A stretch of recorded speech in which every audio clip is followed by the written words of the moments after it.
you And, get yeah, that, something could happen, things something on could how happen. we can make sure that our Yeah, please. programs are working for the American people, not against us. I agree. Yeah, I think Concession? that'd be fantastic. I think Friendship. It's a highly effective program, and if there's ways to get more I just participants. want to be friends with you. Regardless of anything, we're going to be friends Thank you, with Secretary, Canada. and Chairman, I Canada is yield a back very my special minute of place time. to me. I know so many Thank people you for that live being in a leader. Canada. The chair My parents The had chair now relatives that recognizes lived in the Canada, ranking my mother member in of the particular. entire committee with an And excellent sense no, of patience. I The love gentlelady Canada. from I have a Connecticut, lot the of floor is yours. Thank you so much, respect for Mr. the Chairman. Canadians.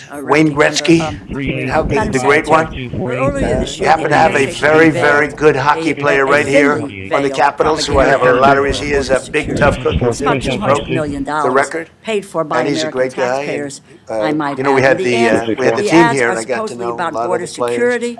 But Honestly, no, if you see the ad, Canada is it's a like very a special political place. ad. Yeah, All please. of us know what political ads look like. Even the conservative Cato Institute says the ads are a perfect example of wasteful government No. Well, I still spending believe that, DOJ but you know, should it takes cut. two to tango, right? I also might add but no, I do, that this and I is believe a- it would be a massive tax cut for the Canadian Um, citizens. You get free military, Madam tremendous Secretary, it says that medical earlier cares, this year other things. that President Trump had There would be a lot of instructed advantages, on how to fashion but it would be a campaign. massive tax He cut. said, And it's and also again, a I beautiful, quote, "I you know, want as a you in real the estate ads. developer, you know, I I'm a want real your estate face in developer the at ads. heart. No When you get rid of that artificially drawn line, somebody drew that line many years ago with like a ruler, just a straight line right across the top of the country. When you look at that beautiful formation when it's together, I'm a very artistic person, but when I looked at that beauty, I said, that's the way it was meant to be. But, you know, Quite frankly, at its worst, I do feel it's much better for I Canada. understand that on April But 30th, we're not going to be discussing that unless somebody wants to discuss it. I think that there are tremendous benefits to the Canadian citizens, tremendously lower taxes, free military, which honestly we give you essentially anyway because we're protecting Canada if you ever had a problem. But I think, you know, it would really be a wonderful marriage because it's two places that get along very well. They like each other a lot. Well, if I may, this sounds like as you know a from payout real to estate, there are Republican some political places that consultants are never for sale. to fund ads. We're sitting in one right now, President, you know, Buckingham Palace, and you visited as well. And having met with the owners of Canada over the course of the campaign last several months, if so, why is U.S. it's not for sale, won't be for sale USA ever. spending saying But contracts the opportunity is in the from the partnership. Doge Group's limitation on spending for wars. This is Part of that, $200 as the million. president just said, Somebody just talked about is with billboards. respect to our own This is a security. $200 million And ad campaign, my government is committed taking the for money a from step change in CBP our and investment in Canadian USCIS security to and our promote partnership. I'll say this as well. a political The president advantage. has revitalized It's really kind of the height of international security, arrogance. revitalized NATO, and us You- playing our full You're weight. looking for more money from us. They have, I must say, Canada is stepping up the That military really is, participation in because Yiddish, the word is chutzpah. It Mark, really is. you know, they were low and now they're stepping it up, engaged and that's a in. very So, important thing. But never I say know you're never. gonna try Never to say never. Yeah, I And through the exact same process as any other ad campaign would be Well, done. we'll be talking about Absolutely. different things. And I would You know, tell we you wanna that it's not $200 protect million, our automobile and that business. President Trump was very And clear so from does the Mark. very beginning But we want that to he protect, we want to make recognized the that the fake automobiles, news in and this we country want was to, not going to tell the you know, we have a truth. tremendous But abundance had of been energy in order more to than secure this any country. country. We And have, these ads aren't only just playing in in the Alaska United alone, States, they're Anwar's playing in been other reopened. countries Anwar's where we had the probably largest finest invasion war in the coming world. It's into the our largest in Saudi territory. Arabia. I And don't know if it's a lot. overwhelmingly, if you look at the But we data have, underground in these tremendous countries where these amounts of with all energy. due Other respect, countries, we're both lucky in that way. They have when I was energy, in we have Mexico, energy, we have excuse more me, than we Madam can ever Secretary, the use, time is mine. more than we could ever With sell, all due actually. respect, And you this have is the a same thing. political ad campaign. So we're two countries that are very lucky. If you look at China, they don't have that. You know, it's a big Let's disadvantage. just not try to sugarcoat Other it. countries, I most heard countries somebody don't talk have. about You know, most billboards, countries don't and you have that. talking about how So Canada and us, we have a lot of Let me move advantages to over a other program I places. mentioned earlier. FEMA cut the Building Resilient Infrastructure and Communities program, claiming, and I quote, Undersecretary Norton, DHS is eliminating waste, fraud, It's only and time. abuse, end quote. But I When the say, committee staff never asked say for never. evidence of waste I've had and many, fraud many and abuse things that in were this not program, doable. or the They authority ended up being used to doable, end the and program. only doable FEMA in a said very friendly way. that But the due diligence if it's for to these everybody's projects benefit, can you take know, a long Canada time loves us and we and love Canada. failed to give examples That's, I think, that the met number one thing GAO's that's definition important. of But we'll waste, see. I mean, fraud, over or time, abuse. we'll see what happens. China was also not provided. And I'm just going to make this flat-out statement. You do not have, nor does the president have, the legal authority to abrogate. They want to meet, Appropriations and they're Committee doing no business right appropriates. now. The power And of the those ships purse are turning is in around the in the Pacific Constitution. Ocean. And I think if I heard Big right, turn, those are big in the ships. last Those couple of ships days, the take about president 10 wasn't miles to sure turn. that we should abide And, by the you Constitution. know, we lost $1 But trillion we tried to abide by the to Constitution. China on Those trade of us because who of an raised our right incompetent hand president and that said we we had, will who abide by the preceded me, grossly Constitution. incompetent. There is You're no finding it out legal more and more authority. now. There is no inherent And by not authority trading, we're losing claim nothing. the So we're saving appropriations funds $1 can be trillion. used for other than It's a lot. what they But they were want to appropriated negotiate for. and they want to have a meeting, I and don't know that we'll be meeting with them at the right time. Basic question I have not from met your with them, agent. of course. You would know An if I met, essential and I'd program tell you that the that they want to communities meet. represent or rely on. You know, all we can't- are right you now, just say, look, they're waste, suffering fraud, greatly. abuse, and Their you think economy is that suffering covers it. greatly because Well, they're not doing trade Madam with the U.S. Secretary, I will tell And they you made one most thing. of their money We're off gonna the U.S. challenge that. Don't kid You yourself. have They don't no make the authority. money References that off we are other operating countries under the like authority this. that the Department of Homeland They Security were making, has. we had a trade imbalance, we had a deficit, or they had a surplus. Of the Another way of saying it, of more than $1 trillion. Think of it, more than $1 trillion. And because of 145%, that's the only reason, but because of, they have now 145% tariff. There's no trading, you can't trade with 145%. But now we're going to We wait for are the gentleman therefore from Magnolia State, making, second round. in a certain way, I guess, $1.1 trillion. In other words, we're not losing $1.1 trillion. Our deficit is much better. When I started, I say we were losing billions of dollars a day on trade. That's rapidly turning around. We looked at numbers this morning. So we were losing, the United States during Biden was losing more than, I won't even give you numbers because they're so embarrassing, but billions of dollars a day on trade. Those numbers are rapidly turning between the tariffs. Don't forget, we're now getting 25% on cars, 25% on aluminum, 25% on steel, and maybe more importantly, massive numbers of companies are moving into the United States. Honda, we have tremendous, the car companies are moving in at levels we've never seen before. The biggest investment ever made in the United States is being made right now. Trillions of dollars. I would say we could be at $9 trillion. You could go back to other presidents, they haven't had $1 trillion for their entire term. Look at Biden, he had bad numbers, people leaving, they weren't coming in, they were leaving with Biden, and he didn't know the difference. The only thing he knew is people coming in. You know who they were? Illegal immigrants. Okay, from prisons, from mental institutions, from all sorts of places that weren't good, from gangs, from Venezuela. They were coming in and they were criminals and murderers, 11,888 people that murdered, and at least half of them murdered more than one person. This is what Biden led into our country. I'm bringing in big companies. We have, Apple is investing $500 billion. We have Jensen, as you know, is going to be 500, biggest chip maker. Chip thinker, I call him. He's really a thinker more than a maker. But we also have the maker, Mr. Wei. I get to know them all. It was a cram course. But they're all moving into America because of the tariffs. Moving to go home to their countries that we're negotiating and working on travel I don't think people have appreciated it. Some people do, some of the smart people have the do. ability to go So we out have and more act money quicker in this coming in. country. It's We really need an the space amazing in thing. which We to hold have them until those more processes money can being take place. invested in the So United we need States now upwards than at to any an time additional ever before in our 50,000 history, beds, and it's not even 60,000 close. beds in order And I to think the make real sure number that could we be have 9 the or 10 ability trillion. to We don't not know slow down everybody that's enforcement doing it. We have operations many, and bring I just bad heard about a actors plant involved. that's being built And right those with now. final removal A orders very, very into top our of the line authority so company. that we can move And they them didn't come to the faster. White House. So, They're just doing it you know, because the- they're the making law- it because if they build here, there are no tariffs. And this is the big market. This is the market. That sets us apart from it. This is the market where everyone wants to be. Now, if I didn't come here and do this, all of a sudden we wouldn't be the market where everyone wants to be. So we're able to do it in time. But we're going to have a great announcement, and I'm not necessarily saying it's on trade. Going to the beginning, we're going to have a great announcement over the next few days, an announcement that I would also will cross be clarify and make a point point so, that the so incredible, request so from positive. And I'm not saying, I don't want you to think it's necessarily unfair. Just to finish, we also have a situation, because everyone says, when are you going to sign deals? We don't have to sign deals. We can sign 25 deals right now, Howard, if we wanted. We don't have to sign deals. They have to sign deals with us. They want a piece of our market.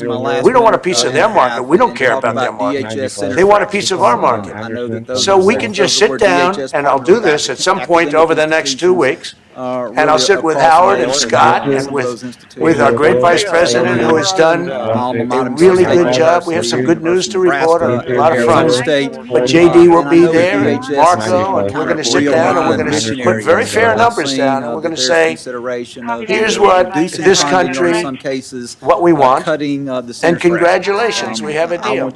And they'll either say, great, and they'll start shopping, or they'll say, not good, we're not going to do it. I said, that's okay, you don't have to shop. Now, we may think, well, they have a right, maybe we were a little bit wrong, so we'll adjust it.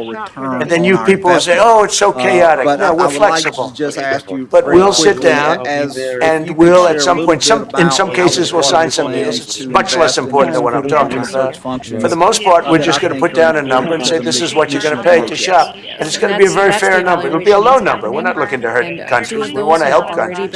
We want to be friendly with countries. But you keep writing about deals. When are we going to sign? It's very simple. We're going to say, in some cases, we want you to open up your country.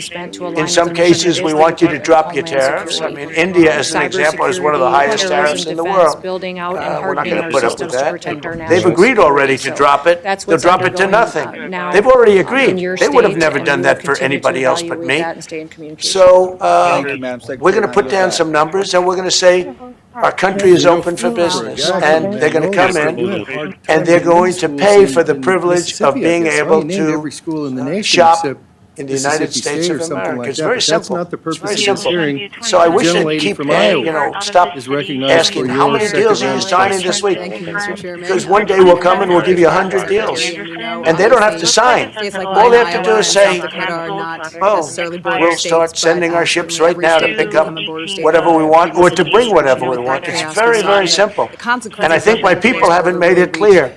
We will sign some deals, but much bigger than that is we're going to put down the price that people are going to have to pay to shop in the United States. Think of us as a super luxury store, a store that has the goods. You're going to come and you're going to pay a price, and we're going to give you a very good price. We're going to make very good deals, and in some cases we'll adjust. But that's where it is, and we've been ripped off by everybody for 50 years. For 50 years, and we're just not going to do that anymore. We can't do that, and we can't let any country do that to us. We're just not going to do it anymore.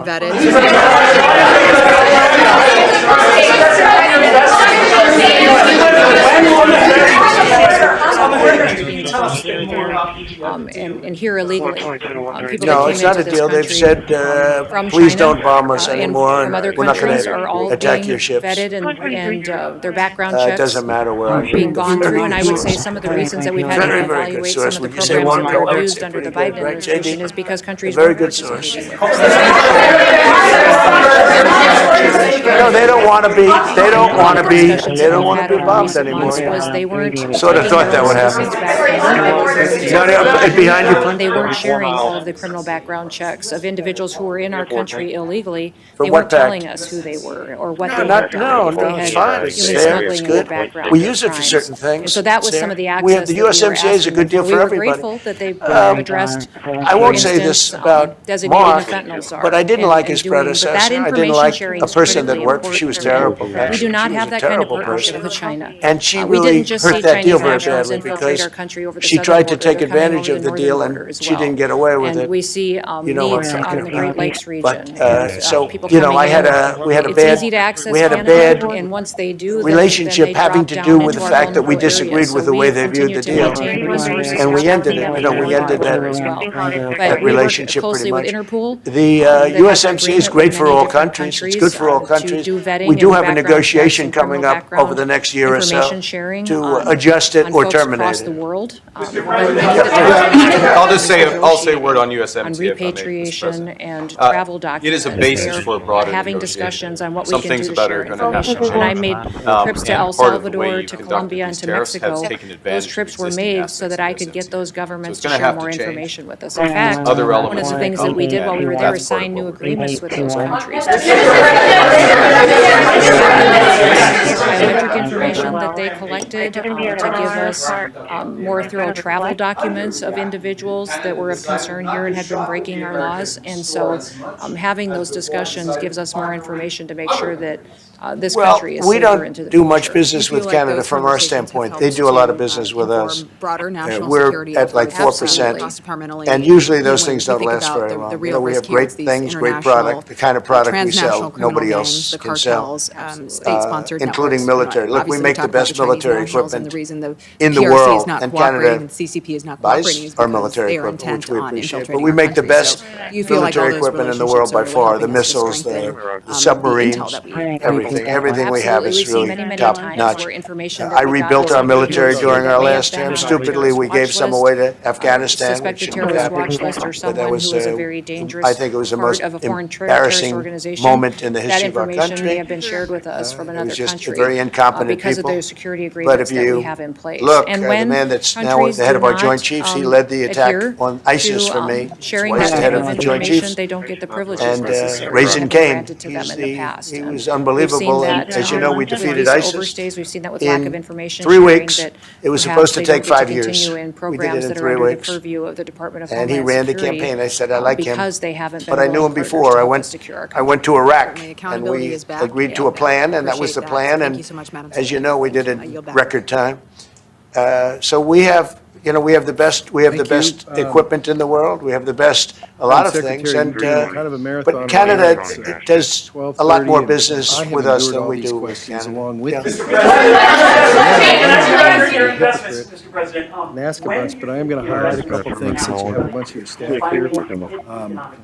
Because we're kind of at the going. What are you saying about the tariffs? So information. It's hitting right now. Look, they're already starting AI plans. These are not people that look for financing. That's a good Several thing. people have. In real estate, you get a site, then you have to look for financing, you have to get your zoning, 5 years later, you start building, you get a bank, and the bank's no good. Yeah, these people have a massive amounts of things. The CHIPS Act was a ridiculous thing, because that doesn't get them to build. All we did is hand very wealthy companies money. The CHIPS Act that was done by Biden. Billions, we give them billions of dollars. They don't even have to do anything with it. And then if you weren't, if you didn't have, OMB did something. and I don't want to be a wise guy, but if you didn't go with the DEI, if you didn't go with all of the different things woke, if you weren't woke, which I you think couldn't is even a use the legitimate money. thing. You So had to have a certain percentage of this and that and that and that. It's impossible. Impossible to have. The people, the companies actually complained to me. They said they gave me all this money, but nobody can get these people to do anything. I mean, look, President Obama, and if he wanted help, I'd give him help because I'm a really good builder and I build on time, on budget.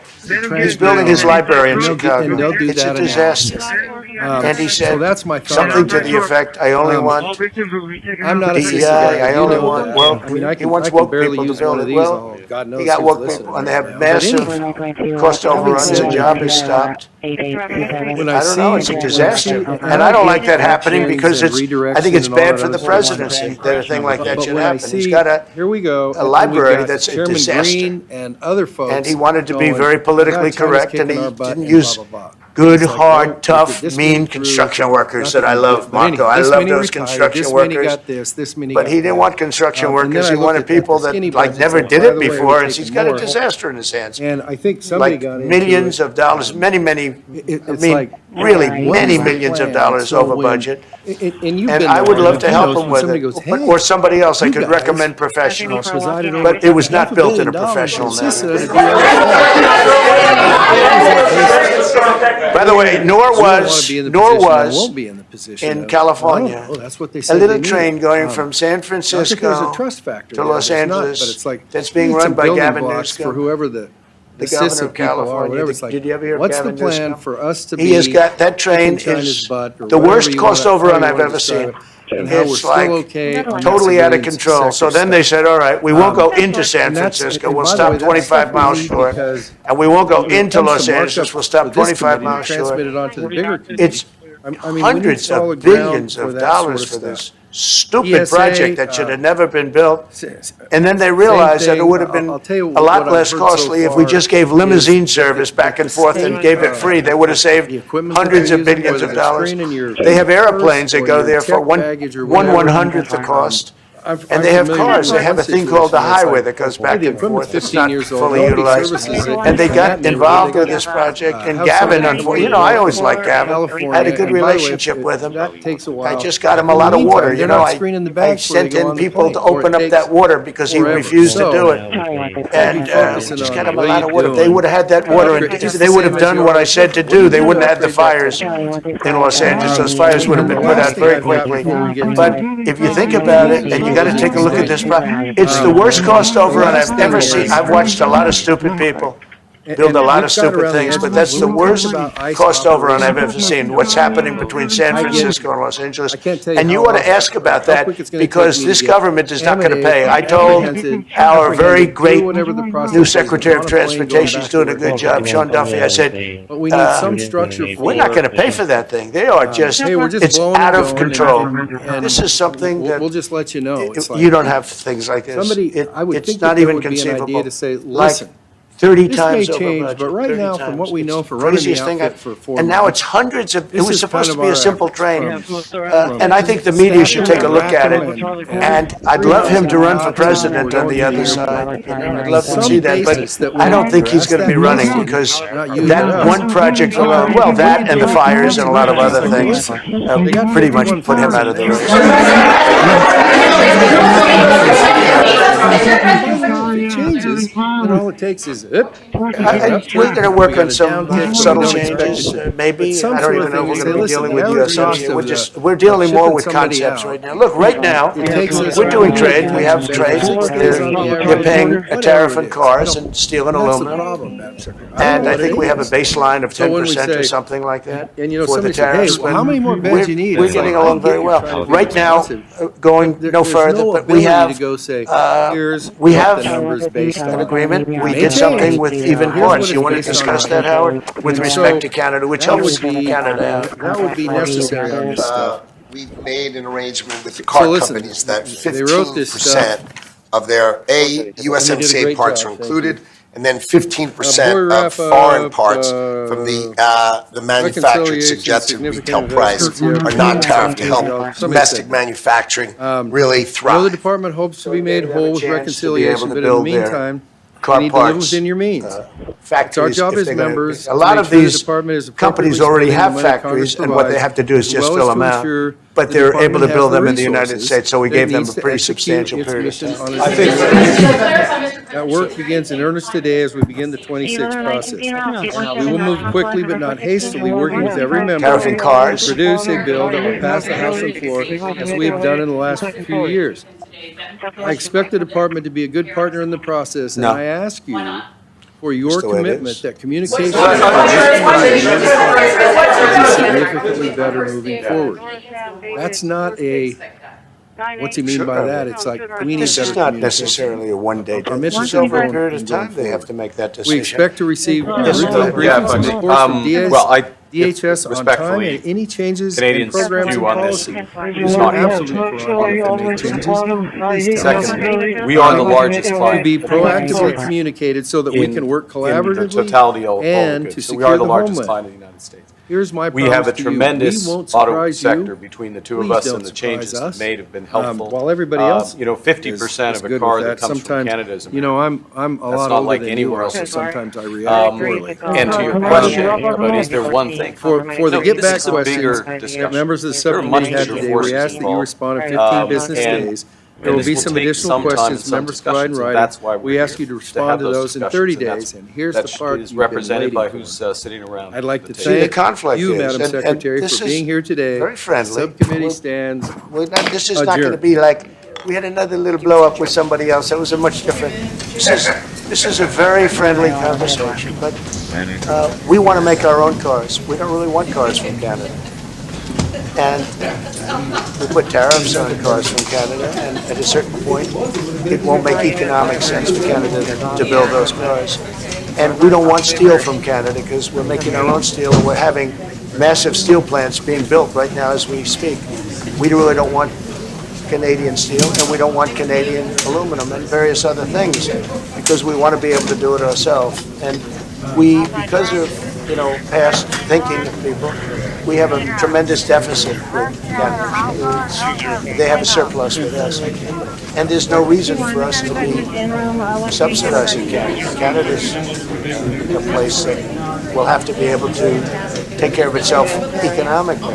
I assume they can. I will tell you that Trudeau, when I spoke to him, I used to call him Governor Trudeau. I think that probably didn't help his election. But when I spoke to him, I said, so why are we taking your cars? Why are we taking them? We want to make them ourselves. He said, and if the price of your cars went up, or if we put a tariff on your cars of 25%, what would that mean to you? He said, that would mean the end of Canada. He actually said that to me. And I said, that's a strange answer, but I understand his answer. But no, I mean, it's hard to justify subsidizing Canada to the tune of maybe $200 billion a year. We protect Canada militarily, and we always will. We're going to, that's not a money thing. But we always will. But, it's not fair. But why are we subsidizing Canada $200 billion a year, or whatever the number might be? It's a very substantial number. And it's hard for the American taxpayer to say, gee whiz, we love doing that. Thank you very much. We're going to have a very substantial. Thank you. Thank you very much.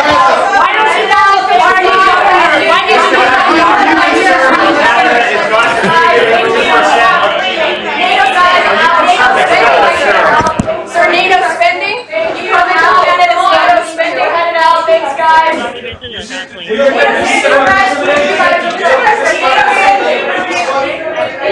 Why don't you call this the governor? Why do you call this Prime Minister? Thanks guys, we're out. Thank you. Thanks guys, keep going. Open, Molly, Bravo, Henry, Ocean Frank, Peter. Just wait for my pen. Thank you. Sorry. Could be an Avenue D in seconds. Good. Thank you. 2912, 10-4. Near beat. 1-2-4. Sorry, you okay? Yeah, I'll get.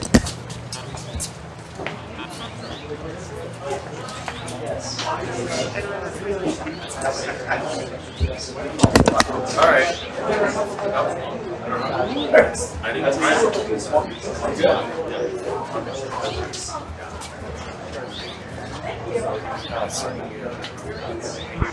Near beat.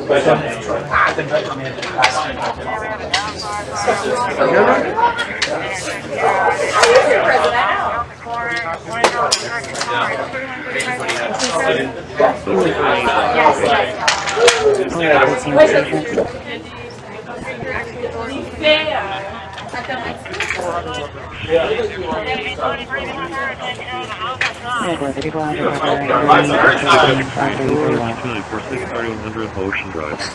Charlie 190, can you copy 131 Charlie 997? Okay, Travis. Any numbers, please? 411. Charlie 193, 131, Charlie 197. Therefore, thank you.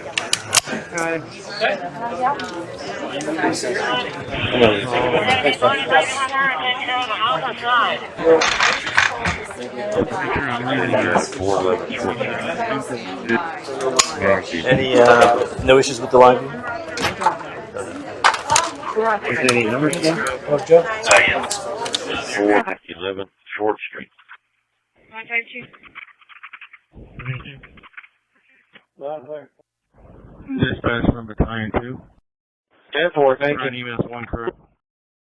Base to route 24. And just input for EMS 1. I'm Charlie 120.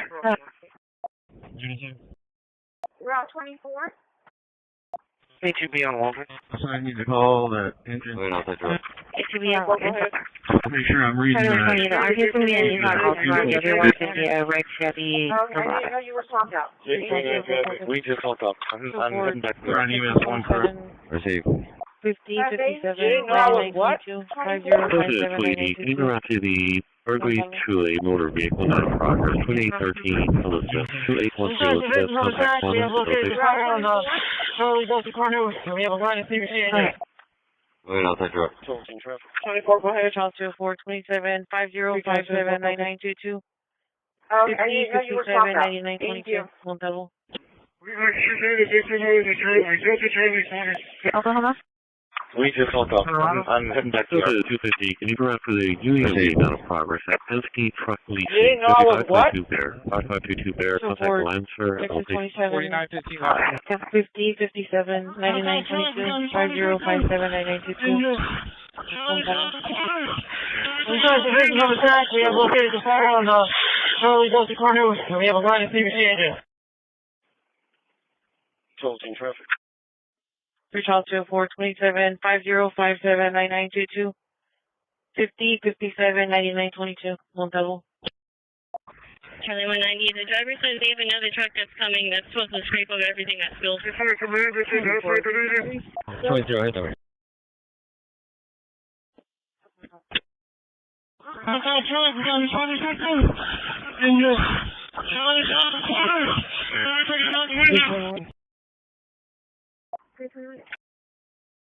I'll be around to take tire. 8 with 205. What's those steps on? I don't your address, please. Two of them. 10, 4, 2, 205. Yeah, it's 20, right there. 49, low traffic.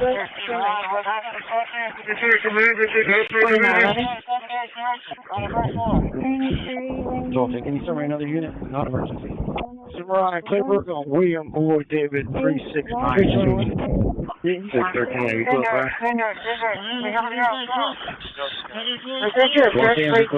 Another unit. He's in business. Capital Church. 325. Two of them. 313 Paul. 205. Can you build me a call for a standby? Yeah, it's 7. Dolphin, can you send me another unit? Not emergency.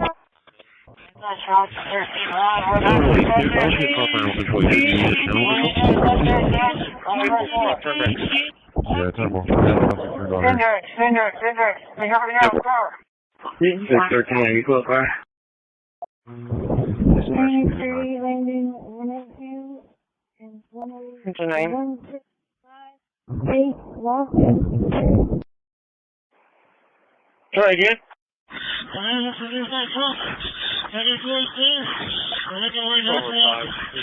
Swanton's requesting another unit. He's in business, Highway 77 South at the Catholic Church. 3020. 185. Temporarily hot servicing object. Okay. Upward and Rand Morgan on Tom King Henry 02892. People, I'll turn back.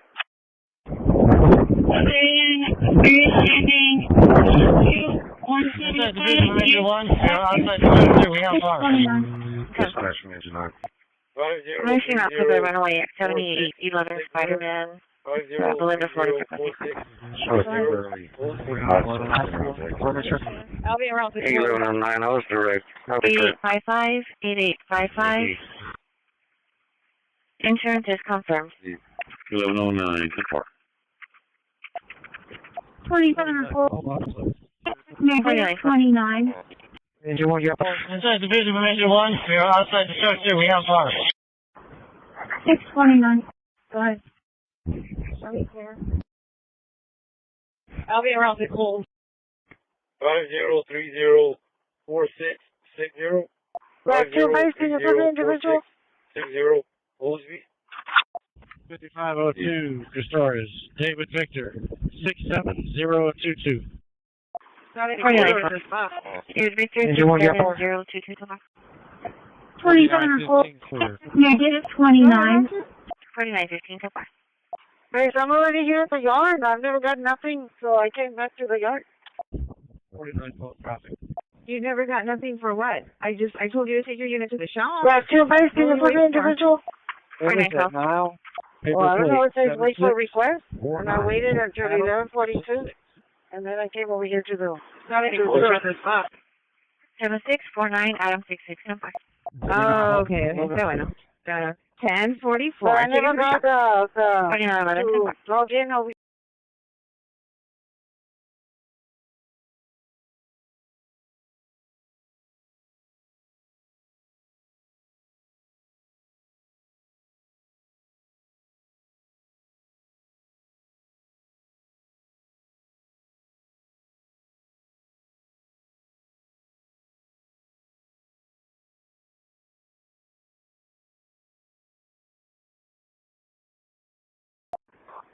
$320. I'm not finding a 27 status on that subject. I only was able to find their social security number. 621. Yeah. Okay, 10-4, thank you.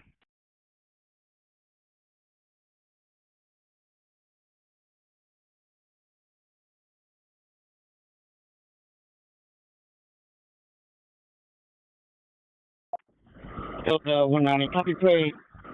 William Frank King, 5394. 621. 129, you can copy tag. I'm not finding a 27 status on that subject. I only was able to find their social Say silver on security it. Yep.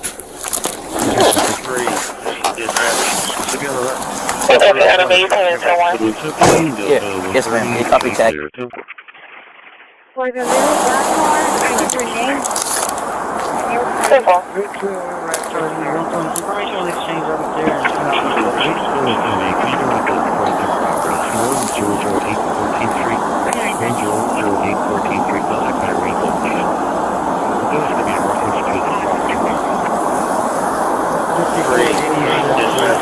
Should be on the left.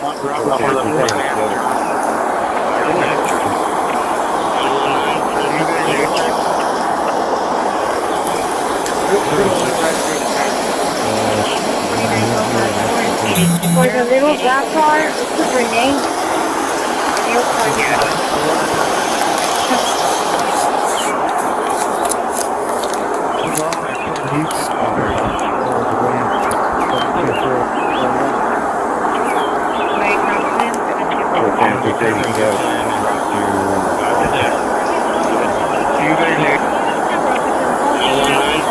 Radio check.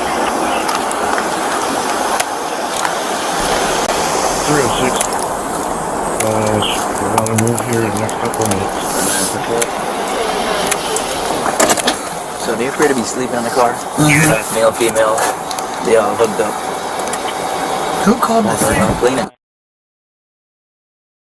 The male get out, jump on top of the car, and pull a gun out. The dude sleeping in the car? Yeah, I don't know if he's sleeping or just saw him. 113 Anime, go ahead. But I didn't try. Comes back to a 2024 silver Hyundai 4-door.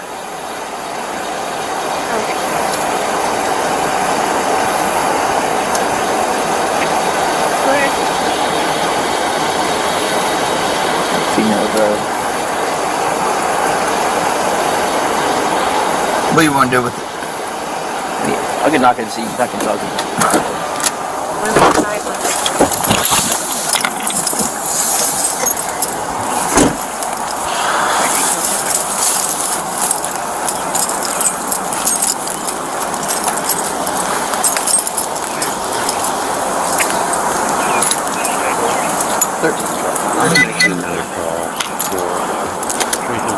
Just for the 30507 hour. That's Adam 8. It's 649 is showing 10-10.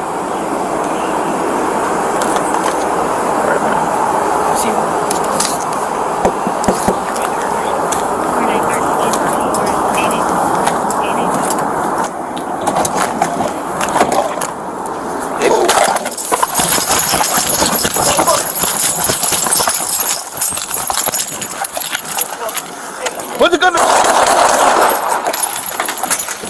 113 Charles, not like I shots fired, shots fired.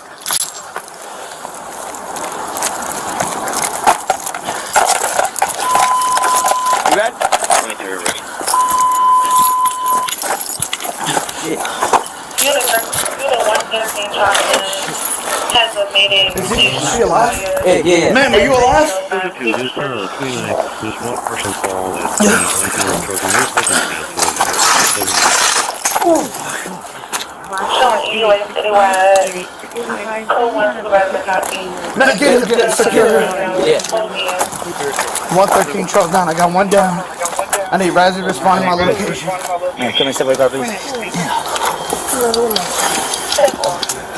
What happened? 113. You okay?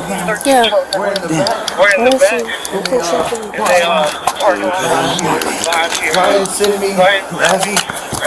I need supervisor, and I need units here to set up a perimeter. I got one down. So you okay? Guys, tell me an investigation with Principal Hall and AP Jones. Super. Last four is 8868. 8868. Registration April 2026.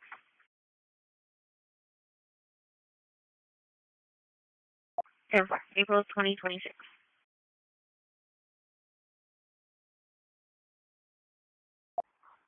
$320. Good. 4911 clear. Signal audio via that reference to threats and harassment she's been receiving. Code 150, 10-4. Put the listening voice clear as well.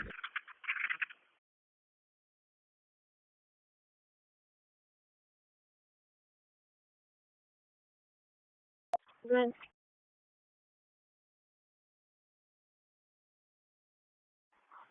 $320. Good.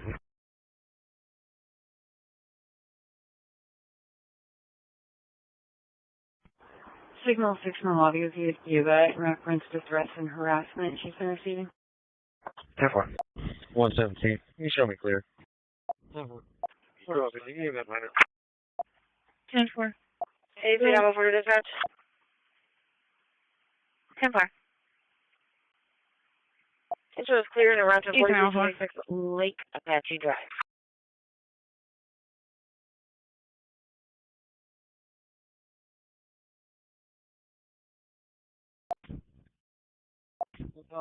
For Victor Sam, 3581. 117. You show me clear. Robert Victor Sound, 3581. Anything I'm over to dispatch? You said it was the 4000? 1000.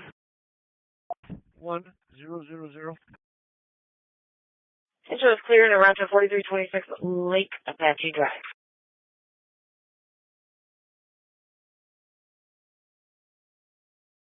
$951 Charlie, clear to 4. Retail 10-4, represent 10-8.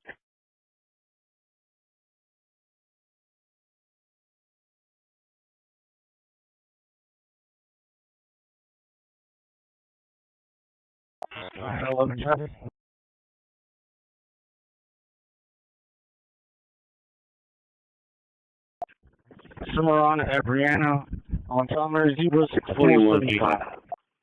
4185. Primary 06475. 4185 traffic.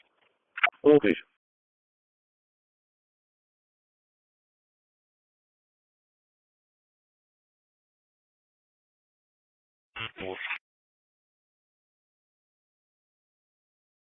The Washington Horn is old up as with you.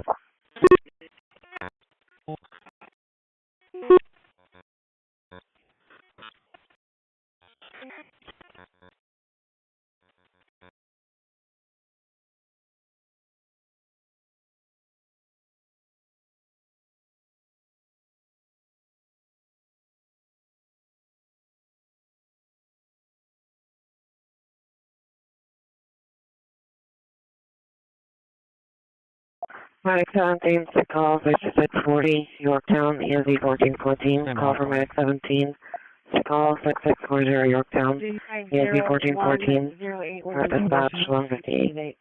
Definitely accidentally gave you a case for some reason. Delta 2 repairs. 4. 496. Those units up front going to need to block in the lane now. K95 clear. K95. 10-4. Alright. The last four confirming track. It's going to be Texas 2430 8873. 8873. 1504 Sam. Clear. Insurance is confirmed. 1504 Sam. I'm going to be en route to the precinct office to What's for lunch? JP5. Charlie 190 or Charlie 165? 108 was in possession. C8. 1103, sir. 2-4. Sorry? Chanel is going to be spelling CHAN 4165 traffic. CHAN. Texas 2430 1478. He was manifold on 619 to Robert Charles Henry 92. Robert Charles Henry 9222. 49. Order number 423472. 423472. Address is 10905 Stacy. 10905 Stacy. 154, coming out of Carroll. 49. Chanel is going to be spelling CHANELE. CHANELE. Complete with manifold on 619 Dolores 24. Holiday X-ray 4016. 403. 4913 traffic. 5274 South Staples. 472. Mr. William Zebra 5970. Address is 10905 Stacy. 10905 Stacy, and that's going to be for signal 1 outside. 403.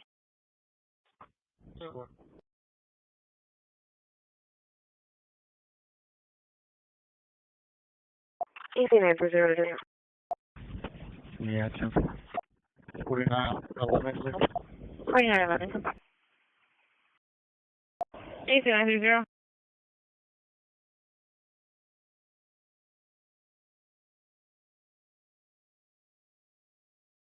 4915 last 4. 4915 8878 8878. Can you public service? 89 for 0 to 0. Yeah, 10-4. Going to be out of the city for 8930. vehicle maintenance.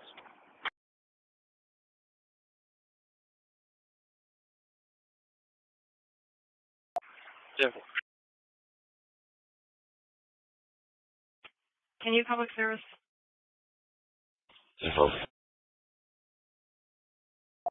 Well, that's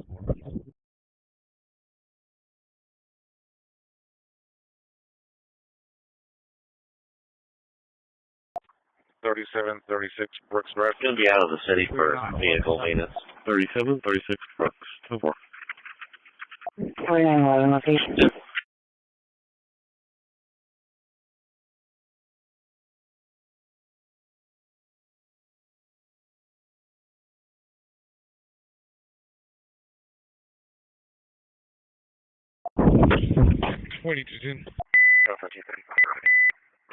2210. I would be on it full between 2 and 4 with the heart. I think I got 2 turtles. Go ahead, 210. Against Boston. 4910 late lunch. 4855. 2210, you were broken up. You're going to be at pole between 0 and 4, you advise? 159. We don't want to hurt you, and we don't want to get hurt. Don't be stupid, and you won't get hurt. Simple directions. You would have asked me to fucking leave lawfully. You wouldn't be over here trying to thump in your fuking chest. So you clearly want to hurt me. So fucking that's what it's gonna be, man. I'm in fear for my life. I'm literally. We had the right to one taser already. We've already had the right to pepper spray. Shit. We could have done this. No, you don't. You literally don't have the right to fucking be here harassing me. Aggressive right now. Fuck you guys, man. Stop reaching in your pocket. Take your hand out of your pocket. Take your hand out of your pocket. You're not getting my fucking dog, man. I'm not going to fucking jail. I'm going to be patrolling ahead, so. You're making us concerned for our safety. Stop reaching in your pocket. I'm not being arrested. I'll be right there. We don't want to kill you. We don't want to hurt you or your dog. That's what it's gonna be. Y'all are fucking. We don't want to. You guys are fucking tyrants, man. So listen carefully. This young lady is going to take control of your dog. No, fucking not. That's an extra She's not taking fucking control of my fucking dog. Someone's pushing a wheelchair is going to be picture 9. Hand out of your pocket. Hand out of your pocket. Hand out of your pocket right now. Shoot me then. I'm not getting my fucking dog, man. I've committed no fucking crime. 4913, clear. Hand out of your pocket. Hand out of your pockets. Let me get a supervisor 51. You already tried to illegally detain. Hands out of your pocket, sir. Not happening. Keep your hands out of your pocket. I do not feel safe. Take your hands out of your pocket. I've committed no fucking crime. Taser! Taser! Taser! Please stop. Hands out of your pocket. Hands out of your pocket. Please stop. Get him on the front. Taser! Taser! Stop! I've committed no crime. Ow, motherfucker! Say your hands out of your pocket. No. Hold it down. Hands out of your pocket. I've committed no crime. Please get a supervisor. Get on the ground. Hands out of your pocket. I've committed no crime. Please stop. Hands out of your pocket and get on the ground. Get on the ground. Hands out of your pockets and get on the ground. Stop. Get on the ground. I've committed no crime. Please stop. I want a supervisor. Get on the ground.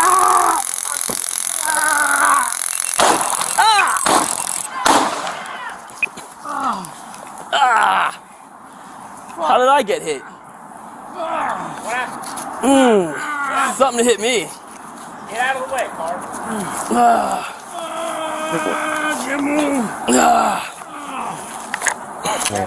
I'm out of the way. Give me a second.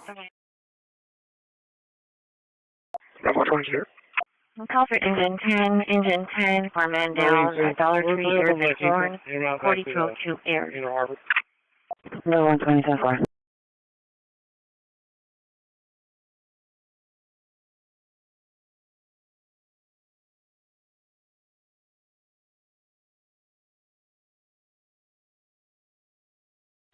23, show me 10 from school though. Okay.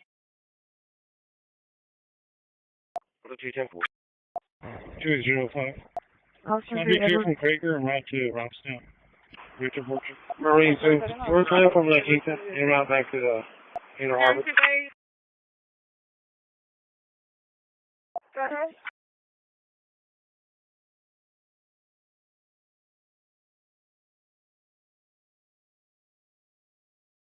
You're on open air. Just a minute.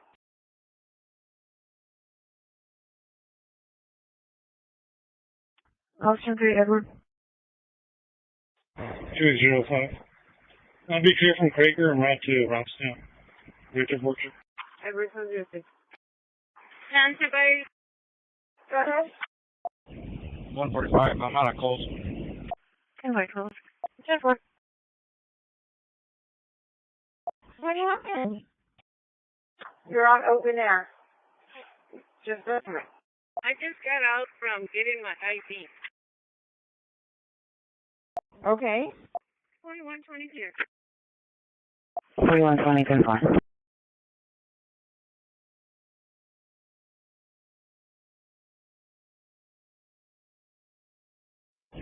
I'm out of calls. 10-4. Press on bottom, 10-4. 3165, 10-4.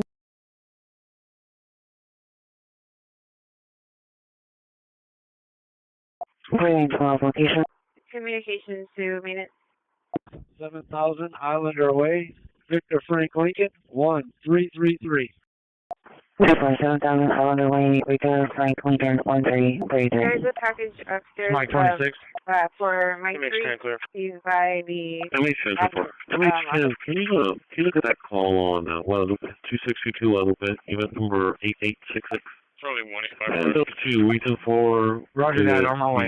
Weapons, 4526. Call for Medic 11 and Truck 4. Medic 11 and Truck 4. Diabetic call 2133 Dorsey, 2133 Dorsey. Mike 26. 38-year-old female, conscious breathing, sugar at 457, 457. We're going to EMS 1. Totally. There's a package upstairs for Mike 3. He's by the office. Today, you can clear that call and come on. Roger that, on my way. Okay.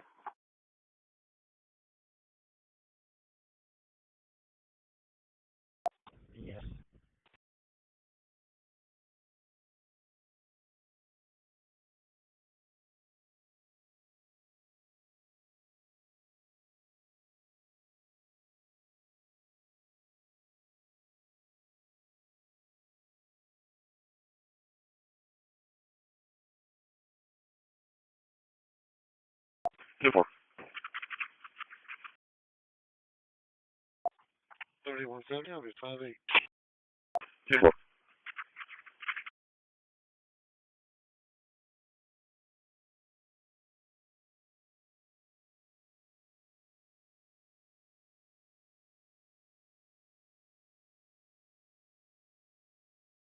Clear 15 last 4, 8890.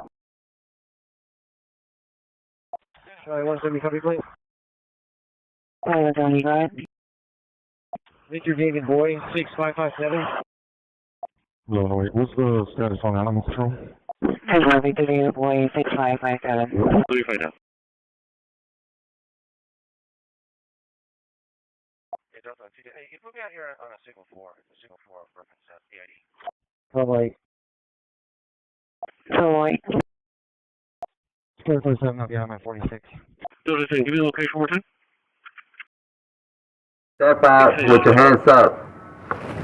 CCPD animal control. Yeah. Trevor, drop it! Drop it! Sorry for station fire. Hold on, move, drop it! Drop it!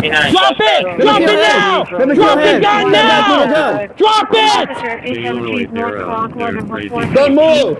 Don't move! Don't move! Don't move! Don't move! Get him! Get him! I got him! I got him! Go ahead. AB10, copy. CCPD animal control. It was really harsh. Trevor, 22, I'm out with DB2. step out with your hands up. 2-4. There's nobody here. Can you do call back?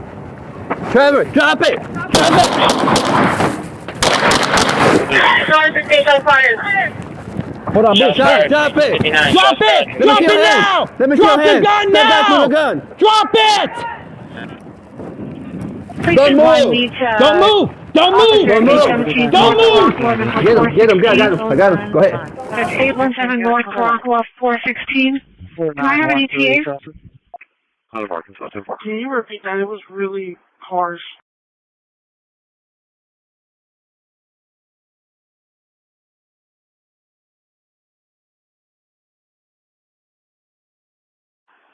Can you start me another in an impound? 2225. Sorry, another in and impound. They need an officer at that location, and we need an ETA. 4912, 10-4. 2222. Cell phone 70 area.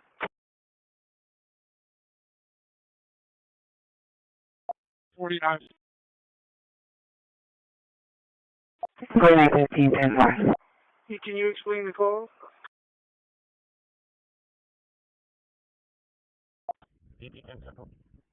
Still headed out to North Beach, anyways.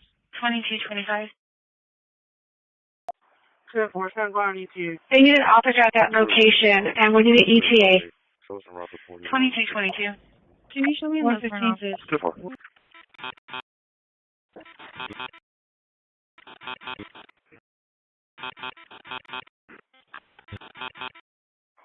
Can you explain the call?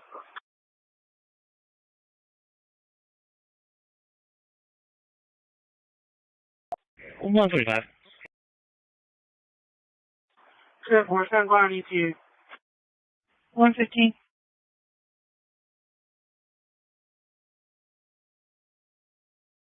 Gang 21, somebody being flagged down at the stripes at Tarleton and Ayers. 4912, location.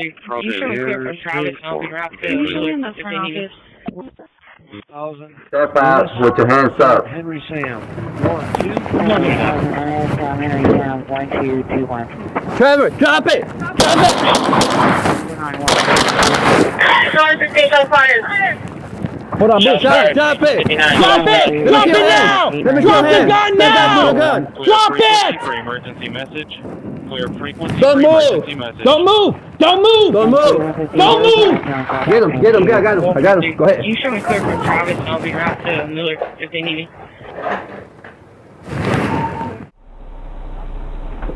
Trevor, step out with your hands up.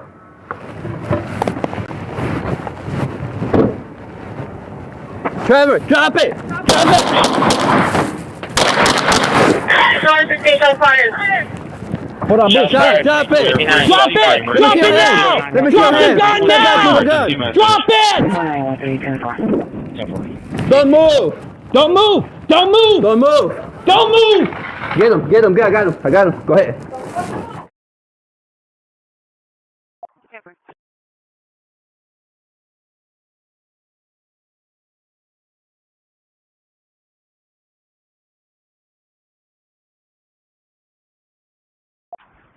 $9951, County Road 629. $9951, County Road 629. Make contact with Santos, descending in reference to a stolen vehicle. It could be numbers 0057 and 0058. In his car. 9951. 10-4, he advised he's going to live in the trailer behind that residence. Well, 16 to base. Air 440. What was the time? Through and clear. Can you show us how that means? ETA 435. 9951, County Road 629.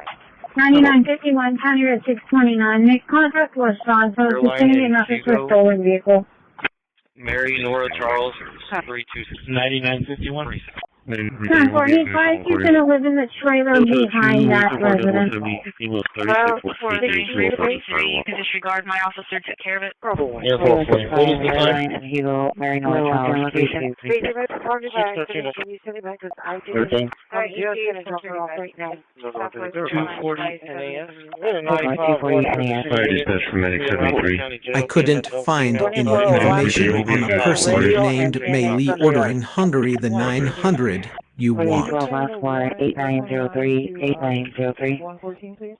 It's possible that this is a private or personal transaction, and I am not aware of any publicly available information about such an...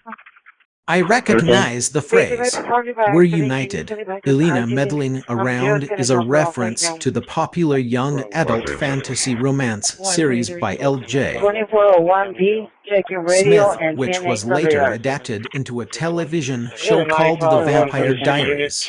Me and route to the county jail, being an adult female and starting mileage. In the show, Elena Gilbert, played by Nina Dobrev, is often referred to as Elena meddling around due to her tendency to get involved in the love lives and supernatural drama of those around her, particularly Stefan Salvetta, played by Paul Wesley, and his brother Damon Salvetta, played by Ian Sumhelder. He's wearing a white t-shirt. The nickname has become a sort of inside joke among fans of the show, poking fun at Elena's well-meaning but often meddling nature. Do you have a favorite character or storyline from The Vampire Diaries?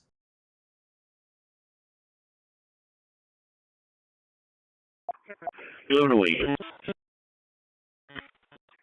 154, 10-8. 10-4. Go ahead. 123. Be advised.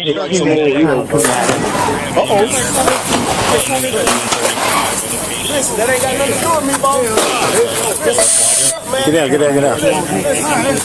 Well, shots fired, we bob. Shots fired, we bob.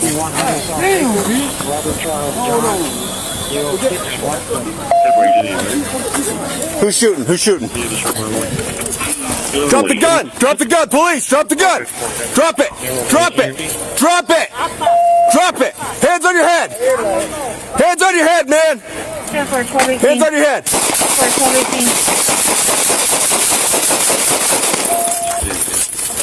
Molly, shots fired!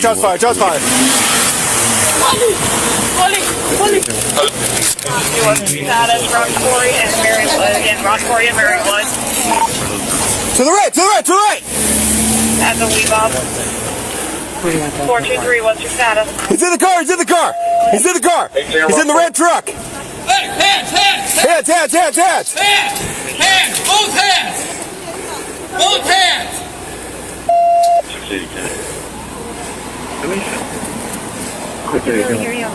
423, what's your status? Yeah, one male hit, one female in the car. Shots fired, Raleigh. W 1018. Both hands out the car! Copy, Get back. Hold on. That's not him. Put your hands on the roof.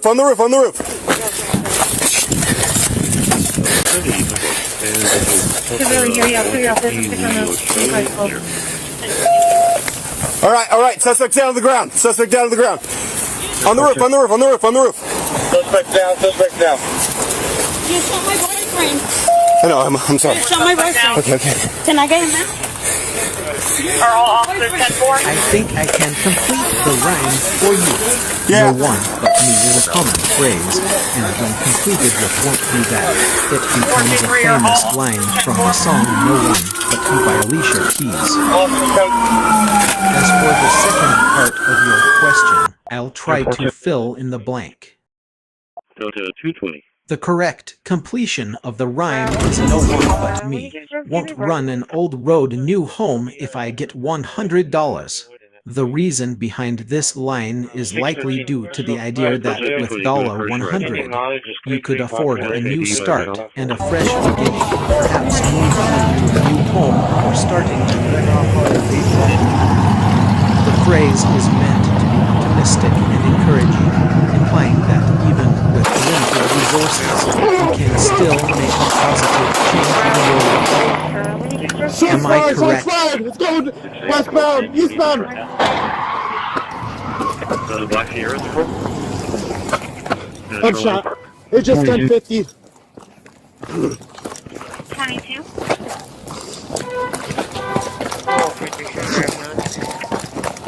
One in route. Right off part of the heat.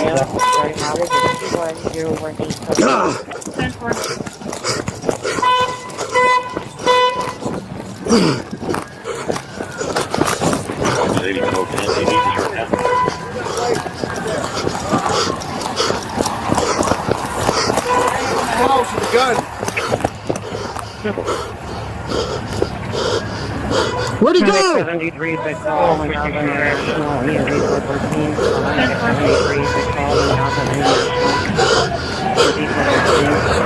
This way, turn around.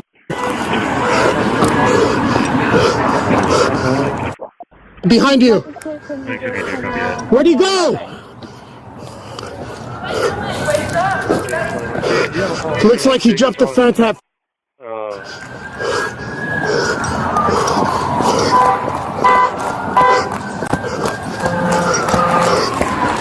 BMA, jean jacket. I think I need med personnel.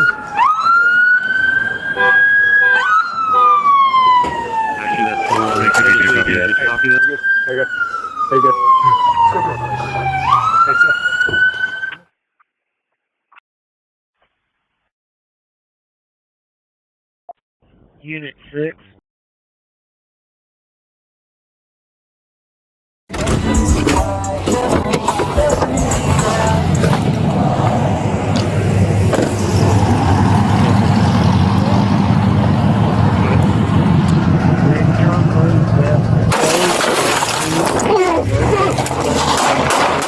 We got a little bit info on that medical inbound. It's going to be a 65-year-old female. Was on the airport, lifeguard 4, lifeguard 5, and medical administered, but we're not sure what kind of. 911, what's the address, emergency? He's going to be 60. 60. Is it able to go in 16 base? Is it there? Is it in the house? Lincoln Road. There's a guy in your house with a gun? Gate 2 is open. Workers on site. Is there another backyard? They have to put a gun on my head. He was on the backyard and came inside. Where is he? I think he went to the other house. Which way? He went this way? In the backyard, and then I think he jumped the fence, but I don't know.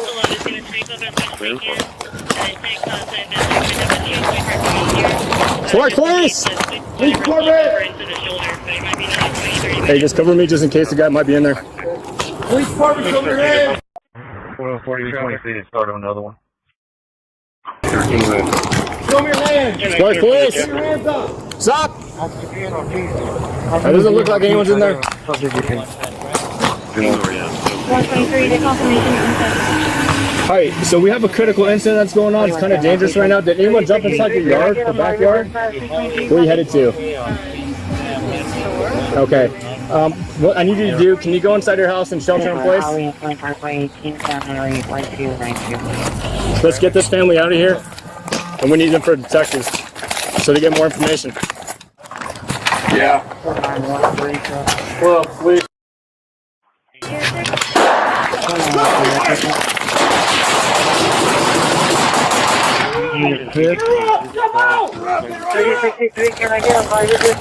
Hey, there's an older WFA in this house. She's the one I talked to.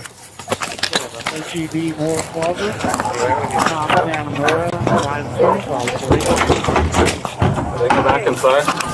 Yeah. Hello, please.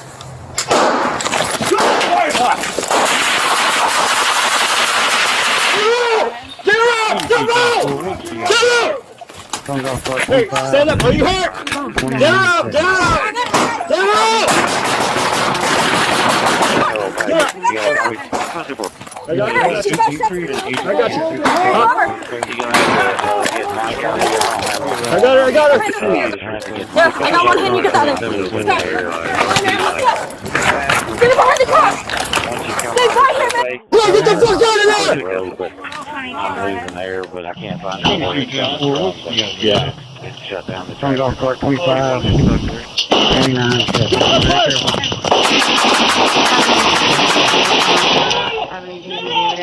Get her out! Get her out! Get her out!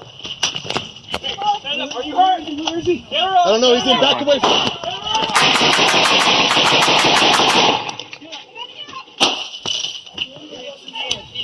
He's shooting deep. He's shooting at us deep.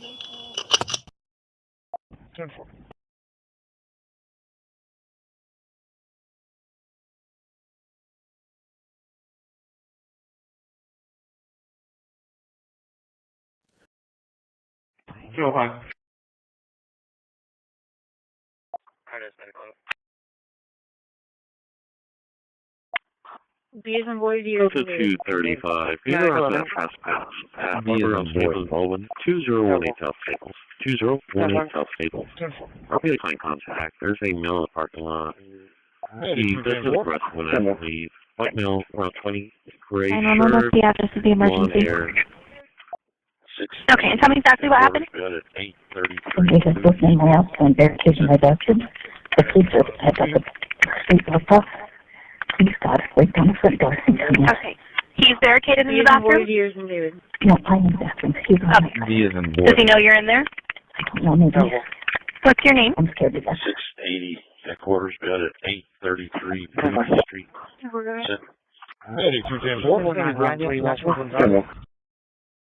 4913, last word, 8926, 8926. 23, can we get a case number for the warrant? 102087. 102087. 10 for a case number for the warrant. Let me take the other one off here. Stand by. 1175, right around. 10-4. 10-4, go ahead.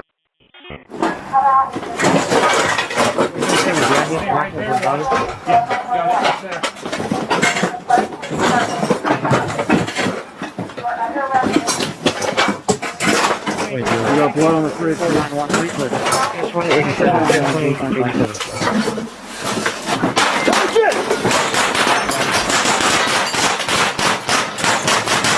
Case number for the warrant. Let me take the other one off here. Stand by.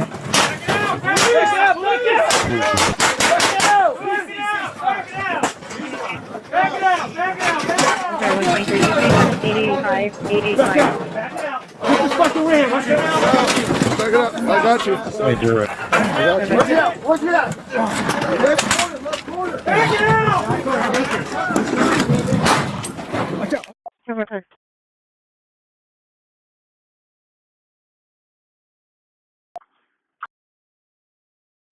22.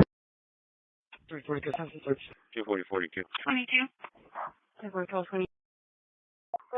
I'm sorry, 123. You case number is 885. 885. For a few minutes. Yeah, we're thinking about it. Okay.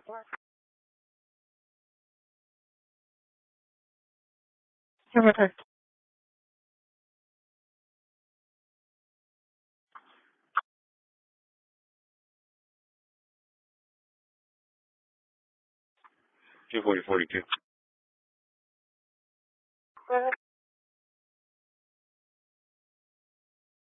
Yeah, 60 for a few minutes.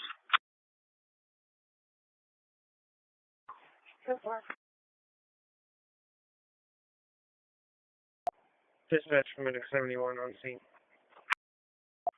Alright. Bill, Mike is just leaving the facility now. He'll be there shortly. I'll be on with 225. 2120 traffic. 2120 location. Okay, they're just leaving the station. 34. 50. Here's 3400 Alameda, Sam, be with 0950.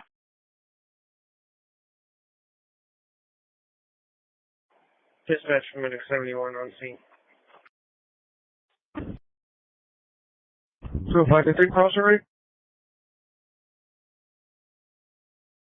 No, sir, they're just leaving the station. Oh, okay.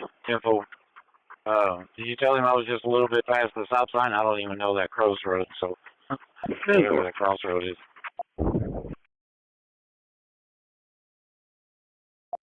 Dispatch Medic.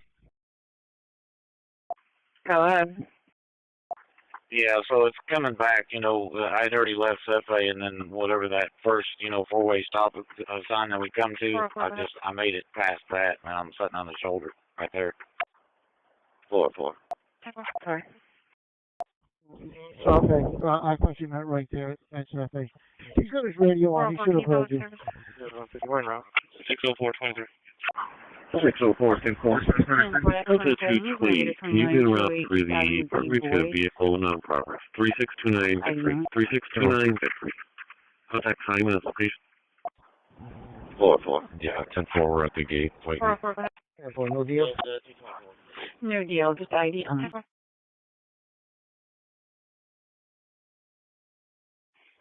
60423. 10-4, that number is 2371 98. 604, 10-4. 2371 9822. Should have been fine to transit. Show me a Yeah, 10-4, we're at the gate. Waiting. 10-9. 10-4, that 27, he's negative 29, 208 East Avenue B, Boy. ID on. 10-4. 10-4, no deal. No deal, just ID on. 951 Charlie.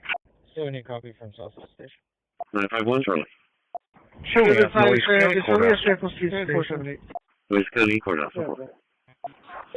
10-4, that This number is is Route 29. I'm going to take my bus to the shop. Repeat. The ramp won't go down. 9822.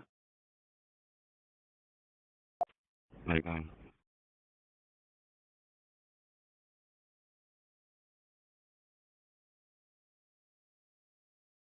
Any copy from South Station. 478.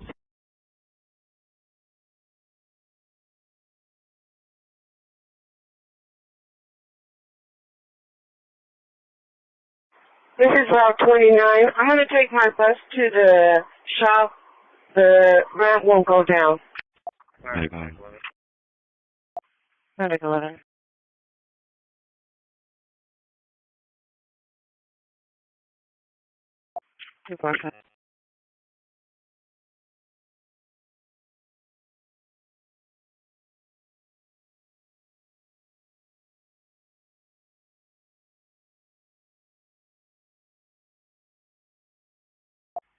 Your arrest time is Alright, it's Mike 11. 1218.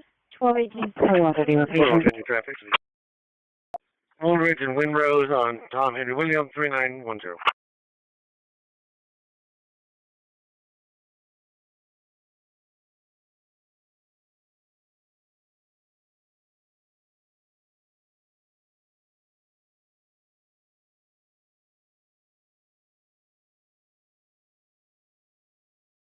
Oh, 110. Clear.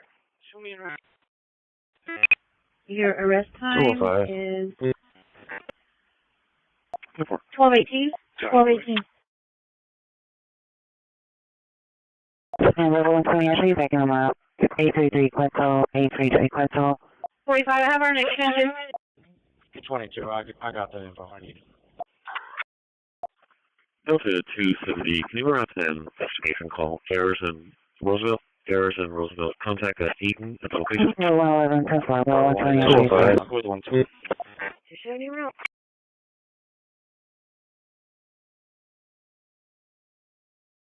Charlie 280. 45, I have our next engine. 205. Okay, 145, it's 25315. 25315. 205. Ronnie. 10-4. Delta 274 now. What is it? Talk to Roy?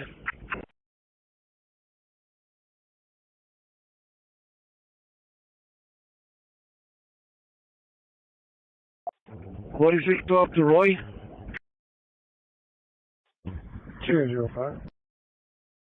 205. Okay, 145, it's 25315. 25315. HQ. What is it? Talk to Roy?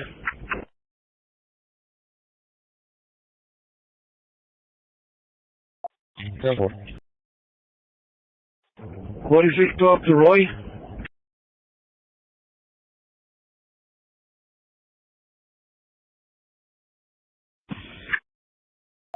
$4165 traffic. What is it? Talk here? Charlie 290 route. 2418, dispatch. Can I have a private on 30? Staples and Galahar on a Florida plate. John, Mary, Ford, David, Henry. This is Route 8. Go ahead, Jonathan. 24 Staples and Galahar, John, Mary, Ford, David, Henry, out of Florida. 07 clear, 10-4. And 4135. Yeah, I finally found him. I got What is him. it? Talk here? We're supposed to roll out. Person 4140. 4140, can you go after that minor airs and horn? 2418, dispatch. Chevy 3500 dually. I have a private on 3062. 36B, This is Route 8. Go ahead, Jonathan. No, 380. Go ahead. Go ahead. Yes, sir. There is a 24-1B, right, sir? I'll be transporting the subject on my phone. Yeah, I finally found him. I got him loaded. We're supposed to roll out.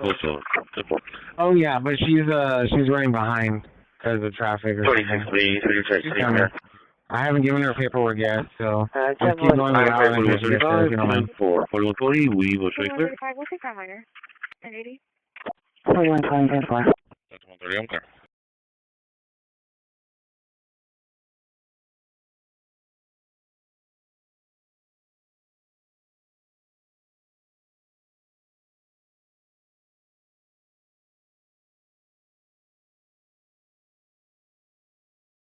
Alarmer timed out. Mary, when you get here, go ahead and just look at the canopy and come get your stuff. We don't have to walk that far. You're staying in the same bus. There's a baby owl by the stairs, so be careful. Did you copy? Go ahead. 4915 traffic. You're going to be taking the same bus, so just come up to the canopy and then come in here. That way you don't have to walk too far, and I'll give you your paperwork. 4915 location.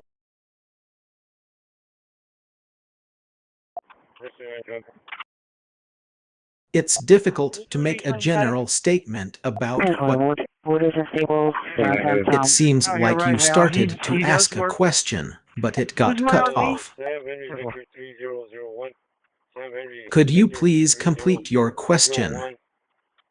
I understand that, but I'm happy to help, but I want to clarify that this conversation just started.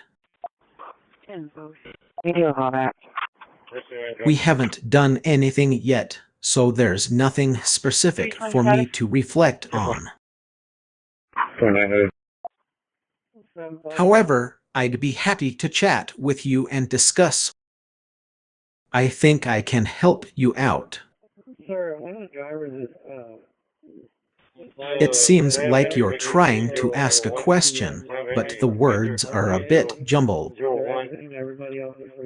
It sounds like you're feeling a bit restless and ready to get out of your... It looks like you're surprised by something. Is everything okay? Do you want... It looks like you started to ask a question, but it got cut off. It looks like you started to ask a question, but it got cut off. Please complete your question, and I'll do my best to help. It seems like you're referencing some popular culture.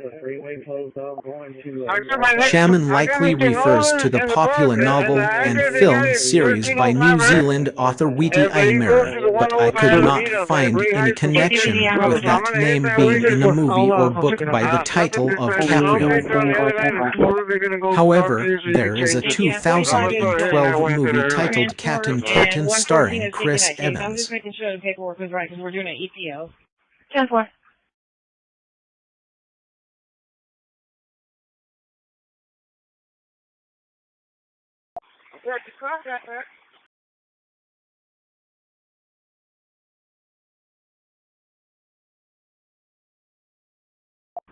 Seven oh one clear.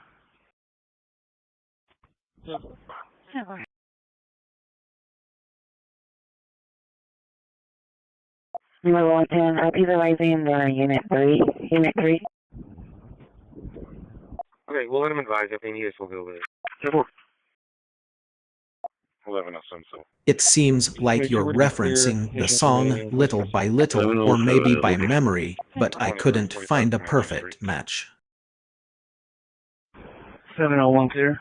Can you give me more context or information about what you're thinking of? Is it a 1? 7 for trauma for 709. Song title 2. 1101, call from 7 trauma for 709. Book or movie title 3. 1101. It can be frustrating and demotivating when we feel like we're not willing or motivated enough to achieve our goals. Can you tell me more about what's going on? What are your goals, and how do you feel like you're not meeting them? Is there something specific that's holding you back? Also, I want to challenge the idea of being willing enough. Sometimes we might feel like we need to be more willing or motivated before we can take action. But what if I told you that willingness is not always a fixed trait? Research suggests that willingness can be developed and strengthened over time with practice, self-compassion, and support. So, it's possible that your willingness has been building up without you even realizing it. Let's work together to explore some strategies to help you tap into your inner motivation and build your willingness. Would you like to try some exercises or talk more about what's holding you back?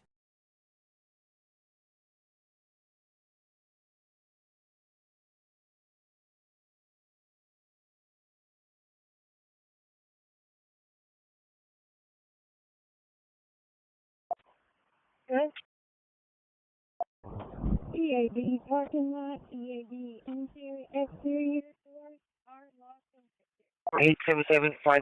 DHS can refer to several things, but here are a few possible meanings. 1. Department of Homeland Security, DHS, a United States government agency responsible for protecting the country's borders and enforcing immigration laws. 2. DHS album, a 2006 album by the American rock band Dashboard Confessional. 3.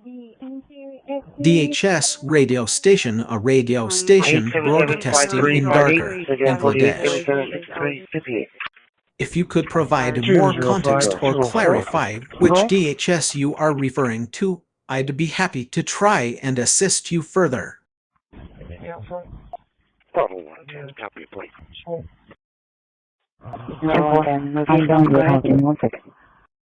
3435 feet is 10 from yards. 7837. 783 Charles, 7837. 29. Get cover.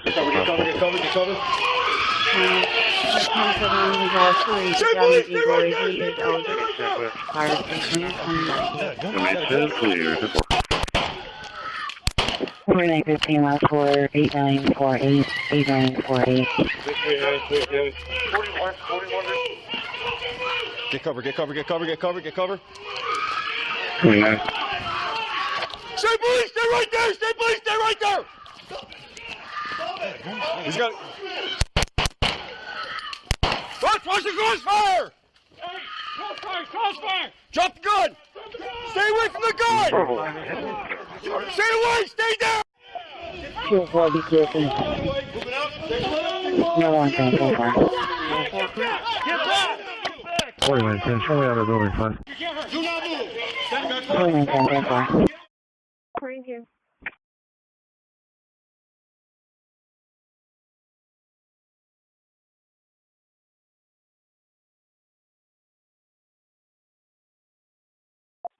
Sir, one change trips around to Driscoll. 205 is over. 145 arriving, ending Careful, be 037. careful. Here's copy for stolen vehicle 2014. Correction. On Adam George 64724 out of Arizona. Detroit 2014 DMC Savannah. U-Haul Black box truck.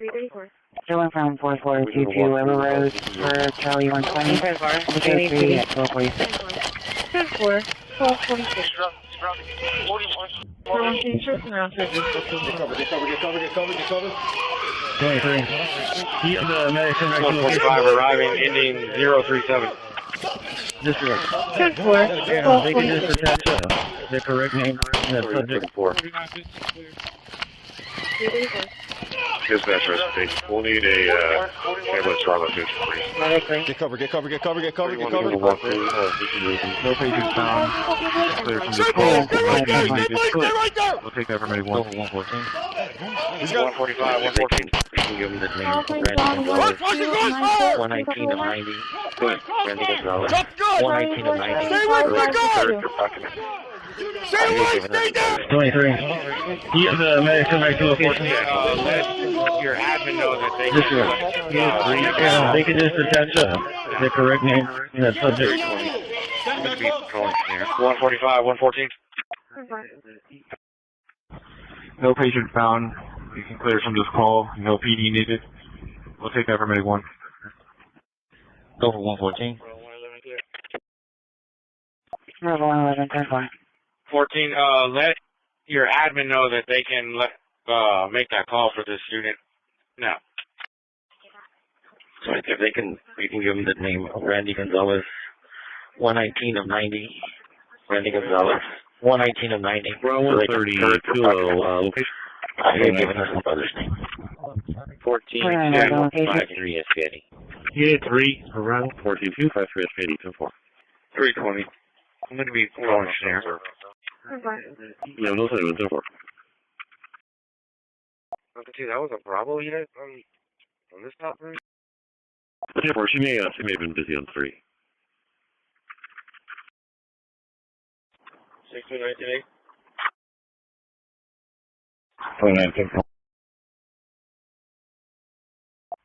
120 or 181. There's a panic in the panic liaison at Veterans. Okay, I'll check it out.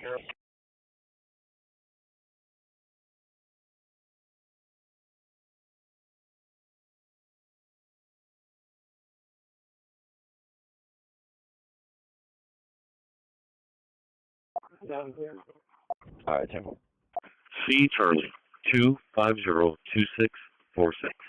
C Charlie 2502646.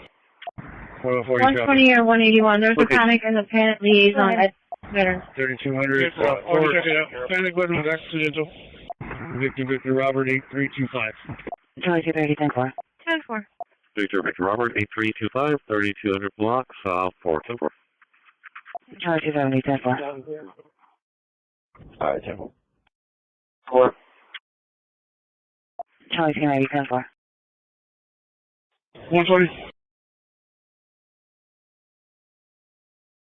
Go ahead. Standing by my accidental. 10-4.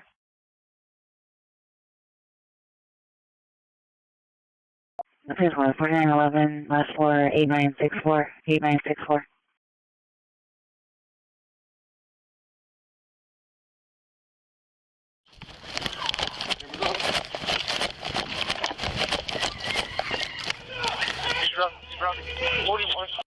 Charlie 1 to 190. Get cover, get cover, get cover, get cover, get cover. Stay police, stay right there, stay police, stay right there. Is that a gun? Is that a gun?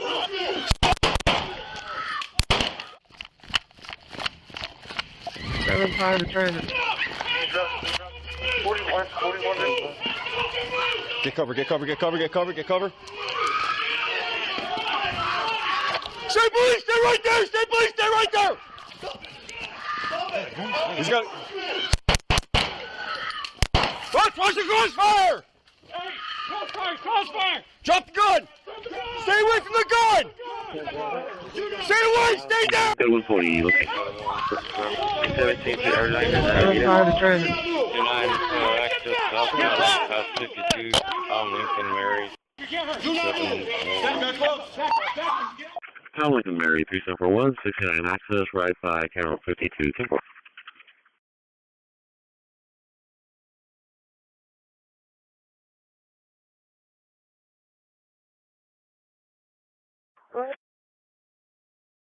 Yes, sir. I had the last one. No, wait. What's the status of animal control? 17 to airline in Alameda. Flower Bluff. They had said 15 minutes. That was at 1218. They have not arrived yet.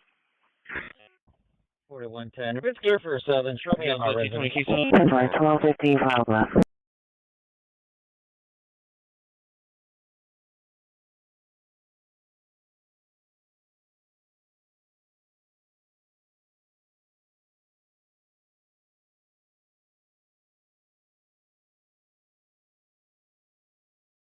Over 350, I'll be on info.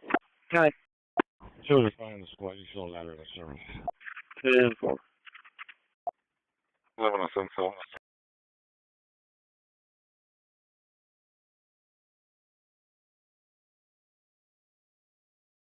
MH10.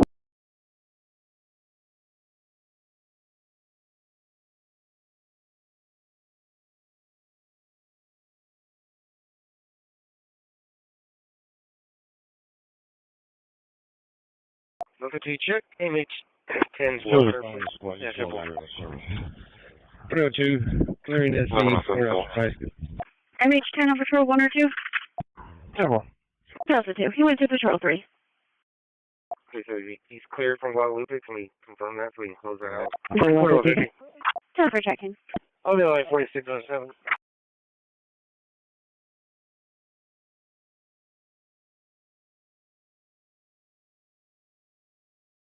Emily.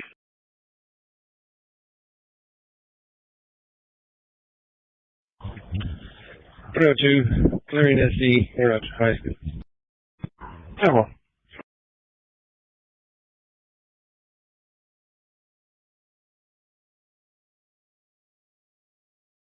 And Delta 2, can we close out the 141 loop? PD stop. Already begun. And actually, the other one, Morgan, PD stop. Sitting there in that presentation, the big question was regarding this far field modeling. I don't want to reopen that discussion. Right. But the communication that was returned was we are in fact conducting the studies that you've been asking for. And so these 4 questions are some of those pillar concepts that were being asked to come about basically of that study.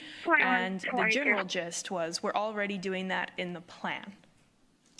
Right, so we're not doing the modeling in the sense that the public is asking. We're not modeling the entire bay system to see the impact the Inner Harbor is going to have on the bay system. We're modeling the impact it's going to have on just the Inner Harbor, and it's to ensure that the dispersion design meets the TCEQ requirements. So we don't anticipate any changes to the permit will be needed. We have everything that's required per the It seems permit. like you're expressing skepticism about the potential benefits of modeling the impact of climate change, specifically in relation to Harper's Ferry. We are simply You're implying that perhaps it's not necessary or feasible to conduct extensive research on this topic. Can you elaborate on your concerns? What do you think might be the limitations or drawbacks of modeling the impact of climate change on a specific location like Harper's Ferry? These questions we'll answer in one of the workshops. We have them here from Jason Hill, right? So these are all questions we can, and one of the presentations over the next, couple of months, couple of weeks, we'll make sure we answer these, or we'll have a session on, a presentation on the GHD field model that they're doing in the ship channel. I think that answers my next question, which is basically when would that modeling be available, shared publicly? Right. If I'm not mistaken. I'm not sure. Do you know, Brett, the days? We don't have a date we would share. The modeling should be done within the next 2 months. I think when they had given us that presentation, they said we were in about a 2-month window of completion at that point. That was early March. That was in March, yes, ma'am. So we're at the 2-month mark. I think it's we'll get an update on when it will be done. Key Wit, since Key Wit's hired. We're doing a presentation according to today's presentation on the 13th. Can we address some of these questions at that time? Yeah, next week we can get you the timeline, I'm sure. We'll actually put it in the material that'll go out this Friday, Councilwoman. Thank you. Okay. My next question, sorry. I thought you were saying that. 623 My next question, make contact with Michael have we Day done and message for already the service that just forecasting occurred. on I believe the cost for second party regular and already ongoing left. operations and maintenance? I know you're discussing, you had mentioned that Hewitt would be assuming lead of operations for the first 2 years, so I'd assume they've kind of built in what that scope would look like. Have we looked from our perspective as the city what those costs are forecast? So yes, Kiewit is looking at that, and they're currently, that's part of the cost model process. They're looking out. We have not seen it. We don't know what that looks like yet. But from our side, we have to know what the plant is going to look like and the needs before we can really build out what the city's world impact needs will be. now. So how many staff you need, vehicles, John F. equipment, chemicals. Kennedy. We just don't know enough yet to actually build that. Yeah, but we have Brett. Was here, but we have done some initial estimating based on the scope as developed and then freezing nickels. So what Brett said is accurate. We don't know the entire. It seems like you're quoting a song or lyrics. How many staff members? Can you please provide? I'm not aware of a John staff that you're referring So we do have all those costs.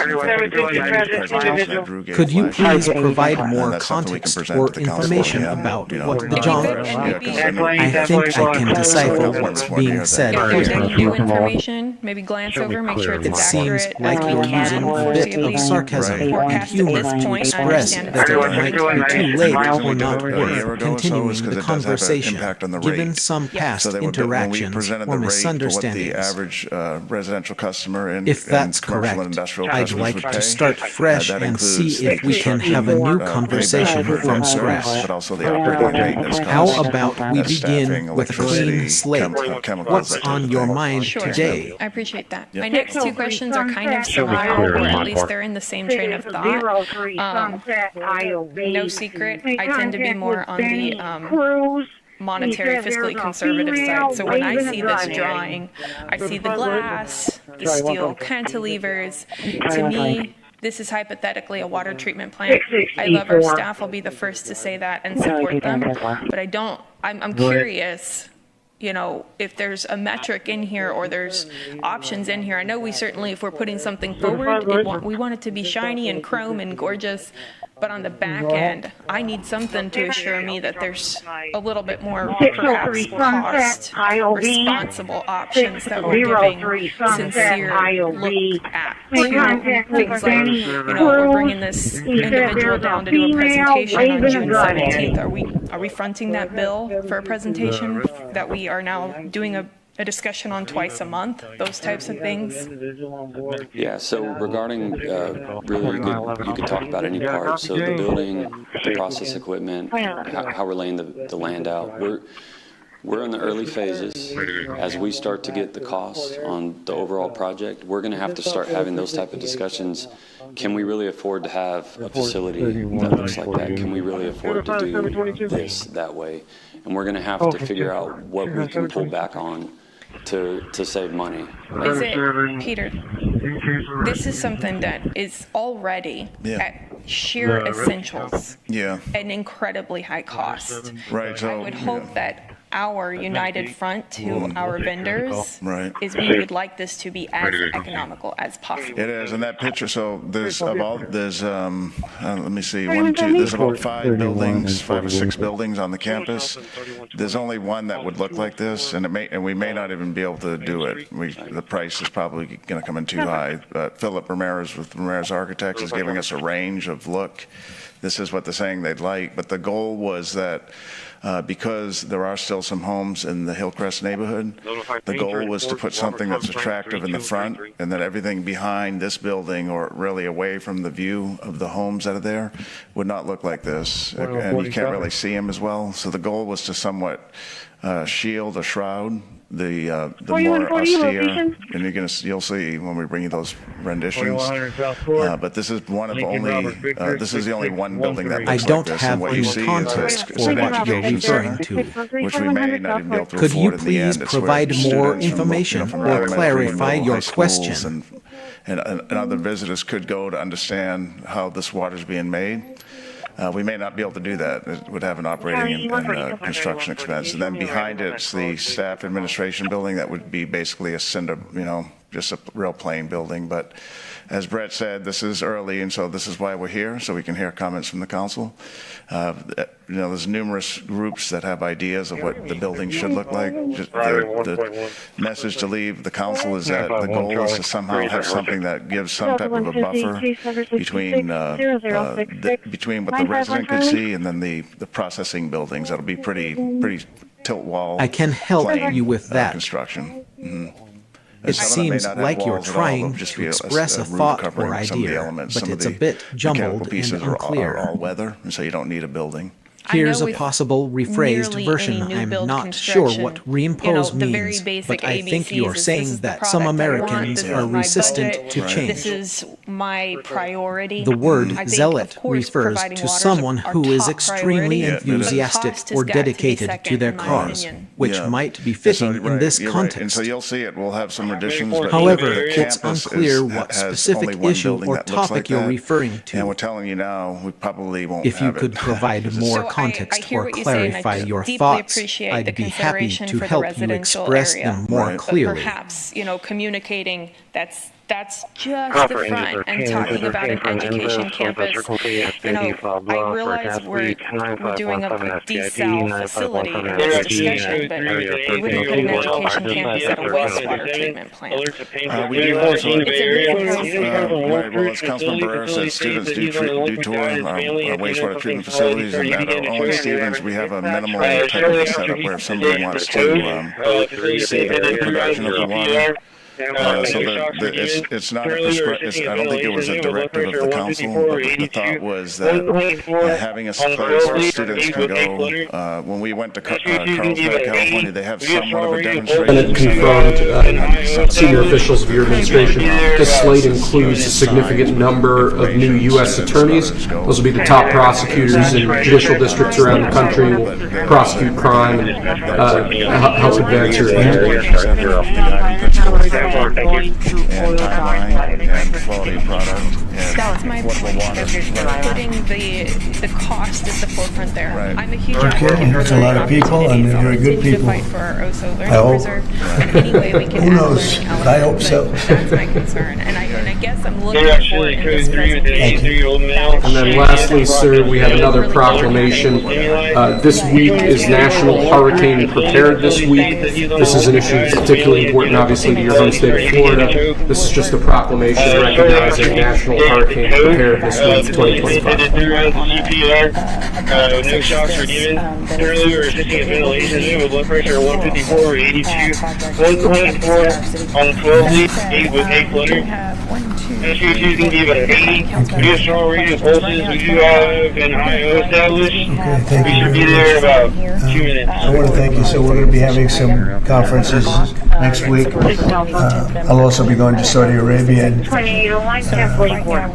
other places, going to UAE and Qatar, and some of you will be going with us. So we have an interesting time. But I think we're going to have another conference next week, which will be very important, having to do with the world of the medical. And I think it will be very productive. These are really very important that we signed today, and thank you very much for being here. Thank you very much.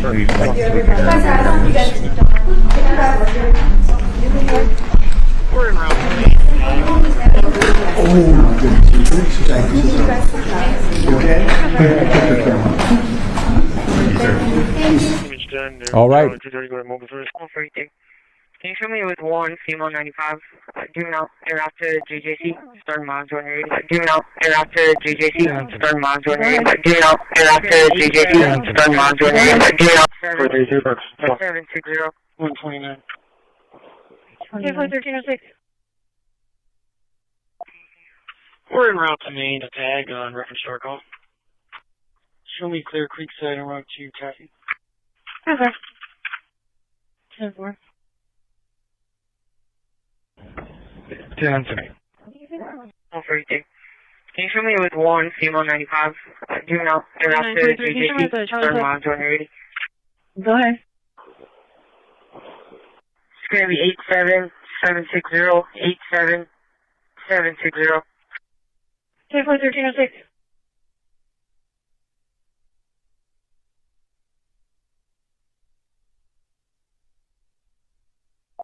$3163 to dispatch, 38 miles. What were the injuries updates on that rescue? 801 Russia. 801.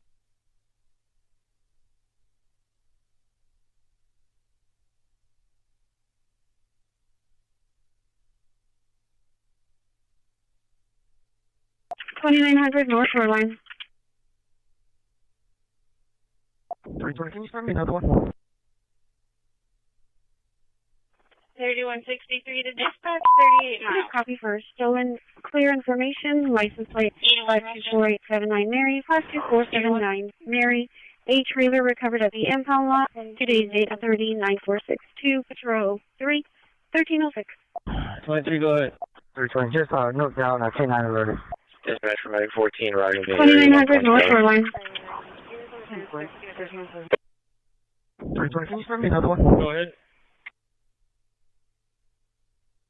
10-4. 23, go ahead. 2120 traffic.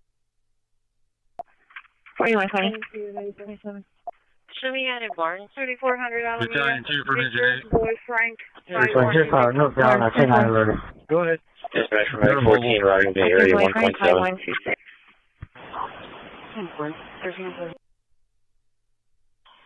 Go ahead. 10-4. 7500.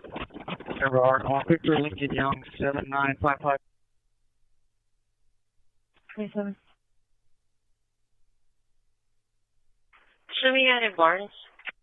Battalion 2 for Engine 6 Bravo. 10-4, being route.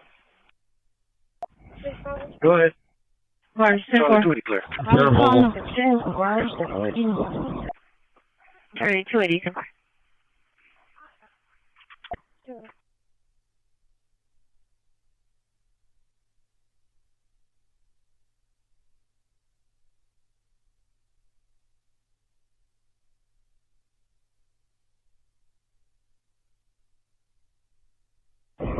Bravo.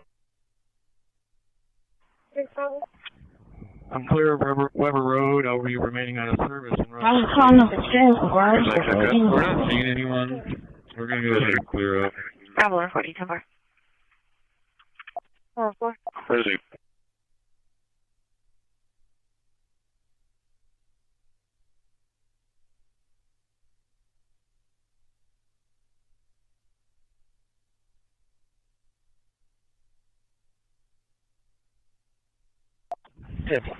How's it going, guys?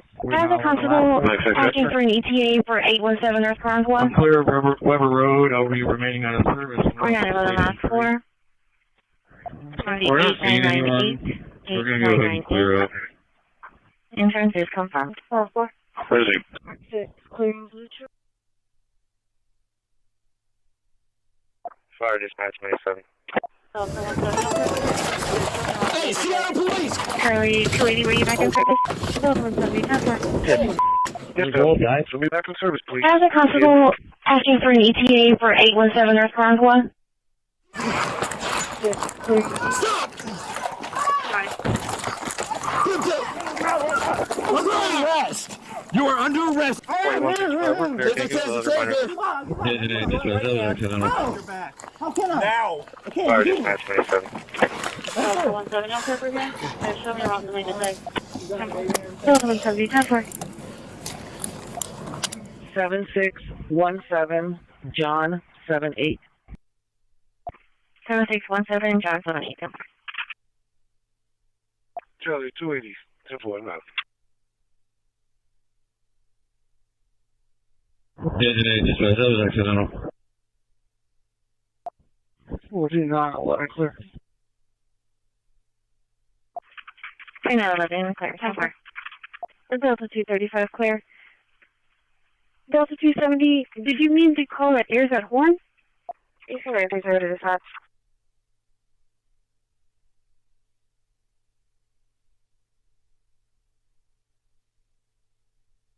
DIU's flexibility and proximity to extraordinary technological hubs to partner on innovative solutions addressing combatant commanders' needs. And finally, it's worth noting that we are in the process of consultation direction by the full-year continuing resolution for defense. While we are all disappointed that we did not complete a regular defense appropriation bill for fiscal year 25, I'm interested in hearing how the Department of the Air Force will navigate the remainder of the year. We'll work closely with you throughout this budget process to find ways we can accelerate the fielding of the platforms needed by our warfighters today. With that, I'm happy to yield to my friend, the ranking member, Ms. McCollum, for any opening remarks she would like to make. Thank you, Mr. Chair. Thank you for extending me this courtesy. Good afternoon. I'd also like to welcome Acting Secretary Ashworth, generals. Christina Torres, driver in the area, Ricardo and Staples. Be for a white male, white shirt, outside the location, no weapons seen. Husband on the left side, took a beer. License plate is Clio Zebra 4314, 2017 Cadillac, which rested by the 25 Vehicle asking pulling into Chipotle at 1312. I need assistance for the service. Delta 130, Delta 224, disturbance 2111 South Staples at the KFC, Staples at Baldwin. 4911, location East 7 at Frank. Today's date is 3. Tom Sam George 7707. I need assistance for the Animal service. control requesting backup 117 East 70 at Frank. 80124. Can I get a unit back to that? 117 East 70 at Frank. Case number is 67-0067. And I can copy clear. Oh, you do. Delta 130, Delta 224, disturbance 2111 South Staples at the KFC, Staples at Baldwin. Can you use an in-house case number for that? 10-6 at the PD. 23 route 117 East 7 at Frank. She's got 3 canines following them. Today's date, that's 3. -3, 10-4. Have that animal control requesting backup 117 East 70 at Frank. Sorry, dear, I'm correct. That's a free direct. County 270, check for the pedestrian Sears Open Cimarron. 156, show me car rescue. 801, I've got 3 trying to come after us, and I've got an argument amongst neighbors. 10-4. Always clear UTI. I think he ran back into Paradise Pond. At Burleson for possible single vehicle traffic accident. 140 Shelby. 10-6 to the PD. Working on a follow-up with 148 traffic. She's got 3290. Route 17 space. We have suspicious. 1314. Hunter Charles 2051, 69 access and camera for you. 4920, goodbye. We got 11 last one for 141, we check in 45 number 14. Can you be en route to Josephson Corridor at Burleson for a possible single vehicle traffic accident? Jeff Parks with Railroad called and said there's a vehicle in the ditch. 140 traffic. 140. Try 1314. 3060. Hunter Charles 2051, 69 access and camera for you. 129 arriving. 1041. 1044. Medic 1 to EMS back channel. 31 radio taking it from New York. 23 right. Silent 36. And I got 2 of y'all in private. I'll be with y'all in just a moment. 1003 to dispatch, radio check. Delta 277, case number 10-4. 3063. Can I get a private dispatch? 129 arriving Taffy. 551 Charlie. 1041. 250 there. 2 mile mile, office 201. One product road. Medic 1 to EMS back Charlie channel. 140 to Charlie 190 or 165. 23 Silent 36. And I got 2 of y'all in private. I'll be with y'all in just a moment. 1003 to dispatch, radio check. Dispatch 915. 10-4. Delta 277, case number. Code 1 Bay 0. Where's your code? 551 Charlie. Got you, Charlie. I'll take that, bro. 2 mile mile, office 201. One product road.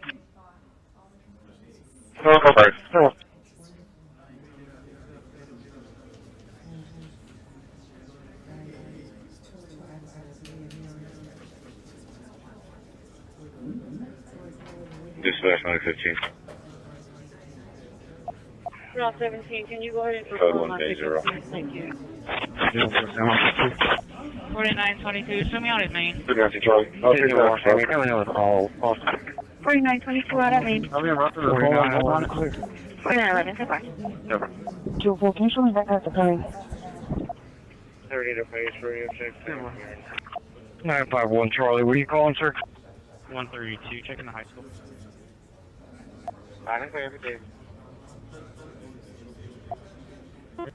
Route 17, can you go ahead and perform my pickup, please? Thank you. 4922, show me out at Main. 4922 out at Main. I'll be in Rockford. Calling. What on it? Never. 214. Can you show me back at the time? Private, and I need y'all to give me a moment. 30 to face radio check. Delta 255, 8 times 2. 951 Charlie. What are you calling, sir? 132, checking the high school. Victor William 1166. George Victor William 1166.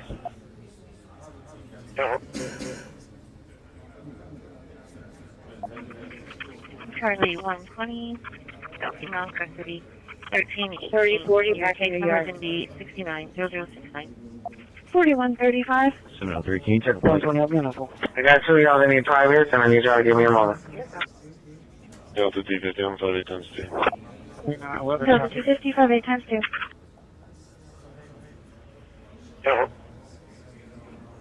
George Victor William 1166. George Victor William That comes back to 1166. 2004 Caddy to Randy Parker.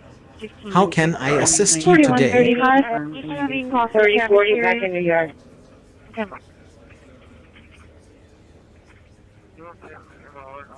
Where's the same horse? Delta 20 area.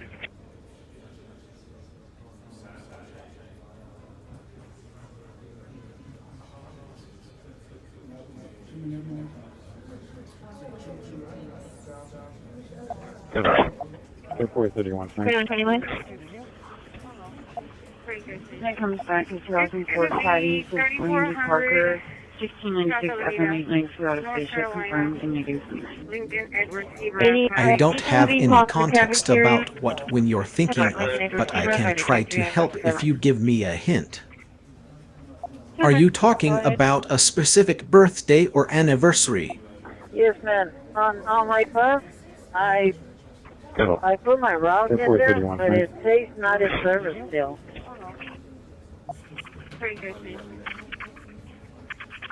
You are telling it, Everhart?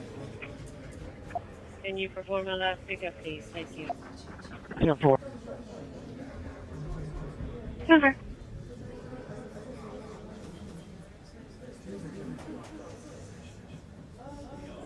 Okay, what's your thank you. Right now, are you already out there?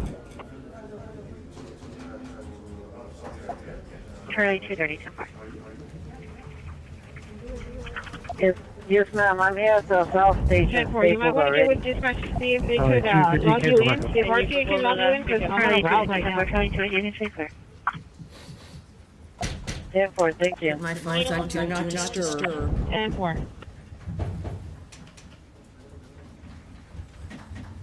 10-4, Matt, thank you. Cool. Alrighty, everybody. Thank you for being here. Give you a couple more minutes. I know I scooted in here for the 2 minutes. 2 minutes. How's everybody today? Looks like it's nice out there. 801 Rossman Show was close to you. Good. Thank you guys. I'm really hoping that the others are allowed to bring their computers in again, that it won't be as exciting as Thursday. 701. Tower, thank you. But we'll see. Last 4. I confirmed the city of All right. So a little bit of a update here and announcement for you. 9006, entrance is confirmed. Couple announcements. The State Department has no higher priority than ensuring safety or abroad. To that end, President Trump has made it a priority to bring home Americans unjustly detained overseas yesterday. Secretary Rubio joined President Trump in welcoming home Ksenia Karolina to the Oval Office, who was wrongfully detained in Russia for over a year. In his first 100 days, the 47th president has secured the release of 47 unjustly held Americans. No administration has worked so hard or so quickly to bring U.S. citizens imprisoned abroad. That is because of the leadership of President Trump, and we are committed to bringing home every single American who is wrongfully detained around the world. Secretary Rubio also joined President Trump in the Oval Office today for a meeting with the Canadian Prime Minister. During the meeting, Prime Minister Carney described his intention to increase Canada's defense spending, meeting President Trump's exceeding President Trump's leadership there and the demand of what he was looking for. 9 years ago, most NATO allies were nowhere near spending 2%. Today, allies agreed that they must increase their defense spending, and every week more are announcing the increase. 18 countries, in fact, since the November election. Let's see here. We've got now something very important. I think most of you have heard about, certainly through the president as well. The president also announced in this meeting that the Houthis have capitulated following the administration's strikes. In the president's words, the Houthis have announced that they don't want to fight anymore. They just don't want to fight, and we will honor that, and we will stop the bombing. They say that they will not be blowing up ships anymore. As Secretary Rubio explained, this was always a freedom of navigation issue. These are a band of individuals with advanced weaponry that were threatening global shipping, and the job was to get that to stop. And if it's going to stop, then we can stop. There is also something now retweeted by Ambassador Witkoff's X account, I believe, noting that following recent discussions and contacts conducted by the Sultanate of Oman with the United States and relevant authorities in the Republic of Yemen, with the aim of de-escalation, efforts have resulted in a ceasefire agreement between the two sides.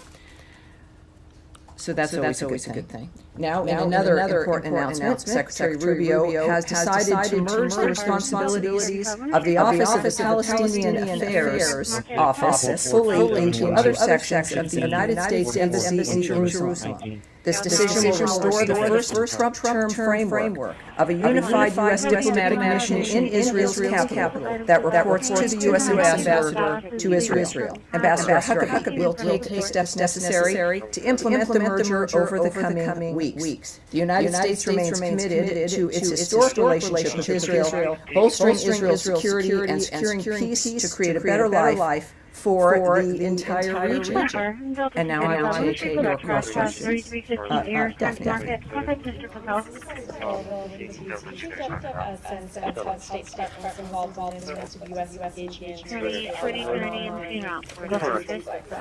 Well, we've got some details again. I noted to you what the Amanis have messaged again, retweeted by Ambassador Witkoff. I can read you a little bit more here as well that gives you a few more details. In the future, they note neither side will target the other, including American vessels in the Red Sea and the Bab el-Mandeb Strait, ensuring freedom of navigation and a smooth flow of international commercial shipping. The Sultanate of Oman expresses its gratitude to both parties and their constructive approach that led to this welcome outcome and hopes that it will lead to further progress on many regional issues toward achieving justice. So at that point, though, there's more that obviously you want to hear about, obviously some of the details, and I would expect I'll have more for that on that for you probably Thursday's report there. Andrea.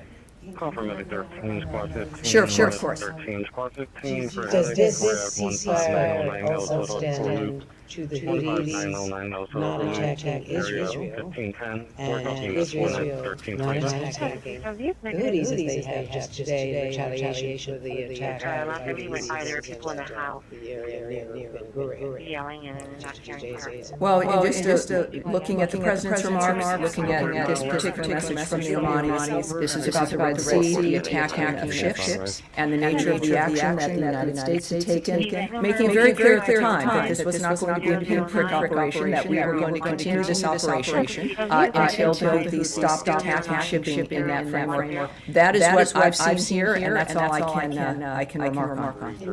Ambassador Witkoff said last night at the Israeli Independence Day celebration that very, very shortly there would be announcements on expansion of the Abraham. The President also today says there would be a big announcement next week. This was positive. 4911. My teasing about it. I think it'd be a classic, talking about something before it lands without giving too many details. That is certainly, of course, my situation here as well. But when the President says there's going to be a big announcement, I would take him seriously. And he would, of course, I can put it that way, in the fact that it's very good news. Ambassador Witkoff saying very, very shortly there would be an expansion of the Abraham. Well, I will wait for the Secretary when it comes to the details of what's going to be described and announced in that regard. Of course, we know the importance of the Abraham Accords, starting with the success in the first Trump term and what that meant for the region, something that no one ever thought would occur once again. Trump has a tendency to accomplish those kinds of things that make a huge difference for a long time. So I have nothing to report for you right now, but clearly it appears as though I will later on in the week. Nadia. 3885. Despite the statement by the President and the Secretary on the ceasefire, also there are many just confirmed. The other side, the Houthis themselves denied it. They say that we are not going to stop attacking the ships. So how do you explain that? Well, they're terrorists, so you know. I use for my basis of who to listen to and who to take seriously, of course, is the President of the United States, Ambassador Witkoff, the Secretary of State, Marco Rubio. I think that as what we've said, of course, also when it comes to other situations, is that we look to actions, not words. And clearly, there's been development here that the President shared, and I think his words are the words that one wants to rely on. And attack on the port of Sana'a, as you know, Sana'a now is completely out of service. 20 million people are affected as a result. Was this attack coordinated with the United States, or you think this is more like a collective punishment against civilians in Well, I certainly, I would refer you to the DoD regarding any questions about American action, certainly with the operations that we've had against the Houthis and the shipping issue. But I can't speak to any action, of course, that Israel may have taken or the nature of that.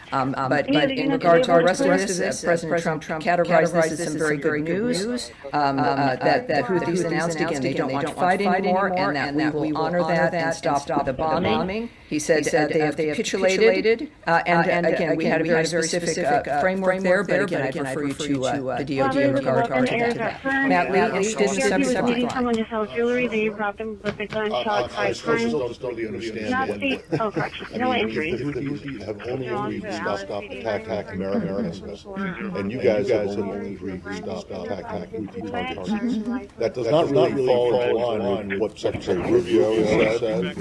Attacks all international shipping and well, it was that venue, it was that arena regarding the Red Sea shipping within that I understand that, but if this is a deal with just U.S. Houthis and no one else included, and the Houthis are still going after French ships, German ships, or Israeli ships, or whoever, I'm not quite sure how this is anything other than the guys just saying, okay, we won, we're leaving, but terrorism I don't recall those lines being used, but I can say is that Secretary Rubio said this was always a freedom of navigation issue, and of course our approach was the fact that they had struck ships hundreds of times, including our ships, in that area, and this is one of the cases where we again, a very transparent administration, a president who is speaking and will speak on what's happening, what he's planning, what we hope for, what he has heard. And I would take him at his word in that regard. Of course, Secretary Rubio was in the Oval Office at this point.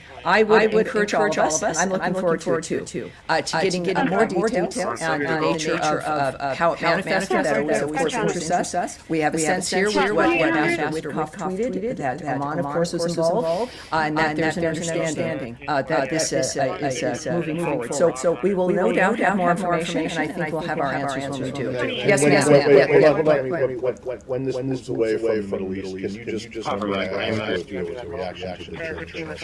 So we'll get together. Yeah. Matt. 103 and 176. Thank you. Thanks.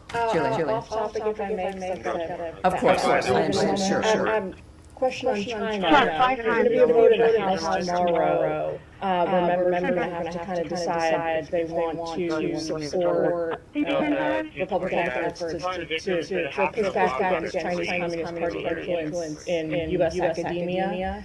The Secretary Rubio had a position on deporting these students here that are associated. It's called the Confucius Institute. Yes. As you know. Well, I can't speak about that particular issue, but of course Secretary Rubio has made his position clear about the kinds of individuals who are going to have their visas revoked or not renewed, involving whether or not their actions affect our foreign policy interests, or the opposite of what it is they said that they would be doing here if they engage in certain kind of behavior. So, but what we will do is see how the Secretary feels about this. And I do expect to talk with him a little bit later. But so we'll take that back and get it back to you, because I know you're going to be reporting on that. But we'll do that. Yes. Can you tell us? There's plenty of criticism, as I'm sure you're aware of, out there. Folks who say the new dual-headed role for the Secretary is problematic. Can you tell us how he feels about being appointed national security advisor? Well, what I can tell you is that this is a man who accepted a job because he knew he could do it. He is here, has had tremendous success as Secretary of State. He also knows what's required there. He's in the White House a great deal. He has an excellent relationship with the President. And if the President is going to ask him to do something, the President feels also that he would be obviously a good fit, or he wouldn't have asked him to do it in an interim basis. I found, and I can just speak to my own experience, experience with him. That Secretary Rubio is very focused. He enjoys being here. He likes his work. I think most of the time he loves his work. This is a man who's committed to wanting to make a difference in the world, and we're in a remarkable time where someone with his family background and experience, as with President Trump, as with mine, as with many of you, maybe sometimes find ourselves surprised to be in this building and working and doing this kind of job. I find Secretary Rubio to hold that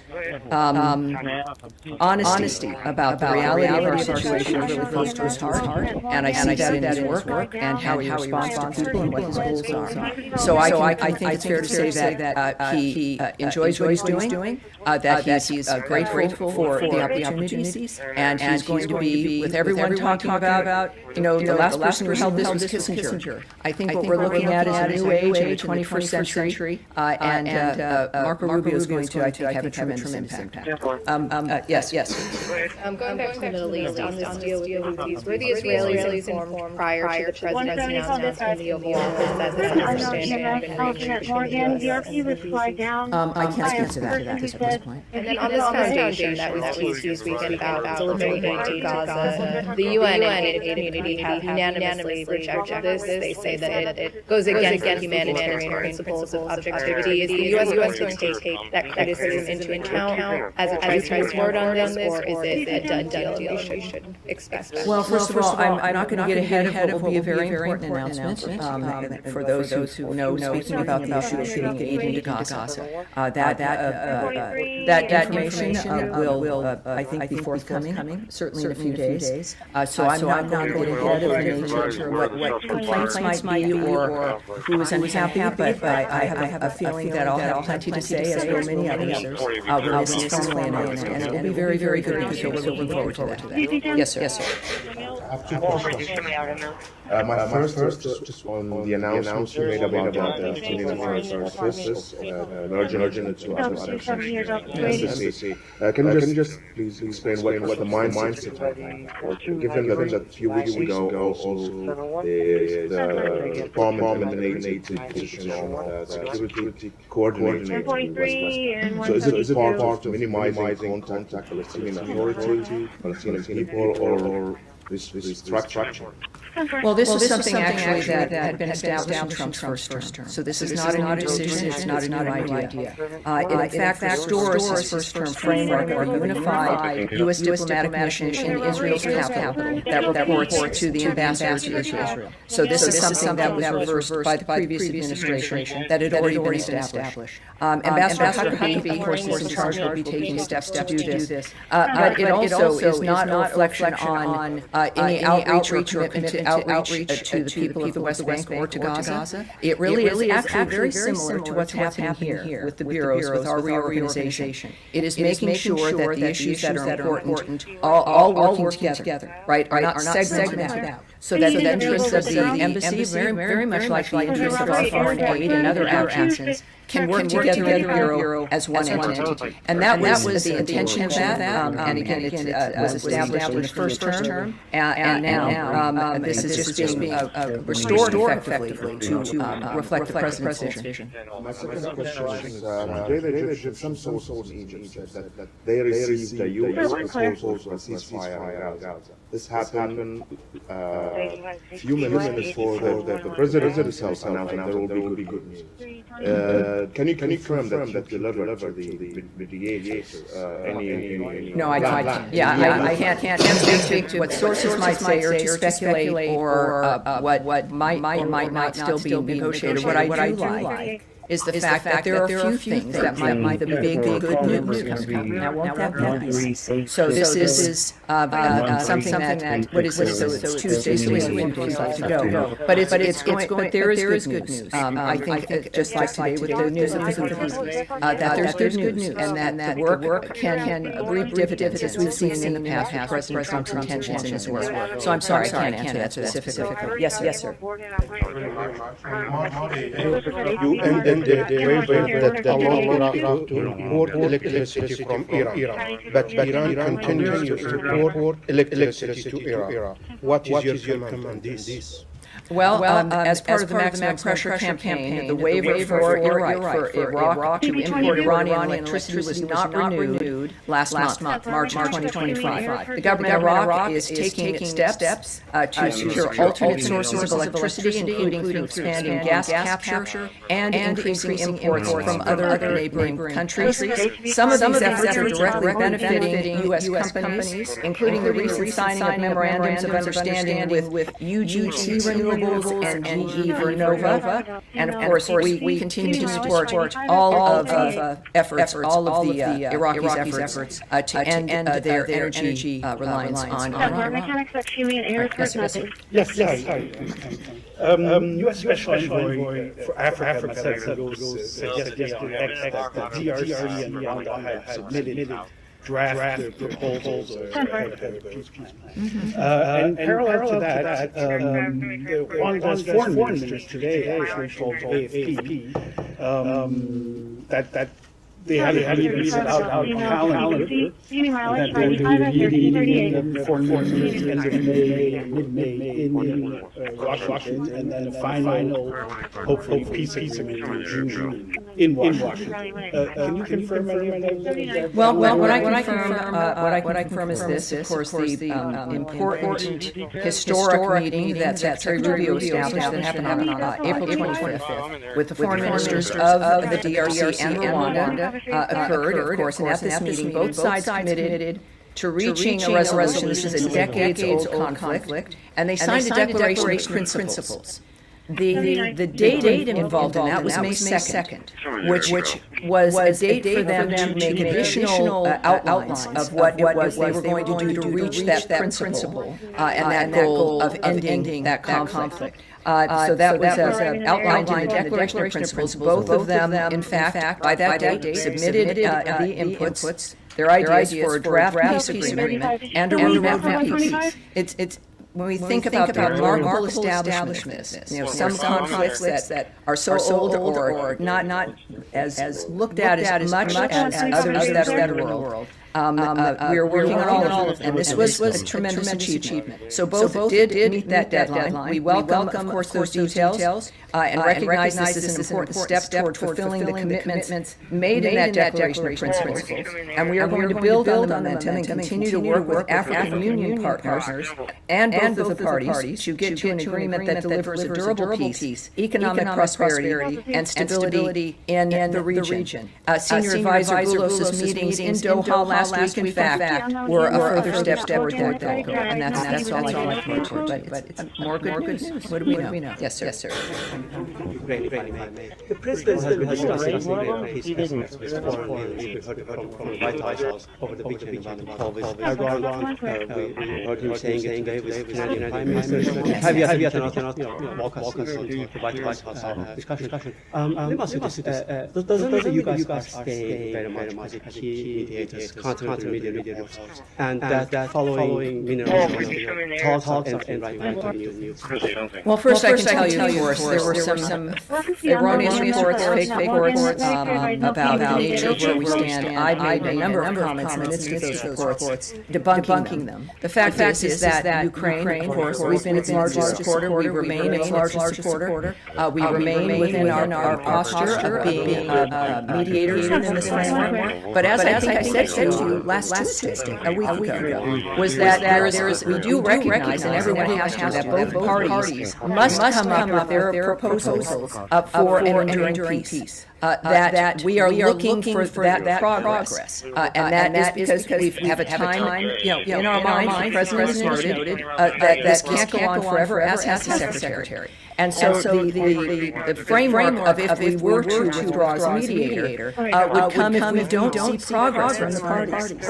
And we do. The President has made recent comments about his continuing optimism about what's possible. And of course, the Secretary also is been traveling a great deal, and continues to. But our commitment is not one that is fainting. It is not one that was brief.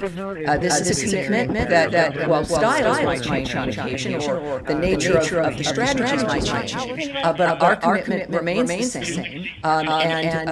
Again, it is reliant on the parties showing us that progress is possible, that they're working for progress, that steps are being taken for progress, and then the president, who is in charge of how this proceeds, will make his determination. He's of course involved with all of the parties in this regard, along with the Secretary of State Marco Rubio, and of course the interim NSA. So we're sure about that. That was, I appreciate bringing it up, because there's a lot of fake news. I think we are extremely clear, and I appreciate the opportunity to be clear again about our commitment to understand what means in Spanish, or how it relates to the count. Why Ukraine is in this so when Alex says uncentinar, Sam used and asks for clarification. Well, yes, and I've enjoyed being at the summits, working with people, meeting my counterparts in Ukraine, and their commitment, obviously, they want this to stop, this carnage to stop. It's clear.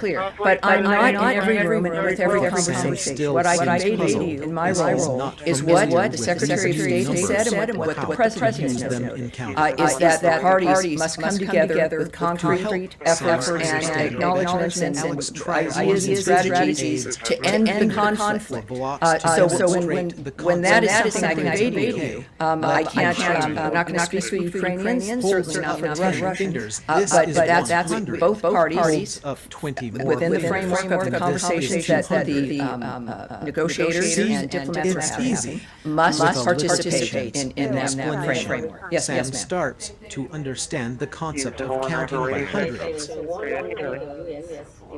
As they continue counting together, Alex realizes that Sam has some basic knowledge of numbers in other languages, but needs practice with English-specific vocabulary and concepts. Okay, so we have 100, 200, 300. How do you want to count from here? With a bit more effort, Alex and Sam eventually develop a shared understanding of the counting system. In this scenario, the law of learning would suggest that 1. Be aware of cultural differences in vocabulary and language structures. 2. Use visual aids, demonstrations, or gestures to help learners understand abstract concepts. 3. Break down what I've said several times on this podium is that there are several nations that are responsible for helping move the carnage that is unfolding in Ukraine in this war. That many nations are responsible for the nature of how it continues.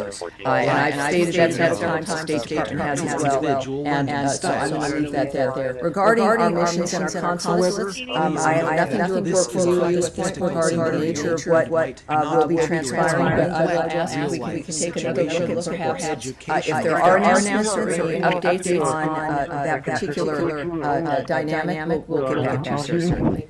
Yes, sir. Glasses.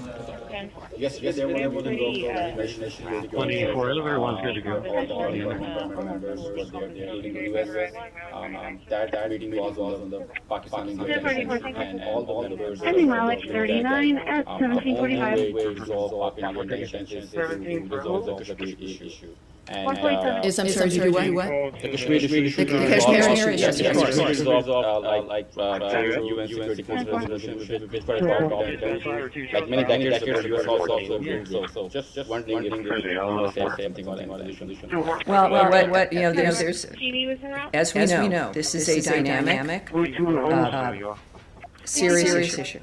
So I'll repeat some of what I've said before, but as you know, I'm limited here. It remains an evolving situation. We clearly are still closely involved in monitoring We continue to urge Pakistan and India to work towards a responsible resolution that maintains long-term peace and regional stability in South Asia. We remain in touch with the governments of both countries at multiple levels. We are not watching from afar in that regard. We are engaged. We're aware of various reports that are happening in the midst of this very delicate situation. And of course, I think not without being involved in certain phone calls, I do have, it's comfortable to have tremendous trust in the President and the Secretary of State when it comes to how this is unfolding. All right, yes, sir. Right, we'll move on. Did you confirm that there's a meeting with Iran yesterday? This is the first. And the second, is there a connection between the Houthi ceasefire and the diplomatic engagement with Iran? This is the Houthi dynamic and other things that are unfolding. We have news every day. Fortunately, much good news. And this has been a commitment from day one, right? From the moment and before, certainly back to his first term, what President Trump has been interested in. So while we're going to have all kinds of things that might happen at the same time, it's important to not conflate them. That we have results of things that have been worked on for weeks and months that are now coming to fruition. Also, the President's interest in, as an example, the aid to Gaza and his personal involvement and commitment to having that get resolved is something that does make things faster, but everything his administration does is fast moving. So I would say that is to be cautious in the fact that we're looking at the development of things that are important, but have been in the works for a long time, and are not tied to a certain development or linked to one thing or another. But you're going to have things happen at the same time when you've got a singular region, multiple issues happening, multiple negotiations, multiple efforts for ceasefires. Inevitably, things are going to happen simultaneously. But I think that is the result of the kind of work that we've been engaged in for weeks now. And so that's all I can say about that. The meeting with Iranians Sunday? We've had that question before. Certainly last week we addressed it. I have no specifics for you about what is occurring, and I can't confirm what will occur. But as soon as we do, and if we do, you will hear it right from this podium. All right, yes, sir. The Trump administration released a budget blueprint on Friday. It's not a leak or a draft, it's an actual budget blueprint released to Congress. And it includes massive cuts for the United Nations. So with Ambassador Designate Waltz heading there, presumably at some point this year, what is going to be his mandate? Is he going in with priorities to advance certain U.S. interests, or is he going in with more of like a Secretary McMahon's mandate, kind of starts to unwind, so to speak? What is his mandate going to look like? Well, I think that conversation is something that President Trump and soon-to-be Ambassador Waltz would be having. What we do know is that what the White House submits to Congress is a budget that reflects their commitments and what they want, and it certainly is consistent with the nature of what they're trying to do with government, which is not just for the sake of making it smaller, but making it more efficient. You've got to be nimble, and you've got to know what your mission is. You've got to be spending money based in a way that is a reflection of what the American foreign policy is, what our values are, and that bigger doesn't necessarily mean better. It certainly doesn't mean necessarily that you can get things done. As a matter of fact, more bureaucracy, the less that you're able to accomplish. So from the start, I have a feeling we might be talking about this for 4 years, is the fact that just because something is changing or looks different doesn't mean it doesn't exist or it's not going to do the same job. It will do a better job. That is always the goal, and that is always the goal, and that is the focus. So a budget recommendation, and then of course this is a budget recommendation from the White House, and then we will watch that. But it certainly reflects the president's agenda. But it certainly reflects the president's agenda and his goals. Yes, Eric. We've seen this days about you mentioned the president's statement today, their ceasing of attacks and their ceasing of attacks on we've also seen reports in the region. We've also seen reports Israel is calling up more that Israel is calling up more reservists for potential expansion in Gaza. Can you speak to the challenge of the different Iranian proxies at once in an area of concern proxies at once and is an area of concern as far as the potential for an expansion in the well, you know, we've seen clearly the nature. Well, you know, we've seen clearly it has to be wiped off, Hamas, and that it has to be wiped off out of Gaza completely. We certainly have seen the impact on Hezbollah. We certainly have seen the impact on Hezbollah continues to defend itself as Israel continues to defend itself against Iran, and the armed squad of Iran. The good news is the United States. The good news is the United States, of course, can do many things. It has a right to defend Israel also has a right to defend itself. And as an ally, we support that. Clearly, we've made that clear to the world as well. Clearly, we've made that clear to the world as well. And the remarkable agreements and at least even just getting Iran to the table has been a tremendous accomplishment.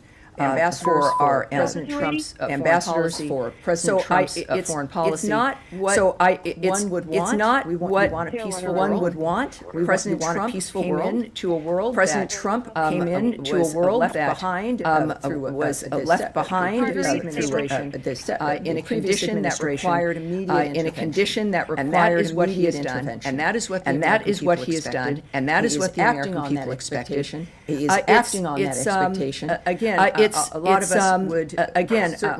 of us would certainly everyone involved in these this is not what any family anywhere in the world this is not what any family anywhere in the world imagines what the next day would be for their families. I'm proud, and we all should and that the United States continues to work that the United States continues to work to change all of these bring them to heal, to stop them, to bring them to heal, to stop them, and to make people's lives better. I'm very excited that many efforts are going to our conversation, bring fruit to our conversation, be able to talk about that later in the week. Be able to talk about more about that later in the week. But no, I think that Israel defending itself, when it comes to Israel defending itself, and the nature of our commitment, and the nature of our commitment for peace in that region, and Iran is certainly at that. We have tremendous framework, and we have tremendous ambassadors setting the table there about what needs to happen. Setting the table there about what needs to happen for the country, for the region, and for the world. All right. Yes, sir. You said you were waiting for a concrete. You said you were waiting for a concrete proposal. Are there any new proposals? Are there any new proposals? What's this? Well, if there were new proposals, I wouldn't. Well, if there were new proposals, I wouldn't stand here and say. And that at the same time,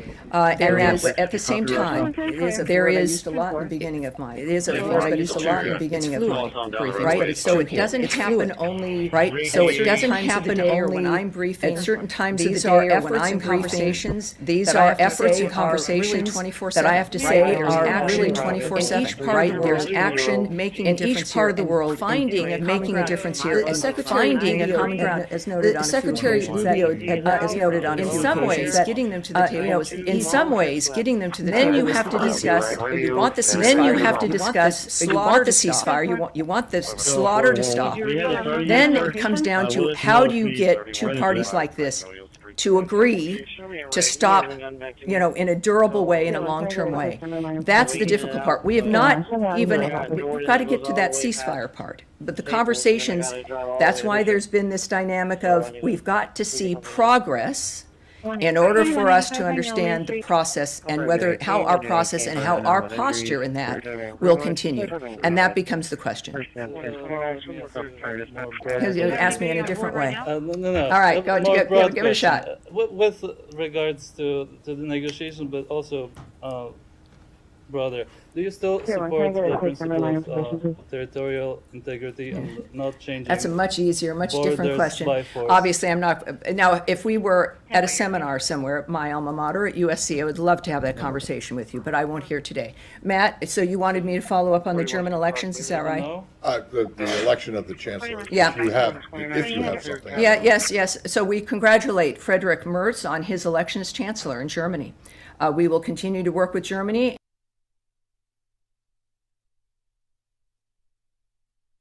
Delta 125, can you search another? We got a aggravated male walking up on us.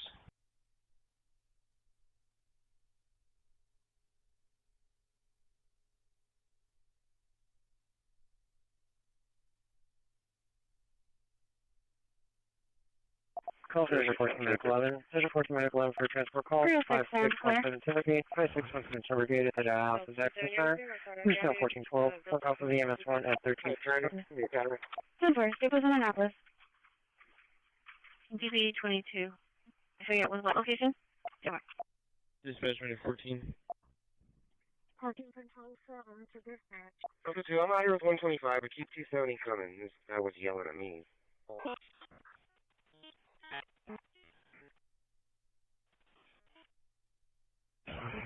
We're available. Take that for 11. Hey guys, you're watching Boondocking with Dennis. Good morning. We're at Con Brown Harbor, Aransas Pass, Texas. That little bridge in the background, that'll take you out to the ferries. Get you from the mainland to Mustang Island, where Port Aransas, Texas is.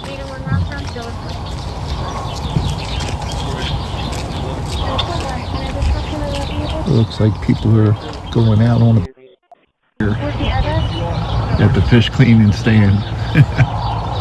You got the right idea, buddy. You're just here at the wrong time. What's the song? I was in the right place, but it must have been the wrong time. He's just keeping an eye on everything. It's always an interesting process.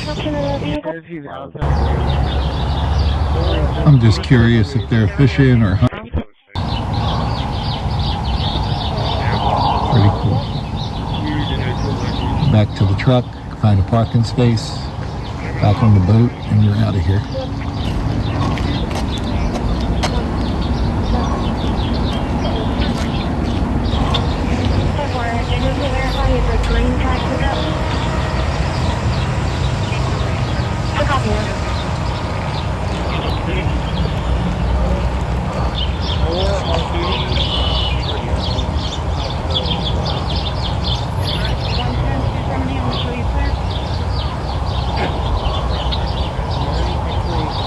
Got another one going in.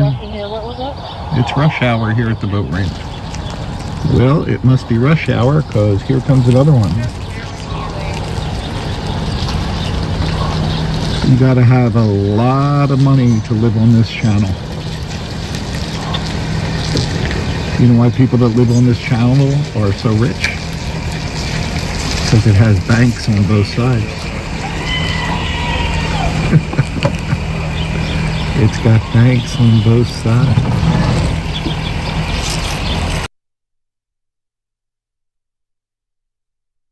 Yeah, before we called it in. 2 Bravo. It was a passerby that called it in. What's up, dude? Any MH unit available to assist for mental violence, 1702 Boy Star. Charles, where's your one? Good. 22. I'll be OCL, I'm not speaking to. Yeah, off duty. Good. 31, 81 miles. 2 Bravo. 76. What's up, dude? Charles, where's your one? 1 Bay, starting 0. 6 Bravo. Delta 1. 1 Bay 0. We had an accidental overdose, 5402 Leopard, Greyhound 6 RV Bravo, Park, 2 Bravo. 48-year-old male conscious and breathing, advising he took 30 tramadol. Williams on duty. 31, 61, 81 miles. How you peg on, baby? Yeah, go ahead. Dispatch for medic 15.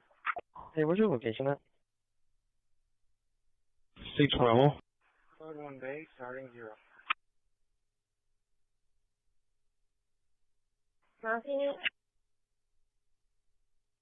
6 Bravo. I'm out here with 125. Yes, sir. Make sure there's 8 of those boards, and then you should be getting 4 bundles of stakes. Okay. 10-4. Hey, what's your location at? It's right down clear for me. Alright, I see him at the register. He's going to be a good robbery. He's coming out. Start creeping up. Alright, he's walking up to the car. Ready? 3, 2, 1, pin.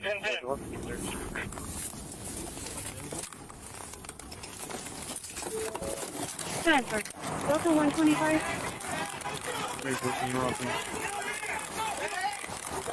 Can I get the exact address? I got rifles. Switch out of rifles. I got rifles. Slow it down. Hey, he's open, good. Hands! You should.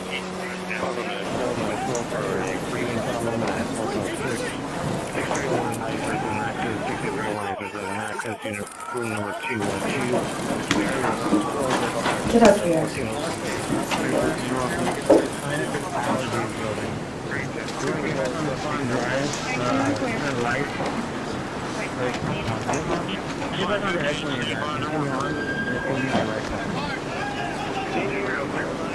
So I wanted all of these amazing agents and prosecutors up here on stage because with our local, state, tribal, and federal partners, targeted one of the largest and most dangerous drug trafficking and foreign terrorist or 6 of these guys and women here in the country illegally.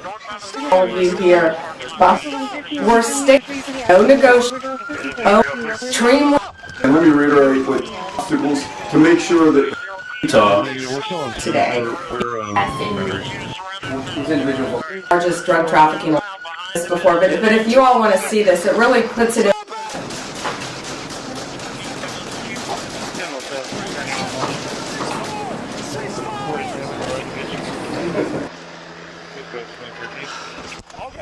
Everyone good. Everyone good. I got a North Main. Hey, get on the main channel. Everybody take a breath. Hey, down. Maintain cover on here. Where's the gun at? Guys to the left. Okay. Do not move. Hold what you got. Stay right here. You good? I'm pretty good. Stand by. Has anyone called it out on HBD North? Hey, what put it on? I'll get it on North. County time. Got it, Sarge. I got it. Channel North. 5459, 1405. 306 CCC door check complete. Vehicle.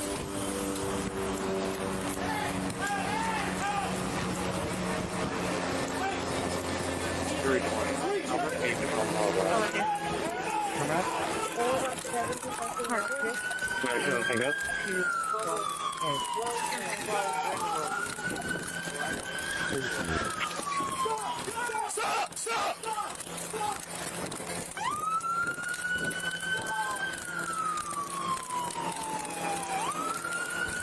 Vehicle.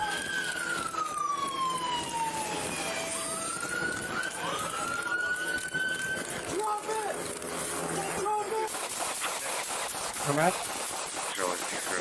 320. I'm going to be Patrol Harbor Island. I'll go to North Main. I got good. Everyone's good. Everyone's good. Hey, somebody take my face. Main channel. Nothing. Everybody take a breath. Calm down. Dispatch North. 15170, after it's there.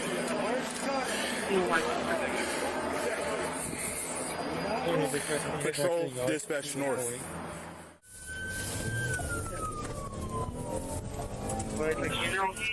Still 15170 for the attempted contact. Disregard, they are reporting the council advisor. We're able to make contact with the subject. Delta 1.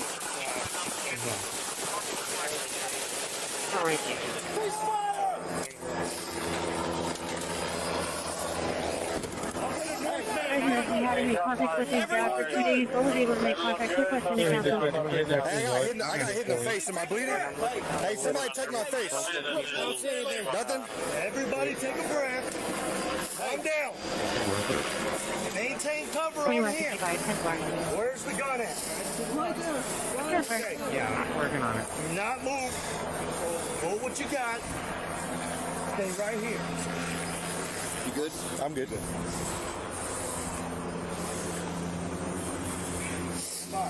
Everybody good? Yep. Has anyone called it out on HPD North? Hey, we'll put it on. I'll get it on north. Hey, I need a team. Officers good or not? All officers good, right? Yeah. All officers are good. Give me a team on that fence. Just go for transport. Okay, I think they're kind of. Do you have any video on board? Was that a guy hit? No, my last two are the ones I got to get on the line. Switch out a rifle. I got rifle. Dispatch, radio check, please. Heads! 4175 is going to be a good head stop. Charles William 07. Hey, the head's ready. He's reaching. Hey, watch the rifle. Oh, okay, radio check, just go for transport. 178, do you want to call us for an update? Watch the crossfire!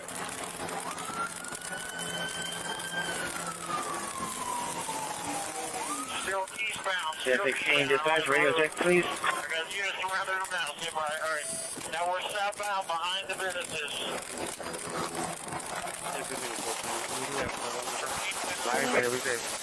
Jet 14, radio check.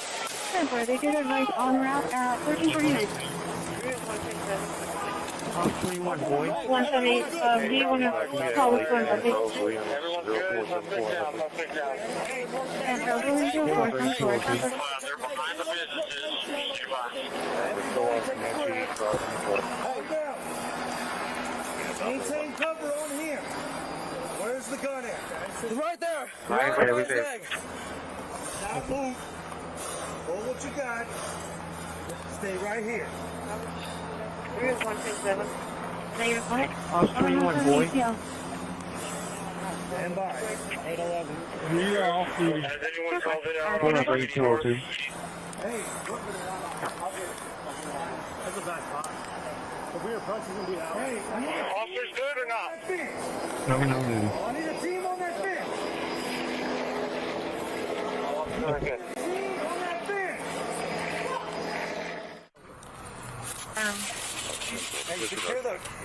Call for engine 13, medic 91, engine 13, medic 91. For a call over at 1109 Ontario, 1109 Ontario, area 1306. I got you. You're strong, Report bro. call I got EMS you. 1 I need at you to go down and 14. help one of the bigger guys. Charlie 165, pushing out for the disturbance at St. John's United Methodist. Hey, you got one there, leave him there to start medical. Also coming in, advising that going to be You got first aid? Start medical. So when that comes back, the vehicle was Sam Charles William 0724 and this one is Sam Charles William 0474. Hey, who's shot? Give me the highest one. Those are low. Let's get a light. Who's cars do we know? Yeah, mine. All right. These ones don't need chips. Hey, this red bag. Charlie 185 per person, 60. Major staffing issues, and it comes just 1 week after air traffic controllers lost communication with Newark planes. So the outage lasted between 60 and 90 seconds. Here's how the tower controllers reacted when the incoming pilot asked for clearance. Listen up. We lost our radar and it's not working correctly. Radar service terminates, squawk VFR, freeze change approved. If you want a Bravo clearance, you can just call the towers when you get closer. Okay, I'll wait for that frequency from you, okay? Okay, no, just squawk VFR, look up the tower frequencies, and we don't have a radar, so I don't know where you are. Let's bring in Matthew Wiz Buckley, FA-18 fighter pilot, former commercial airline pilot. We need some, try to pack it. No, not. No. 31. Yeah. What else is it? Where? Hey, how you doing? He's got a back wound. Okay. Yeah, it's got an exit through there. We can try to get it. Yeah, shears. I don't have shears. Shears on me. Fire, getting them out thing. Yeah, he's gonna take that. Yeah, he's heavy. I'm not gonna drag him up this. I can't do it. Hey, he's still. We still got some. Speak to us, brother. Vehicle information. A empty box over to rental place. Split medium box. You got a light? See what you can get out of there. Fuck it. We'll do it with him.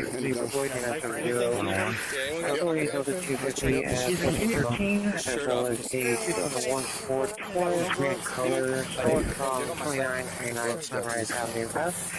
License plate 71711, Frank 56, 714, Frank 56, 30W80, and 1430. Yes, ma'am. 40, 84, 82, 11. There's a little minor accident. 701, 101. Zavala. Called in by SSO 25, no LC. 4. Yes. 250. Yes.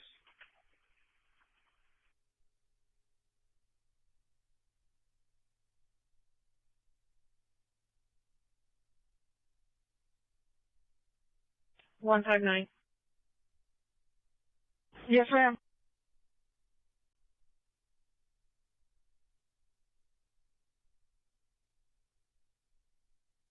There's a little minor accident in front of Zavala.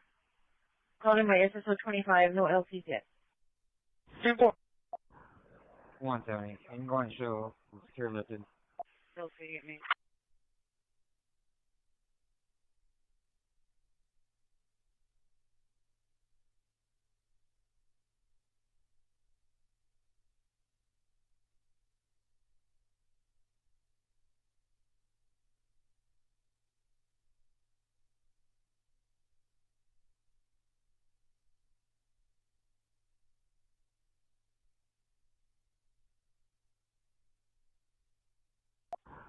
One 70. I'm going to show secure lifted. Oh, that's the location? 10-4, H2. 407. The TTI has been taking water. 805598. Starting reading. 2413 Francis Street.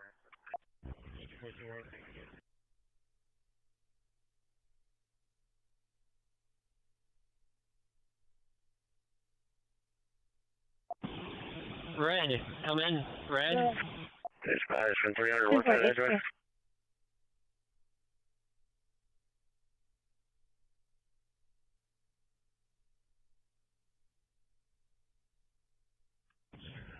$407.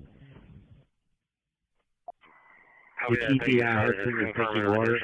805598. Starting reading.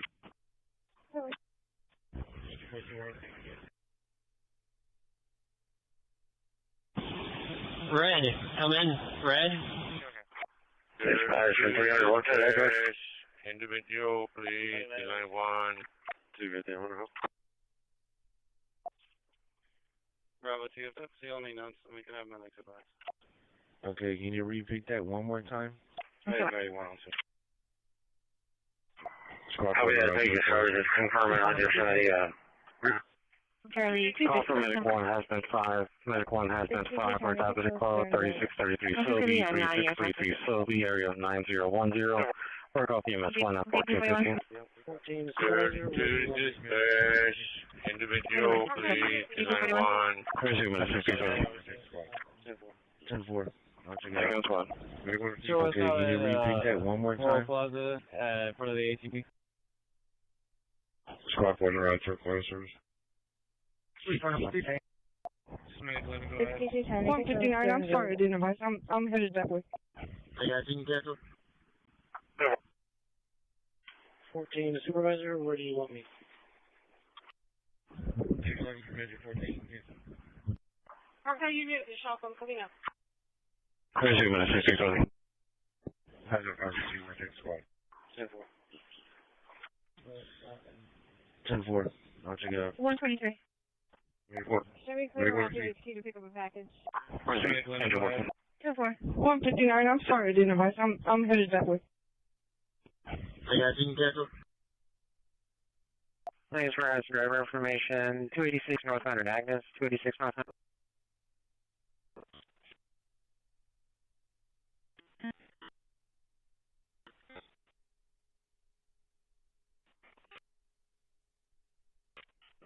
Okay, do you want them to move the vector so you can park right there? Or you can park there? Should we clear around to HQ to pick up a package?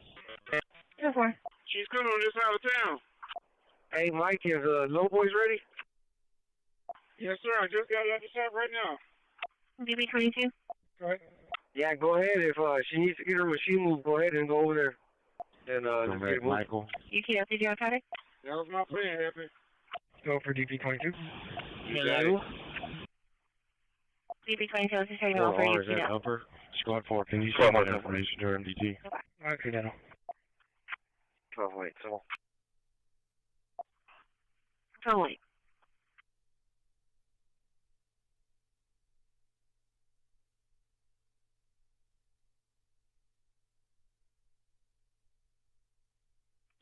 Come back, Michael.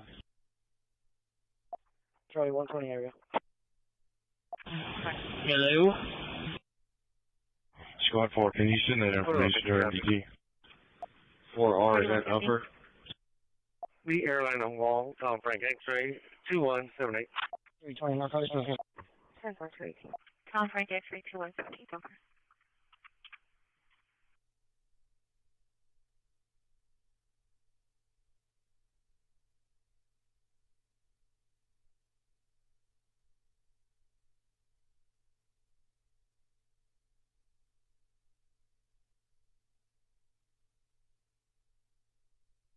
Forty-one 10 5. 320 North Coast. 10-4-3. ID. Over.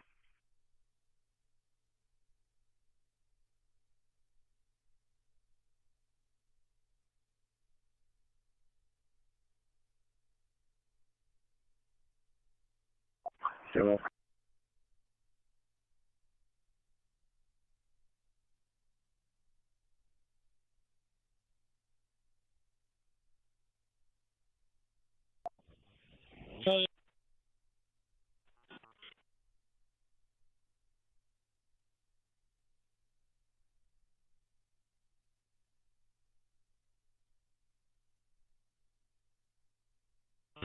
Look, 270, I'm clear my part.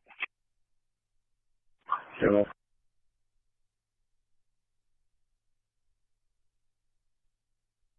Hey, Bravo. Right, we'll talk duty at 1400. 5315, you're back to back. Temporary. No problem.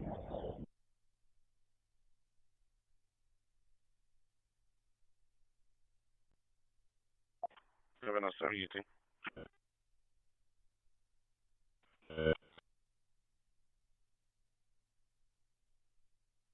Hey, Bravo.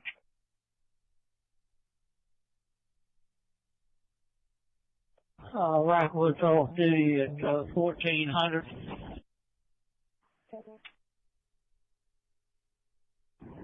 No problem.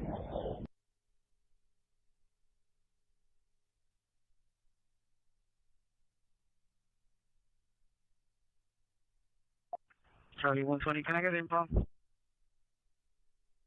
Charlie 120, go for info.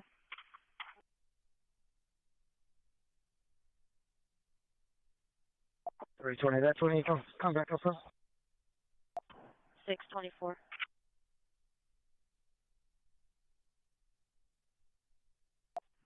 Ten-4, it's confirmed.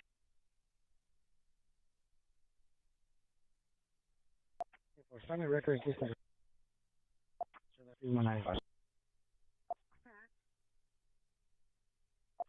DC7, you get up. Officer has arrived on the scene. The vehicle will be... Frank, 820, that's 20, come back up, Your case number is 624-30753. I copy. Take one for Squad 5. 10-4, it's confirmed. William, Hollis, John, 4133. Big one go. Send me record system. 4138. 327, no,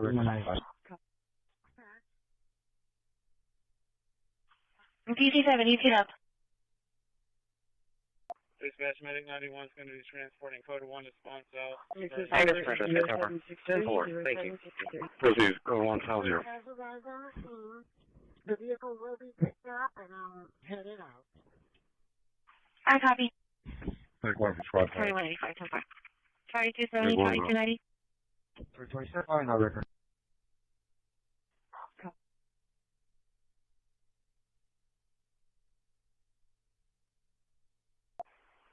Dispatch Incident 13.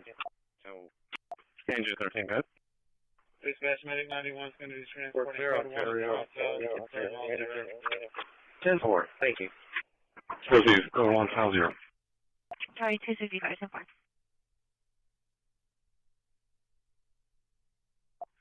4185, you can show us clear 5-8 arrest. Engine 13, what's your location? Clear 5-8, 10-4.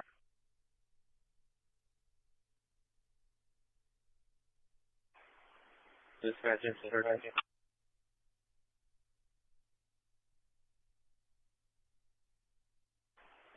We're clear on Ontario. You can take the editor.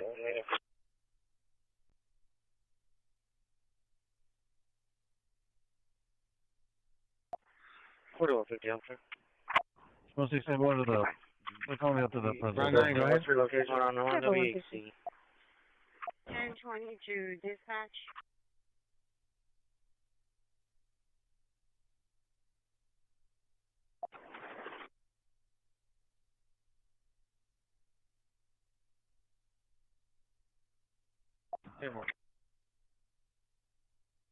Hey, Jonathan, I was looking at my schedule, and they got me going to 5-something, man. I'm supposed to get out by 3:30. Supposed to say what to the...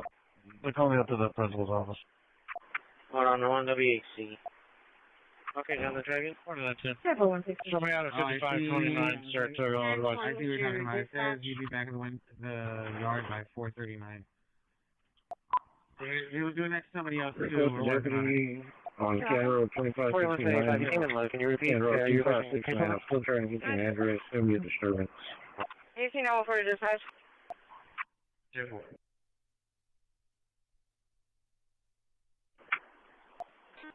Protest Connecticut. Fire dispatch Medicaid. We're transporting code. Okay, down the dragon. 0. Go 120. Drop them. 1804, dispatch. 320, contact us, 27. 2185, 10-4. Request the deputy on camera 2569. Camera 2569. I'm still trying to get you an address. It's going to be a disturbance. 2-4. Delta 220, Fire dispatch Medicaid. We're transporting code. Doctor starting 0.0.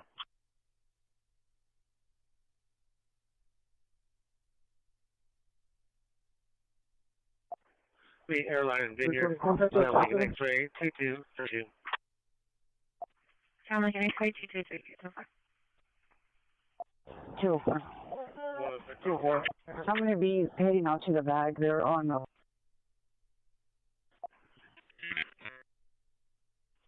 Super guy.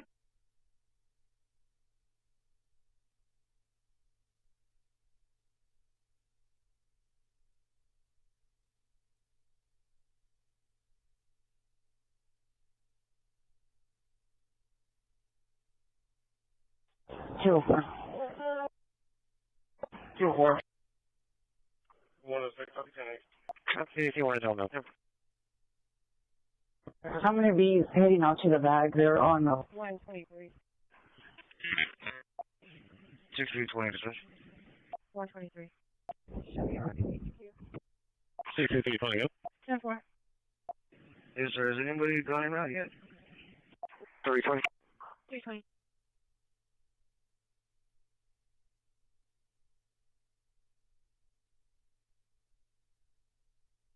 Alright, 10-4. It's, everything's okay over here, like, before. We just need kind of help getting loading her into the ambulance. So if we can, if there's no response after a little bit, maybe we can get a couple officers. 6320, No one in the hospital, no answer.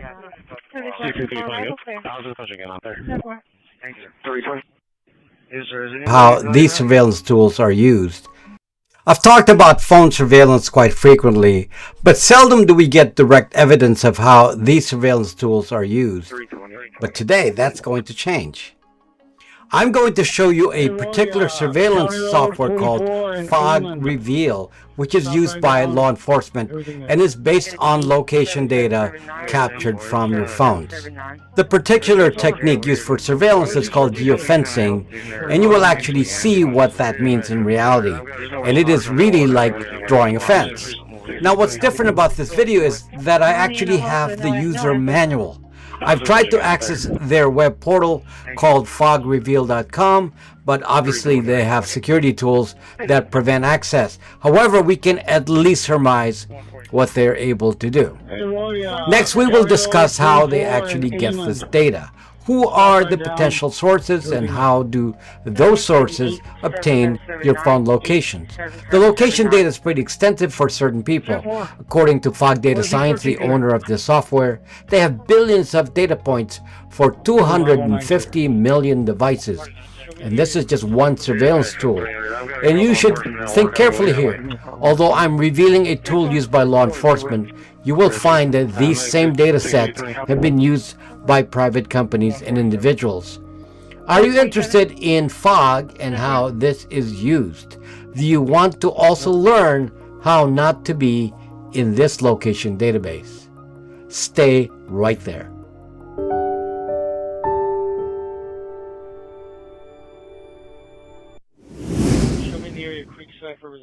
What is geofencing? What's different about the surveillance method is that it does not use Google's sensor vault. All the data captured come from location data brokers that are outside of Apple, Google, or Facebook sources.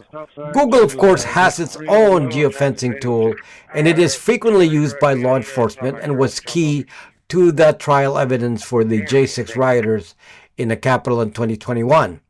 But this tool doesn't need a request to Google. It is freely available by subscription, and they can use it an unlimited number of times. Geofencing is the process of marking out a particular location with boundaries, like a fence, and then querying the database of phone location entries to see who was there at some specific time range. So basically, it is a where and a when query. The basic problem with geofencing is that it is based on a dragnet approach. If you have no suspects, you just basically query anyone in an area at a given time, and then that gives you your potential suspects. This way of generating a list of suspects potentially runs afoul of the Fourth Amendment because people's private data are acquired without a warrant, so there is no presumption of innocence with this technique. For example, in one particular publicized case of a burglary, the police simply searched for people in the area and found a bicyclist at the location in question. That person was then arrested and charged based on just being at the location as reported by his phone. Though apparently the bicyclist lived in the neighborhood and bikes through there all the time. Yet to fight this false arrest in court, he was eventually released, but this traumatic event cost him a lot of money to defend himself.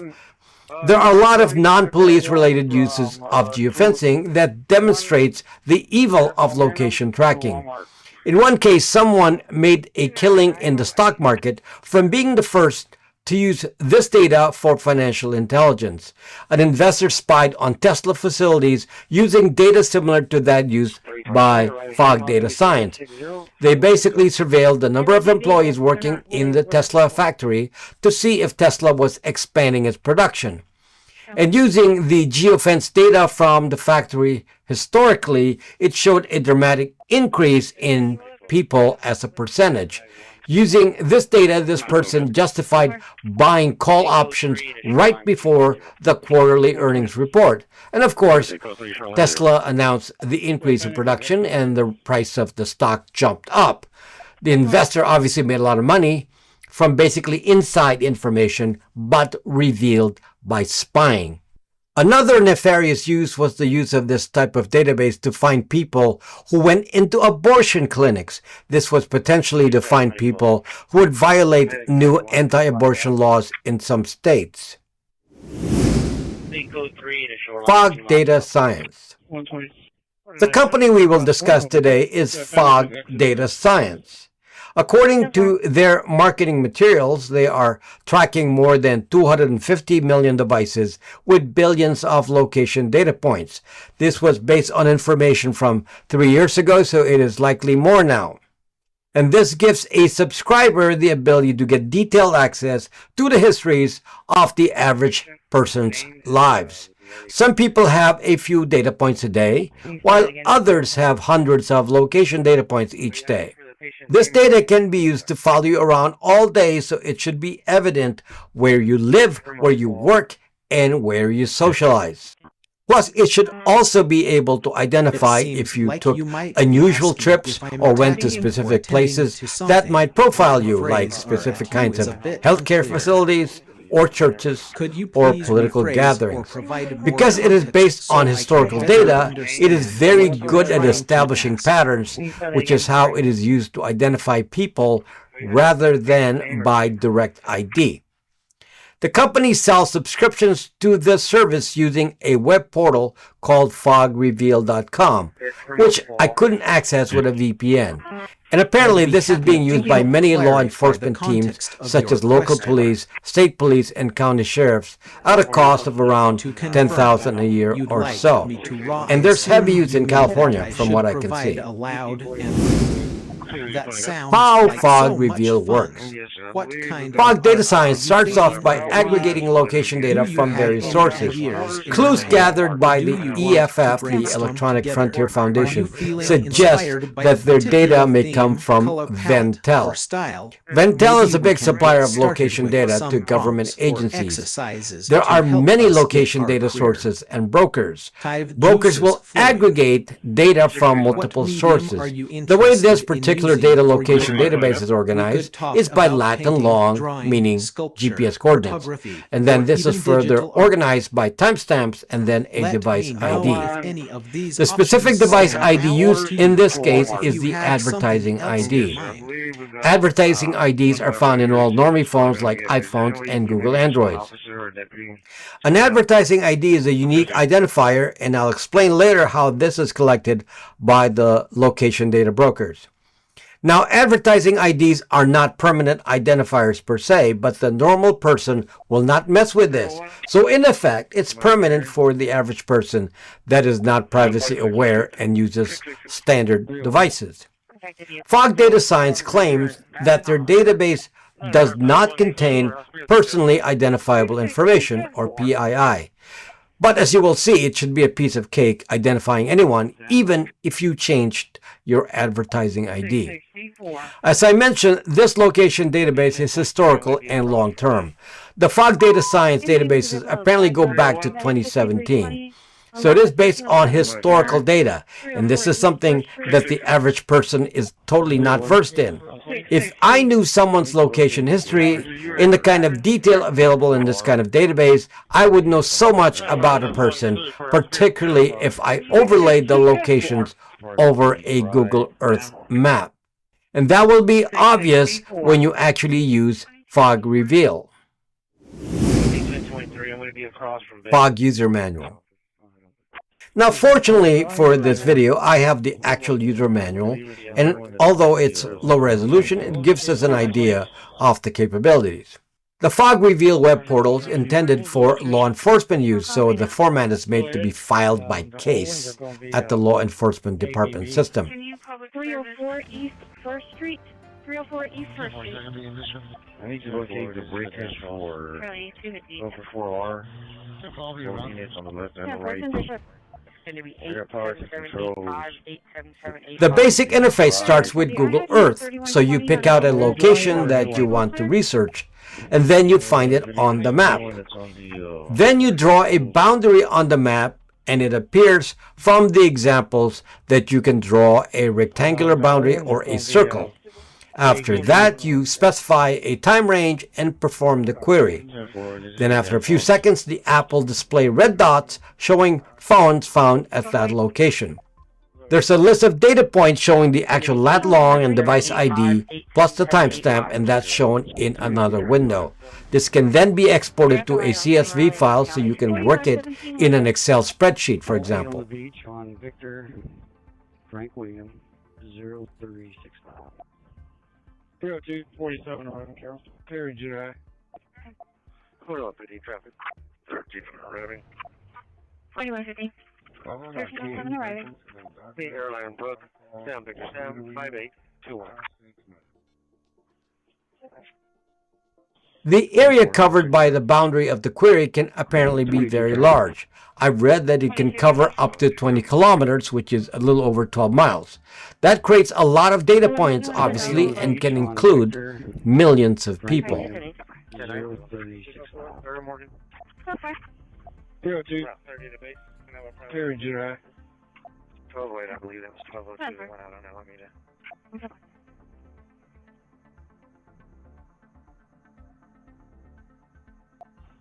305. Two worship, please. Go ahead. 32, dispatch individual behind one. Last seen route with Charlie 265 to the truck spot. Have you spoke with him before? The John Holcomb reference transient campus being set up. 1306 arriving. Dispatch Medicaid arriving. He owns the property across the street. He said he's going to be out there to see what's out. 2229. Say that one more time. I don't understand your question. 305. Two worship, please. 32, dispatch individual behind one.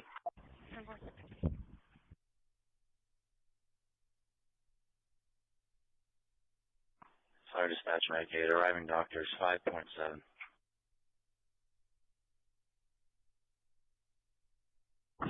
2229.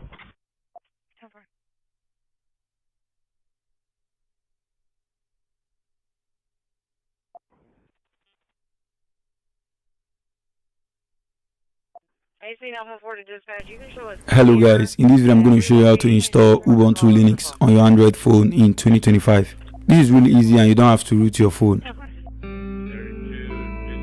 First, let's head to Google Play Store and search for Android Nix. Now let's install Android Nix. Next, head to your browser. Here we're going to download Temox. I'm going to provide this link in the video description. Download the APK and then we can install after downloading.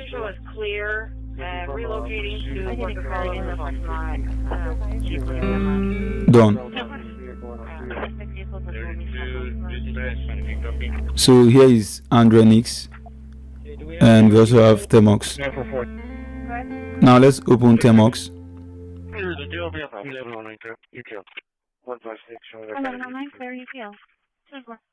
Show myself in 63 at National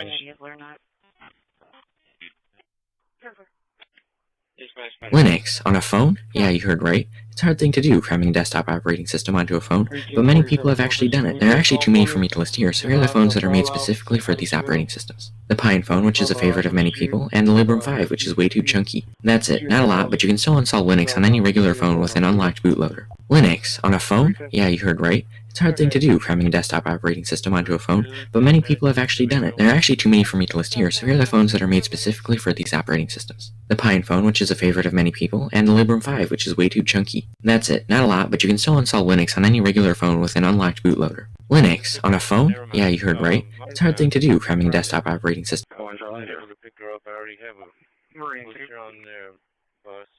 Can you get off and put her back on for me?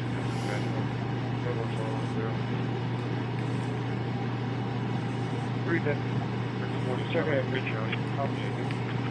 32, dispatch, individual. 319, we have another call for 3662 County Road 57 from Eileen.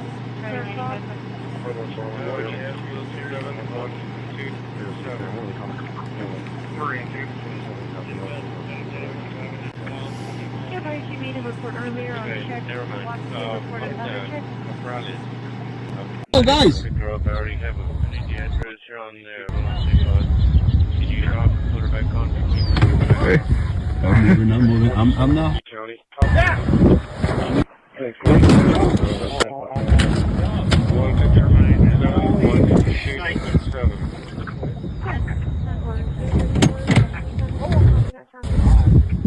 Are they okay?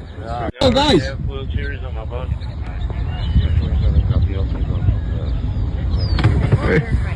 moving, I'm moving. I'm now.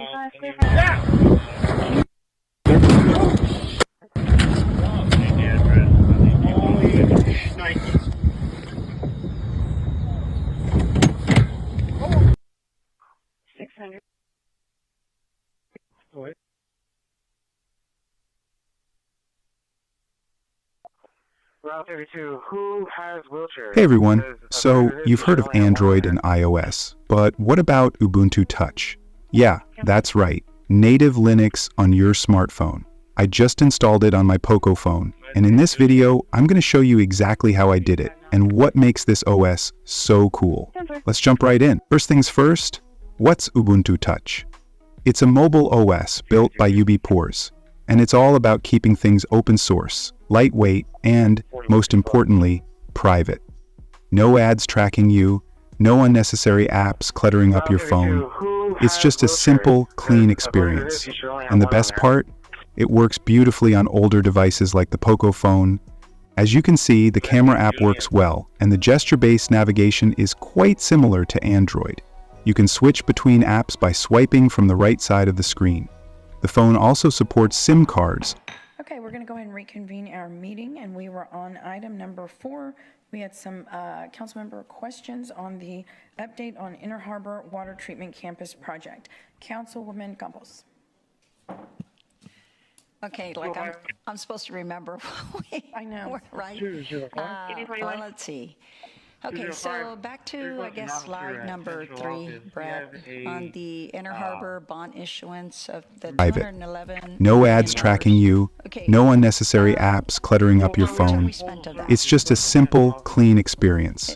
And the best part? It works beautifully on older devices like the Poco phone. As you can see, the camera app works well, and the gesture-based navigation is quite similar to Android. You can switch between apps by swiping from the right side of the screen. The phone also supports SIM cards, allowing you to make calls. However, when I tried making a call, my carrier network, which requires voice over LTE, wasn't supported on Ubuntu Touch.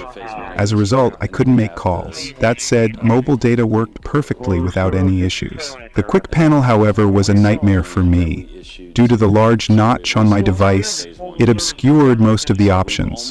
The panel itself feels reminiscent of Android 4 KitKat, with a similar basic design. One cool feature is that you can rotate the device to any angle and it adapts seamlessly. Ubuntu Touch also includes a built-in app store where you can download additional apps. However, these are not traditional Linux desktop apps. They're specifically designed for Ubuntu Touch. Okay, so right now, I mean, the only thing I heard was that there's a commitment of 25 million. Approximately 25. Okay. Yes, ma'am. Now let's talk about the terminal. While the OS provides a terminal, everything is locked down. You can't even update packages because of write protection. This restriction is likely there for good reason. I managed to bypass the write protection and installed some tools, but this caused my system to brick. I had to reinstall the OS after that mishap. The system also comes with a built-in web browser, and it supports Bluetooth connections. I successfully connected a Bluetooth mouse and keyboard without any trouble. Additionally, with Libertine, you can create a custom container to install and run desktop apps on the device. Around the Harbor Bridge. Okay. And so now let's move on to the installation process. First, visit the official website, the link is in the description, and download the installer tool for your computer. The tool is available for Windows, Mac, and Linux. For this demo, I'm using a Mac. I already had the tool installed on my computer. You'll also need to have ADB and fastboot drivers installed to establish the connection. Once the tool is ready, connect your phone to the computer in fastboot mode. The installer will automatically detect your phone. Ensure that your phone's bootloader is unlocked. This is a mandatory step. In my case, the bootloader is already unlocked, and the phone is detected by the tool. Next, select the operating system, Ubuntu Touch, and follow the on-screen instructions to proceed with the installation. Incorporate the CC polymers. And how does that, The tool will automatically download the necessary files and firmware for your device. Just keep following the prompts. Since we're already in fast boot mode, click Continue to begin flashing the firmware. This process can take a while, so I've fast-forwarded this part of the video. So it'll be an input into the overall Inner Harbor system. So we use that to determine the impact. So they'll consider everything in that channel, and that's one input. Once the flashing is complete, the tool will prompt you to reboot your phone in recovery mode. Restart your phone in recovery mode and click Continue. Would that get us out of the drop restrictions? I'll go ahead and jump in. So, as I said before, Drew Molly, Chief Operating Officer, is that we need a holistic look at all of our opportunities that we have. So, seawater desal is a great opportunity for us to minimize the impact that we have from drought. But there's also other water supplies that we're going to be looking at. In fact, the presentation that we're going to make. This is the final step. After this, the phone will automatically boot into Ubuntu Touch. Just sit back and watch as the installation completes. This is a great project to help us with the drought that we have, and it'll help us in the future. Okay, so back to that. We, the city, our council, I guess, have been pushing this one project, the desalination, but yet we now just recently have been able to get some ground. Installation is now complete. On first boot, your phone can. It may take a little more time. You can also unplug your device. I understand that it's still something that is going to be. Finally, the phone boots into Ubuntu Touch. That's it for this video. If you found it helpful, don't forget to hit the like button and subscribe to my channel for more content like this. Also, check the video description. Straight, and I'm just wondering, where was that direction that you weren't given that to Warning, this episode contains some controversial statements that might not be suitable for the sensitive viewers, but there are no conspiracy theories. There's only research, and it includes a list of scientific sources. Viewer discretion is advised. What's up, guys? Welcome to today's show. First off, this is not clickbait. This is not a conspiracy theory. Everything I'm about to tell you in the following 15 minutes, and these might be the most important 15 minutes of your life. Everything I'm about to tell you is 100% backed by research, by the top researchers in the field of cybersecurity in the world. It is doctors and professors at the finest universities all around the world, and I will provide you with a list of sources at the end of this sequence. And then, based on this research, I will draw my own conclusion and ask some rhetorical questions. But the important thing is, at the end of this story that I'm about to tell you, we are gonna prove it or disprove it in code. So we will know for sure, using scientific methods, if this is true or not.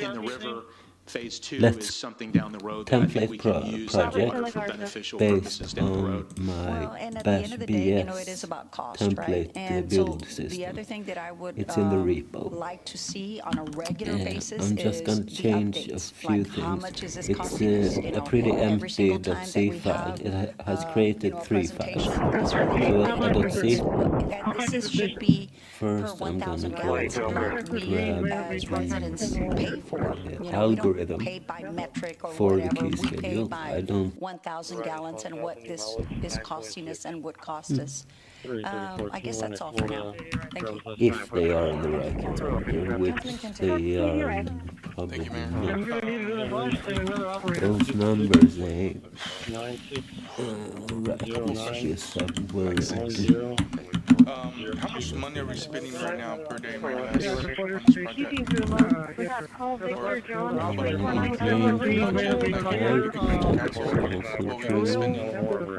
We can do that. I can bring that. We have all that information. I don't have the data with me right now, but we can definitely present that. Functions. All that is left, well, quite a lot, but the next thing we would want to do is to create this generate keys thing, team has been working on and then I just don't after know when it's going to be that ready for permanent consumption. They still need to go through. but I think this is enough for one episode. I really hope you liked this episode, a very special one. Please like and subscribe, and we will see each other very soon. Thanks for watching. Time frame? So I would say the demonstration plant, we should have an executed amendment this month. Okay. And then they'll start probably doing some of the construction, I would say the latter part of June, early July. Got it. And then one last question, and might not be the most popular question, but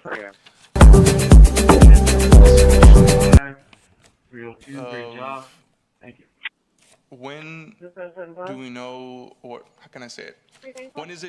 When do we know if it costs too much? Like, when do we stop? Like, have you figured that stuff out? Like, when we have the discussion is what's too much? 5517. In this plan. So I think the first thing for us to do is get the cost model, let our independent cost estimator, the Freeze and Nichols team, and the city staff to go through it. And that's in September, right?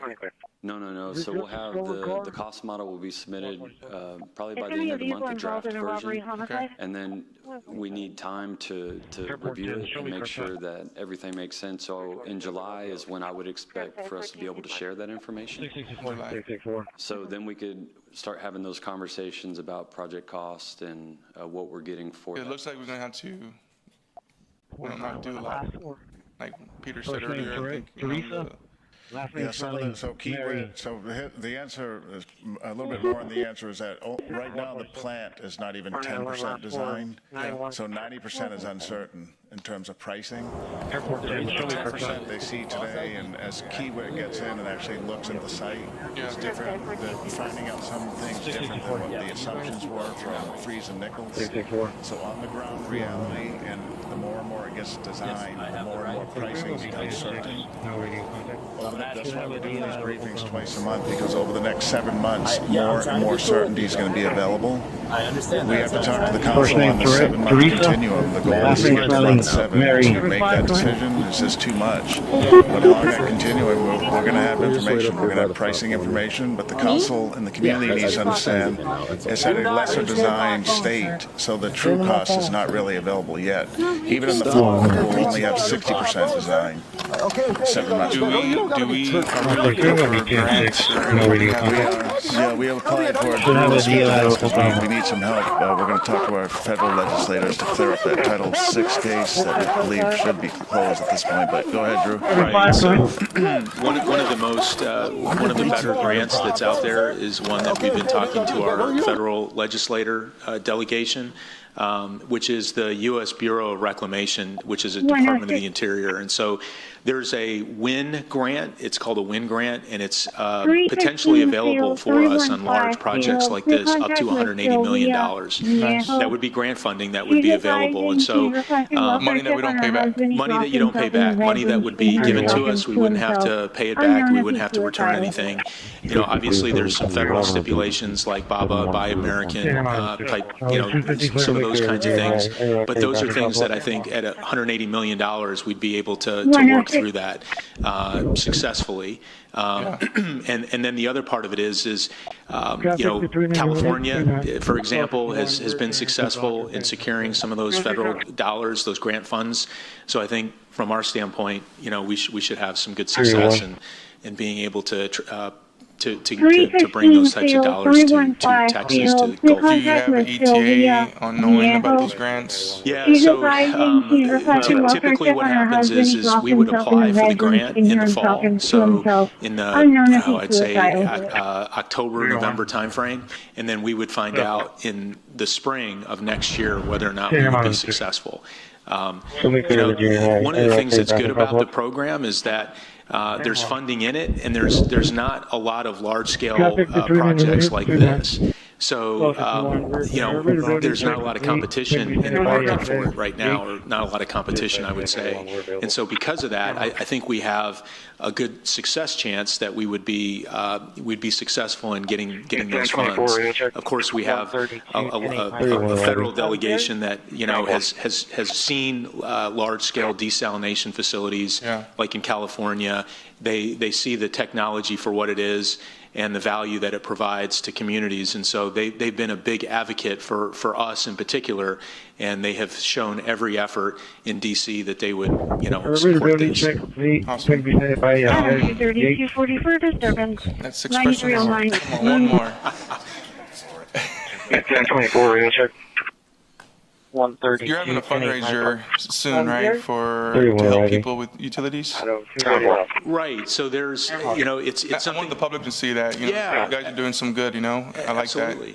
Yeah, it's I think we're going to talk about it next Tuesday. I think the city manager was going to have it on his report, but we're not going to talk about it next Tuesday. But can you give us a quick synopsis? Absolutely. So I'm happy to just give you a quick summary in the community. So there's a number of folks that I work with at the state level, and I've expressed a real interest in putting together a summit, a water summit.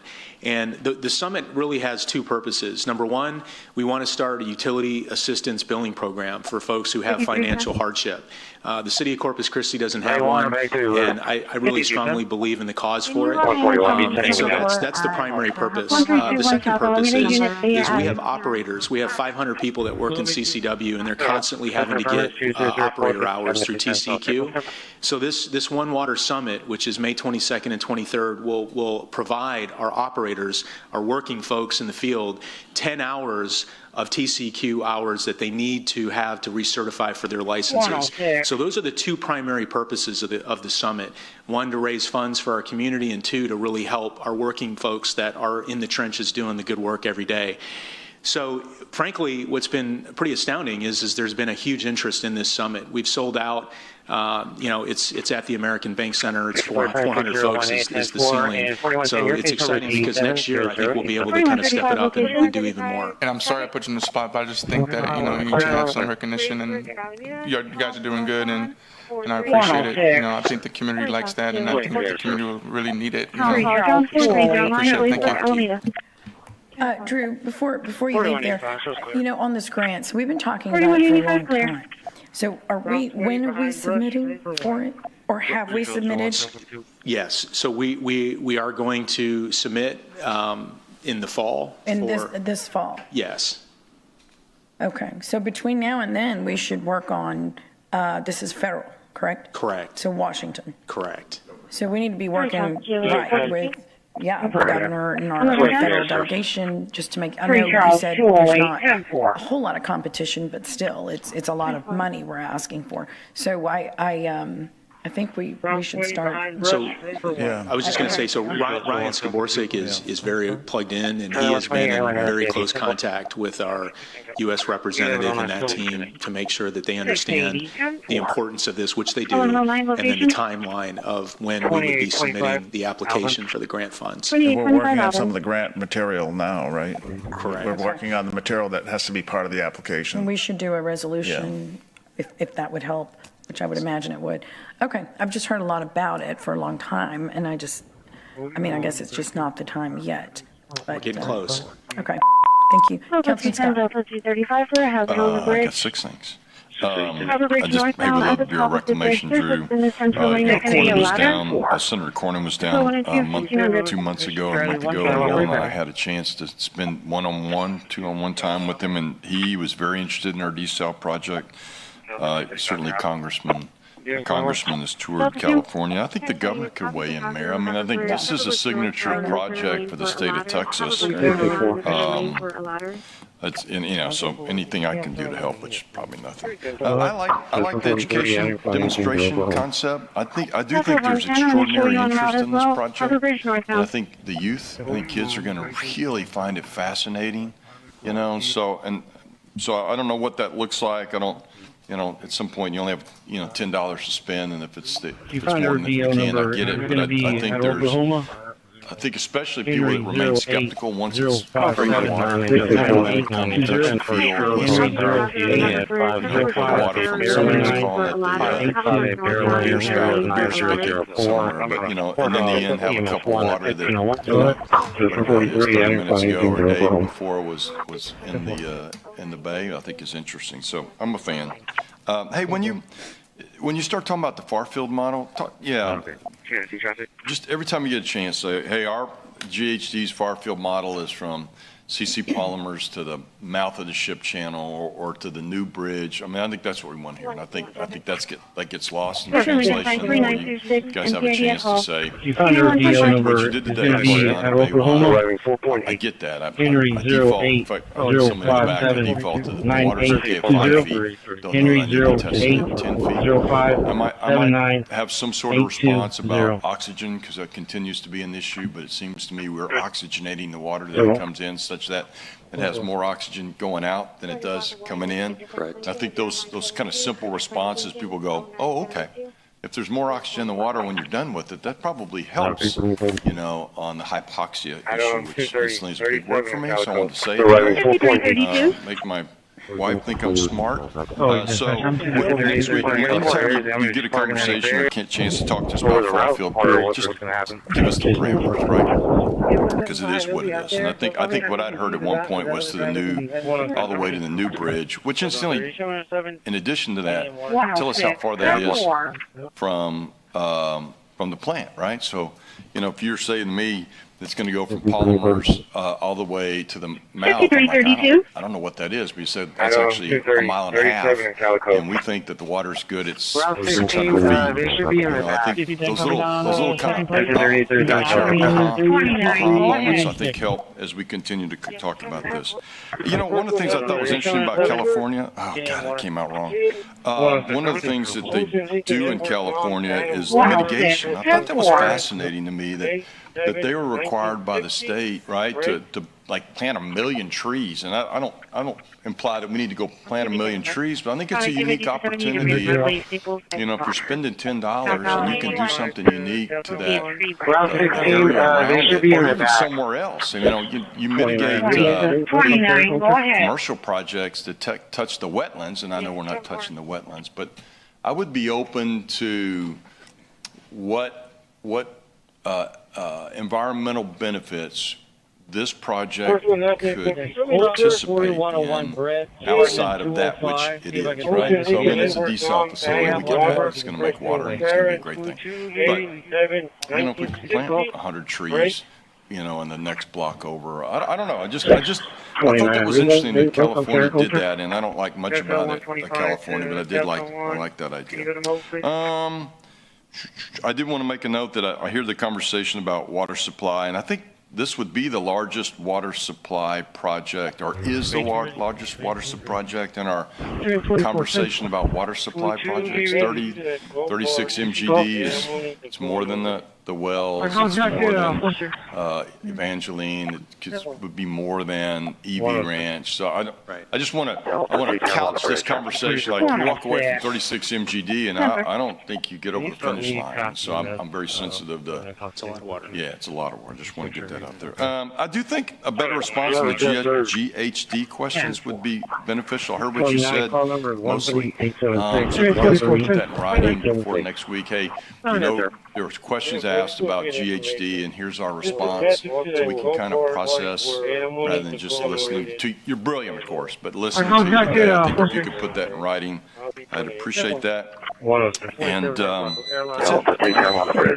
it. To follow up on Councilman Scott's his remark, Drew, well, both, Brett, you were there. Why do you get the list? There was somewhat of a list of things that California did. One was the trees. But it was interesting, those trees do have to grow up and be big trees. They don't get credit for those trees until they're monster trees. But nonetheless, it's a great idea. But there were so many other things that they mentioned that they did as part of the project. I would love for us to consider some of those. Councilman Cummings would love some of them. I mean, there were, toilets that flush X amount of water instead of, I don't know how many gallons. So that would be very, very good for us to consider and at least hear out. Councilwoman Vaughn. Well, I love the idea of the trees, Mayor, and water, but we can't plant trees. We have no water. We cannot water them. This is not a criticism, it really isn't of staff, but I really think we need to be so careful with acronyms. People in the public don't know what acronyms are. That's kind of a city where you live in the city and you hear them, because by the time I'm sitting here trying to figure out what GHD is, you've already gone to another subject. So I know if I'm doing it and I'm used to it, I know the public, they're not knowing what it is. That's not a criticism, it's just an idea. 106. I did that before I was on council too. It drove me nuts. A couple of questions, they're real quick. The model that we're doing, the prototype. I've asked this before, Mr. Sinoni, whoever wants to answer it. We had a budget for it, what the prototype was going to be. Where are we at? And the reason I ask this is if the price is going to go up, I think we would all want to know now so we know what we're expecting as we go, and the public does too. Right. Yeah, so there wasn't necessarily a budget, but there is there was an assumption on what the cost would be based on other demonstration sites, right? So there was an estimate of what they thought it would be. When Kiewit is procuring the off-the-shelf component pieces, ours will be a little more expensive or more expensive than the models that have been developed before in other projects. Is the answer. I can give you more information if you want more. Well, I just heard it one time that was 5 million. And I understand that when you're making these, things are going to change. Right. So 5 million is what I heard, and then I'm hearing 18 million. That was a big jump. Is that true or not? That's true. Yeah, so the assumption was from working from the Kiewit assumption, working with using other examples that exist and working with Freeze and Nichols, they thought it would be around 6 million. However, it's coming in at a higher price at that 18 million. And that's a concern for me. And the reason for that is because I'm thinking to myself, okay, if it's going to come in for just a prototype, 3 times more than what they thought, what is our desal going to be? That's a scary thought. Right, yes, sorry to interrupt. So what Kiewit has told us is that is not, this phenomenon is not indicative of the entire plant, because we have more controlling factors than what we do have on this prototype. On the demonstration site. So we have to prove to TCEQ, anybody would, no matter what water source it is, that the water is going to work well with our system, that what the science says from computer modeling and engineering modeling actually turns out this way. So the sooner we do that, the better in terms of the design. And so it's a project that we have to get done to continue to progress.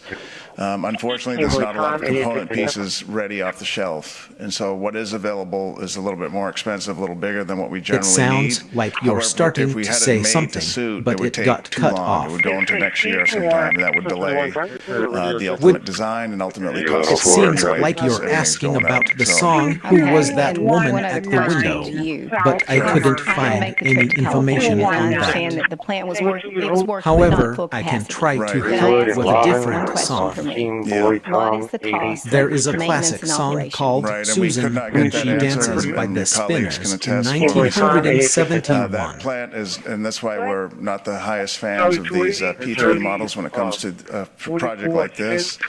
So that plant is owned by a private entity, I'm drawing a blank on their name. It's Channelside. So a company called Channelside owns the plant and generally knows what it costs to operate it. The operator also knows what it costs to operate it, but neither party would tell us in our sit-down meeting the answer to that question. They didn't want to share. They didn't want us to know. And a third party was there as well, the water company that buys the water and then sells it. I forget. San Diego Water. San Diego Water Authority was there. So nobody could answer the question, unfortunately. That's different than our model, which is very transparent, very open book. We talk about our budgets. You can see it, online. So that's the difference in this type of model, the P3 model. It's a little bit tougher to get the information because there's no one entity. In this case, you have the owner of the plant, you have the operator, and then you have the water authority, and nobody wants to tell us the answer. But we will have to figure that out before we get to that point. We know what our So that question came up earlier this morning with Councilwoman Paxton. We have an estimate to be able to generate the rate that we told this council or the prior council and the community. What we don't know, though, is the ultimate operational cost because it's not designed yet or built. But we have a general sense, and we'll refine that number as we go through the design. We'll have another update this summer. In front of 100 Badger Lane at the Bishop High School. 100 Badger Lane in front of the Bishop High School. It's a reason. But in the middle of the lane under the underpass, then it's the past day. I work at Bishop Fire Department at 1511. That's when the grant door, the window opens for the application. Okay, just want to clarify. Yes, Thank you. Okay, Councilman Hernandez. Okay, a couple of things. You'd mentioned a technical supplier. Who are they? So we have two. For the demonstration plant, we're going to be using a company called Nyhouse. I'm being diverted to that call. And then for the actual technology provider for the full plant, it's going to be Aquatech. And then a portion of that system will be provided by Bywater. But the majority Bishop Fire Department, Bishop Fire Department for a man down at the front of 100 Badger Lane at the Bishop High School. I understand. 100 Badger Lane in front of the Bishop High School. What do you anticipate? Right in the middle of the lane under the underpass, then it's the past day. I work at Bishop Fire Department at 1511. I think it would be safe to say, I think we're going to be, I was thinking, greater than 20 megawatts. Join her close into the street. No distraction for him. RP's wearing red and white. And that's still being refined, but in that ballpark. And what are estimated costs per that on a daily basis? I don't have that, but we can get that. Okay, so I guess we're charging on a kilowatt basis. Right. I don't know, what are we paying now? 8 cents? 12 cents? What are we paying? Yeah, I don't recall, Councilman. We have a 10-year contract, though, that we entered into, and we knew when we did this contract that potentially the desal plant would be coming on. It gives us a chance to negotiate better rates on the 10-year contract plus this one, because there'll be a much bigger power buy. RP's wearing red and white. Advising she is an MHID. We're still working with AEP on that. We haven't landed on that yet. Well, AEP is not the energy provider. They're just kind of the... Right. We have a company we work through with the city, and we've been in conversations about that, but we're still working on that. Okay, so that goes to the operational costs that Councilman... Absolutely. So, energy is the largest portion of your cost for your operational costs. So it's going to be key there. Andrew, on the grants, when we had discussed this, I looked up for those grants. All I found with the Department of Energy, the Department of Interior, was $30 million, and I couldn't find any other one. Can you provide the information on which grants are specifically going for? Right. It's not that I don't trust you. No, I'm with you. We'll make sure you have that information. Okay, so the specific individual grants, because I don't think it's all one grant, right? Right. I mean, it's basically a large-scale recycling grant. That large-scale recycling, and so recycling. That's what it's called. That's what it's called. And so, and you're eligible up to $180 million or 20% of the cost of the project, whichever is. Okay, so if you can get specifics on that particular grant, so we know exactly which one it is, because last time I checked, they didn't need the full. Interested in that topic, the high-powered microwave generator. And then we tested it against various materials to see what the effect of the microwave radiation would be. We then followed up with a couple of additional videos where we showed how to detect that microwave radiation, and then how to protect yourself, your person, from the effects of the microwaves. If you're interested in that topic, you might want to take a look back at those videos, because I think they're pretty interesting. Today, I've gone ahead and I've reconstructed another microwave transmitter generator, more powerful than the first one and for a completely different purpose. Now, Alex and I follow global events pretty closely, and specifically, we've been following the war in Ukraine. Now, we each have our own opinions about the issues on either side of that conflict, but that's not the topic for this video. We're going to be looking at the technology of the fight. Now, for the most part, both sides have fought this battle with conventional or legacy weapons, artillery, infantry, aircraft, but all along there has been a role for UAVs, unmanned aerial vehicles, drones. You take them out and you outfit them with visible, infrared, multispectral cameras, chemical sensors. Then you loft them up above the battlefield to take a look at what the other guys are doing, where they are. And one of the advantages of this is the operator, the person controlling it, is not located with the vehicle. They're at a safe distance, so it protects them. All along, there has been a slow improvement in the performance of these drones. The motors, the batteries, the hardware, the algorithms. And much more recently, there's been a utilization of these UAVs to directly deliver weapons onto the heads of the enemy. But the real evolution has occurred because of the explosion in the development of commercial and consumer-level drones from manufacturers all around the world. This has substantially increased the availability of these devices, as well as substantially decreased the cost. And that enters a new component to the equation: quantity. You see, even though these units are much less capable than their military counterparts, nevertheless, if you took, say, 100 of them and launched them up above a battlefield, you can hide your valuable drone, your purpose-built drone, in the crowd. In addition to that, even though these things are relatively weak and fragile, if you have 100 of them, like a swarm of mosquitoes, and most of them don't make it, if one or two of them get through and they're carrying malaria or yellow fever, you're screwed. Now, one of the limitations of these systems is the very thing that makes it safe for the operator to run them.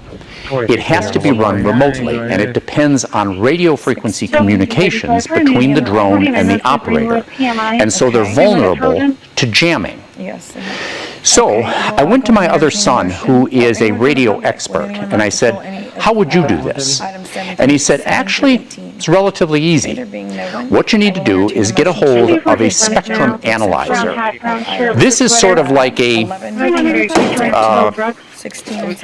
radio frequency version of an oscilloscope. They can measure radio frequency energies of the radio frequency emissions that are surrounding the unit. And it can measure the frequency, it can measure the power, and if you get an advanced unit, it's actually able to send that data in real time over to what's called an SDR, or software-defined radio, basically a computer-controlled transmitter, that can then look at the peaks and generate a large amplitude signal at those frequencies to overwhelm or wash out the communications between the drone and the controller. And you would then send that signal through to an amplifier to boost it up, to give it enough power to do what it needs to do. Now, knowing Paul, it would work. The problem is, an advanced spectrum analyzer will set you back about $10,000. And then with the radio-controlled transmitter and the amplifier, you're talking about tens of thousands of dollars of investment for a single location, a single node. And so what I decided to do is to approach this a little bit differently. You see, there's an old adage in war that it isn't the guy with the longest spear or the most powerful gun that wins the war. It's the guy with the deepest pocketbook. If I had a $1 weapon that you could reliably stop with a $1,000 defense system, I'm probably still going to win because you're going to run out of money first, or you're going to lose support for your endeavor from your population. And so I'm approaching this from a garage mechanic point of view. How simple, how cheap could we build something that is effective? So I started a search. I started looking around the warehouse here in the shop for different components. I got an old power strip from our computer system. I picked up a switch from Home Depot, little power pack from Harbor Freight, and even a little light bulb from an old broken power supply. And while I was doing this, I had a flashback to the old movie E.T.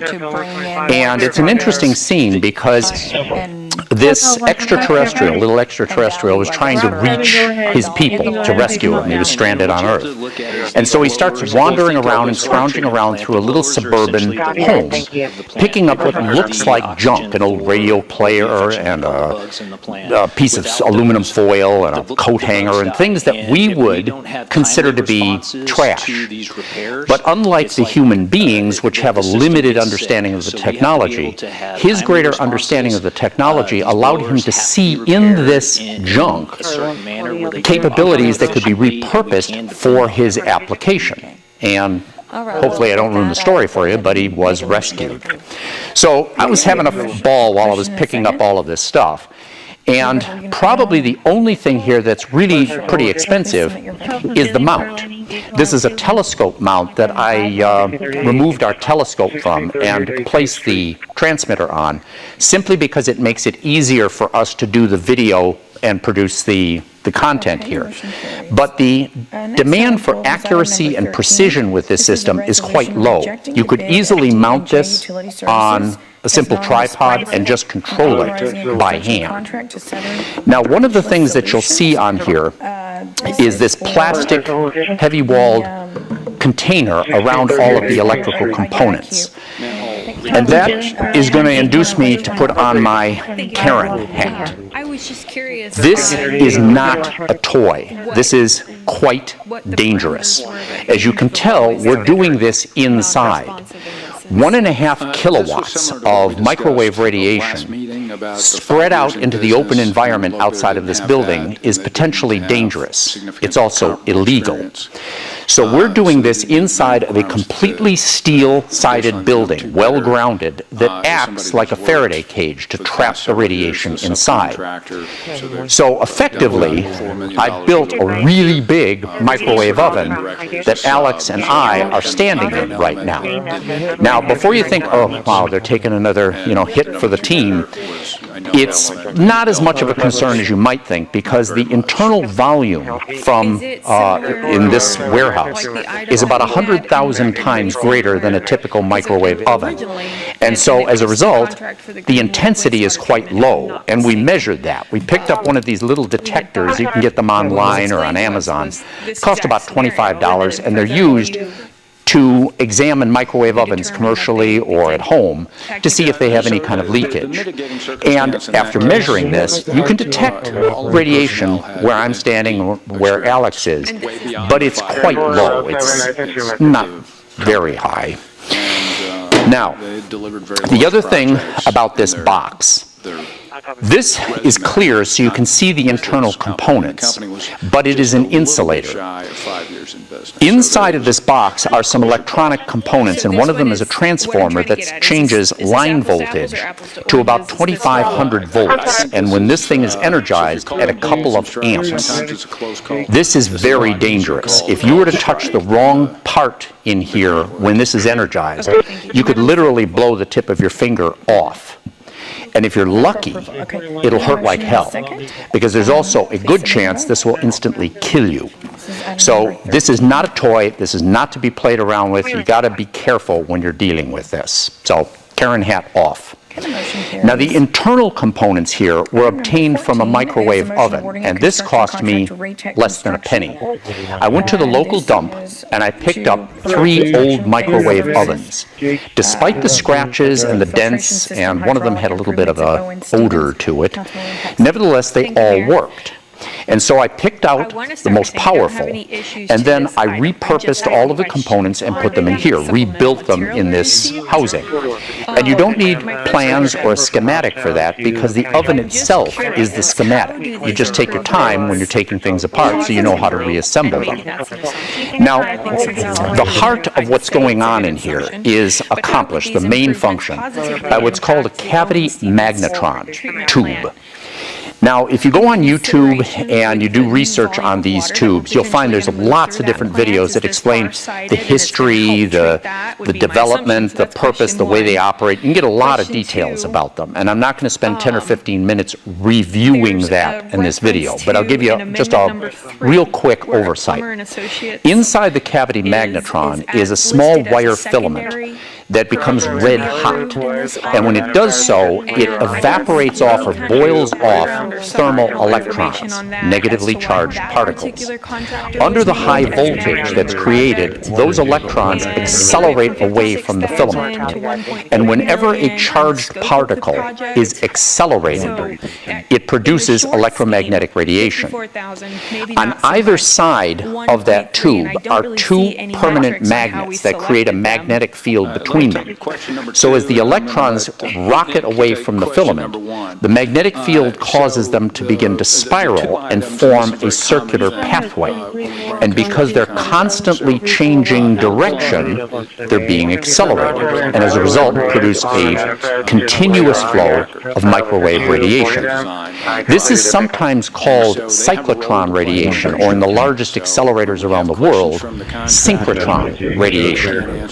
It's actually a useful feature that can be used for research, but it also limits the capabilities of those accelerators, because as they try to push those particles to higher and higher velocities, they're producing more and more electromagnetic radiation that is taking away energy from the particles, so they constantly have to feed electric power into the grid.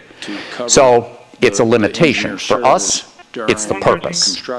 Now, the microwaves that come out of here are being directed this way. In a typical oven, you want them to distribute evenly through the oven to heat your food and not have any hot spots. But we want the energy not to be localized right in front of the magnetron. We want it to be way down range. Microwaves are kind of interesting. If you have radio waves like AM radio waves, microwaves, light, they are all exactly the same thing. They're electromagnetic radiation. Nothing more, nothing less. The only difference between them is the wavelength. For example, in AM radio, the wavelengths can be so long that it can be a kilometer between the different peaks or the individual peaks. Light, on the other hand, has a wavelength that's 1/2000th of a millimeter. The project handles a number of key components. I can just sort of keep it here. Yeah. All right. Firing the microwave in 3, 2, 1.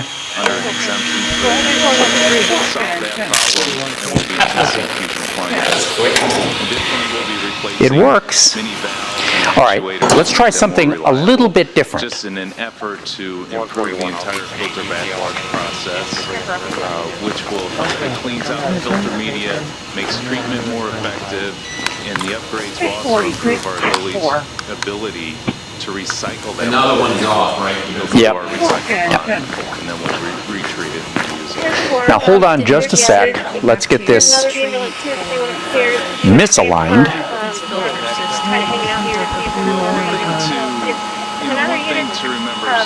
Okay. All right. Go ahead. Yep. Plant number 2 is in the 80s, and that's 10 filters. Right, so those filters are being backwashed and refurbished Okay. Yeah, looks good. I'm going to turn on the microwave in 3, 2, 1. Remember, there's a lot going on because additionally we replace filter media periodically as well.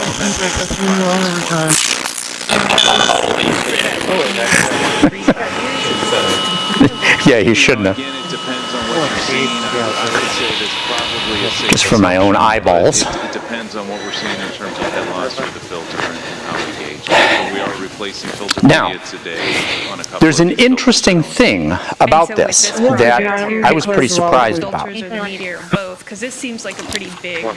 If these things aren't damaged with the fall, yeah, and it gets a little confusing, but it's the filtration system hydraulic improvements. watch what happens here. We're looking at the header piping, we're making that more efficient. We're improving that. See? It's still working. You can go ahead and land that. The filter gallery is in a very humid environment, so the new header piping will be The interesting thing is that to prevent corrosion. this thing will shut them down, but it doesn't fry them. It doesn't destroy them. So theoretically, if somebody was flying a drone with something on it or whatever, and you take it out, it's now yours.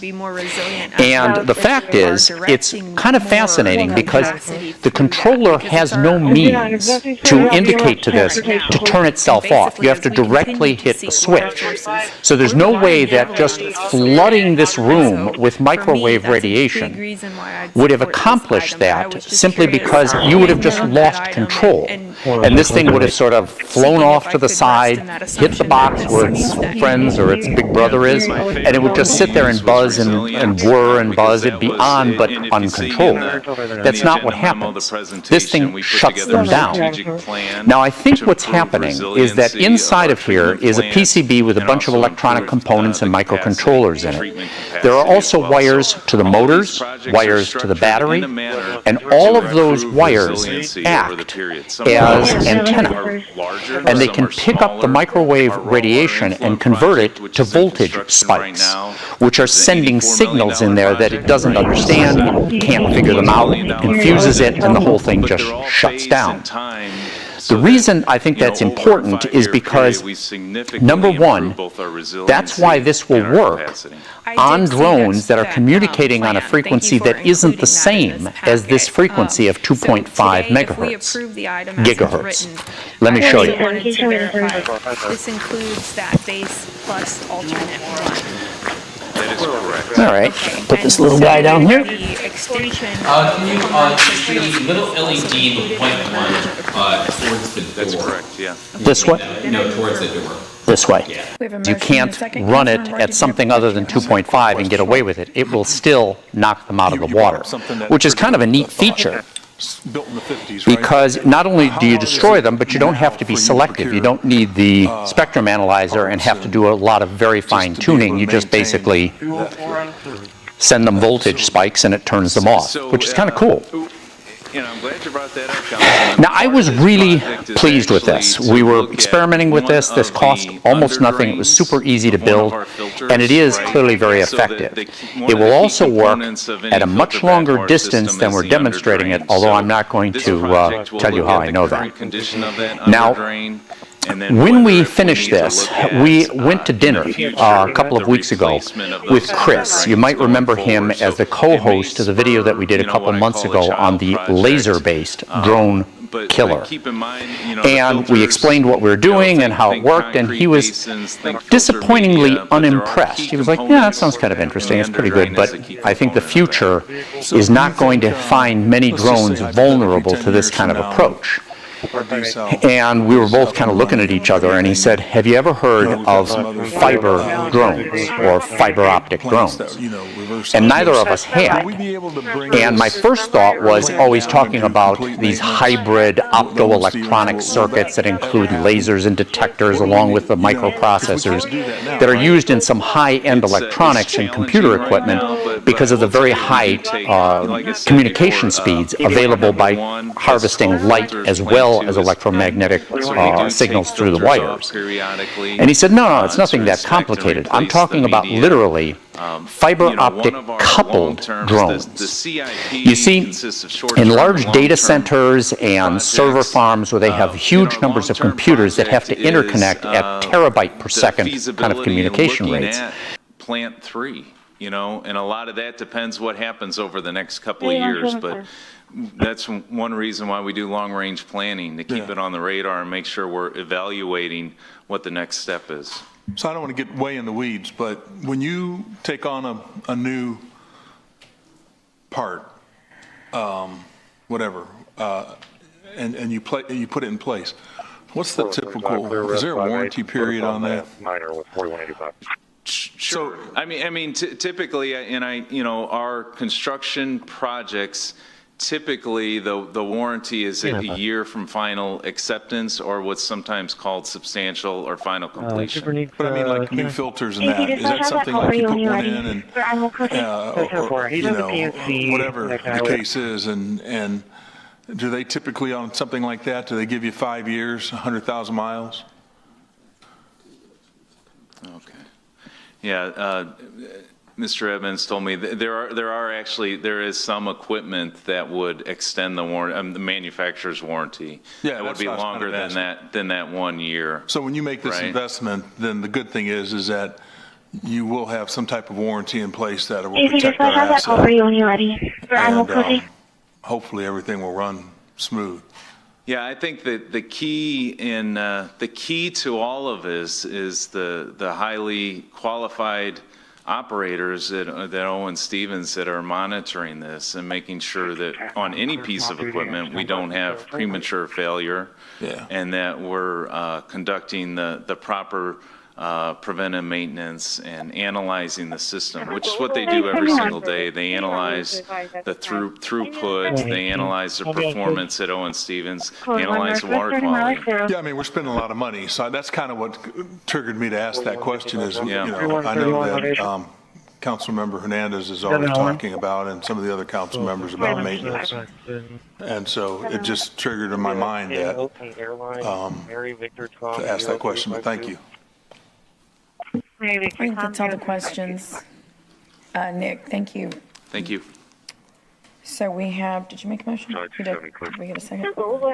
This is a Toshiba Portage 3110CT. It's a shockingly thin and light ultra-portable Pentium 2 from 1999. And although this is just about the coolest possible way to run Windows 98, that's not what we're going to do with it. I'm going to show you just how incredibly good Tiny Core Linux is. So stay tuned. For the design, bid, and construction phases for the Holly Road train. Comfortable keyboard, though I have two annoyingly broken keys on. I wonder if that's where they got the name Delete Me from. I want to start See where the CMOS battery is? Yeah, there it is under here. Because that is definitely dead. Plugged into the USB port, but since this is not even connected, we're going to have to try to use this USB 2.0 card bus to USB 2 ports, start up on boot, into memory, kind of also has a fresh install, which makes for a blazing fast Linux distro on just about any hardware, since it's all running from RAM. Oh yeah, check it out. Here we are, booted into the Core Plus ISO image. Oh, look how snappy it is. Oh, and the USB card works. Awesome. We have applications, TC install. We are going to grab core.gz from the mounted SDA boot directory. We're going to do a whole disk install to SDB, which is our externally connected drive. Oh yeah, we're going to get this Pentium 2 booting from mSATA. That is ridiculous. Alright, yep, we want all of this stuff. Sure, installer, application, okay. Proceed. Ooh, it's blinking. We are installing. Alright, and successfully installed. Let's put this thing into the computer and see if it boots. Out comes you. actually, to in paraphrase goes this work that you. we've done. So there was a report that Freese and Nichols did. I'm also going to pop out this USB card for now because I'd like to see if it will connect to Wi-Fi. Folks in Flower Bluff raised. Oh yeah, it's booting, look at that. Investigation feasibility study. And here we are in our brand new fresh install of TinyCore Linux. First things first, let's see if Wi-Fi works. Ooh, it sees it. Oh my goodness, I think we are connected to Wi-Fi. Let's see, ping google.com. Oh yeah, we're online, look at that. Our Pentium 2 is online. We've got some themes here. Infidel 2. Ooh, a nice dark theme. I like that. And then we have a control panel and alright, wallpaper. Let's get ourselves a nice gradient here. Oh yeah, that looks pretty good. Look at that. Ooh, I like it. Now, one of the interesting things about TinyCore Linux is persistence. If we just shut down the computer, we would lose our customizations. We actually have to back up to disk so that we can reload all of our changes the next time it boots up. Because again, when it boots, it's basically doing a fresh install to memory, which is one of the ways it is so freaking fast. Look at that. TinyCore Linux does have an app store and a package manager called TCZ, but we can go and get some applications, which TinyCore calls extensions. I'm going to download Dillo, which is a very lightweight web browser, perfect for our 128 megs of RAM. Do a NeoFetch. Yeah, our mobile Pentium 2 at 299 megahertz, our Triumph Microsystems Cyber 9525 graphics, and 115 megs of RAM it is showing. Alright, let's try out Dillo and see if we can browse the internet. Look how fast that loads. This is a modern web browser that can do HTTPS. Of course, this browser is extremely lightweight, and don't expect modern websites to render all that nicely. Whole CD-ROM drive here. Oh, that's going to boot super fast on this thing. Yeah, we'll just do a full install. And we have a Firefox Get Latest application, which will download and install the latest version of Firefox. So we run the Firefox Get Latest script, it downloads Firefox dependencies, and then packages Firefox as an extension for TinyCore and then installs it. Oh, look at this. All right. Let's get progressively heavier with websites and see how they load. And you might recall, like on the Bond 24 Street project. All right, we've got Reddit. And they're typically one of the. Dare we check Google News? Ranked one. Matter of fact, they got the most expensive. Yeah, it's not the fastest web browsing experience I've ever had, but it's faster than it has any right to be on this particular computer. And look at that. Look how little resources we're actually using. Yeah, we're not even halfway through the 3 gigs of memory. All right, dare we try YouTube? But I always do. Let's see if we can look up my friend Ike's Vintage Tech, whose video on TinyCore Linux a few months ago actually reminded me how freaking good TinyCore Linux is. Yeah, he's installing TinyCore on a Gateway Pentium 75. Oh, can't play it. Well, look at that. Well, let's leave YouTube up in that tab. Let's see, Jelly Mario. Can we play some stupid web games? Probably a couple of dozen firms. So you had quite a few. Oh, the device doesn't support WebGL. Yeah, this ThinkPad is pretty much my absolute favorite form factor for a laptop of all time, and I think it's one of the best machines that IBM ever made. And with a lightweight Linux distro. Well, they score them individually, and then when they have interviews, they interview as a team, and they'll score the interviews.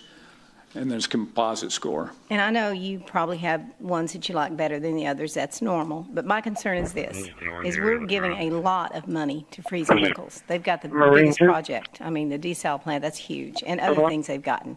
I would like to see some others, because I know there's some others just as qualified as they are. So this was kind of a disappointment to me when I saw them. Here we go again with Freese and Nichols. So just giving you my opinion. Thank you. Thank you, Councilwoman and Councilman Councilman Cantu.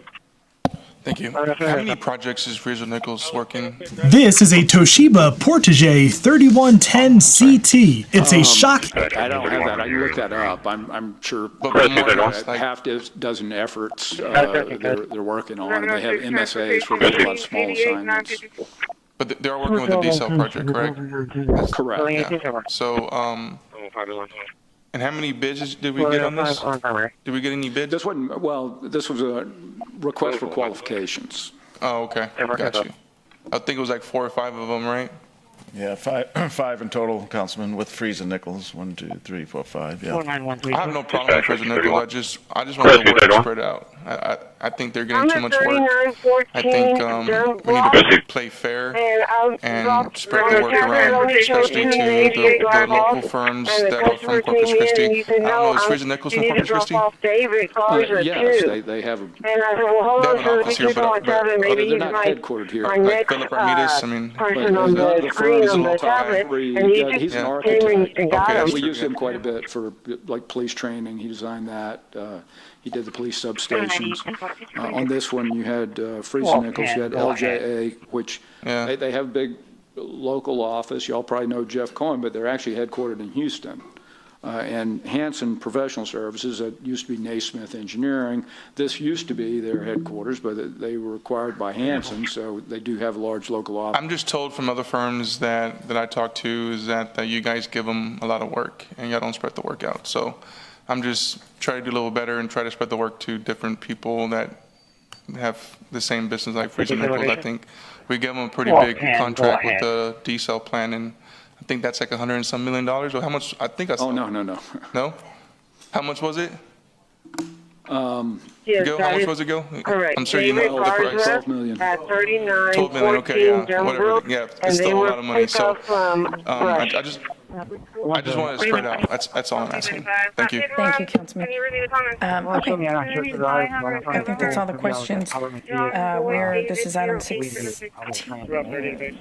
You made the motion. Did we have a second? We had a second. I see what happened. You accidentally canceled him. Medics. 16 base carry. Make sure it's checked. 3 Charles 157. Go back. Okay, the motion carries.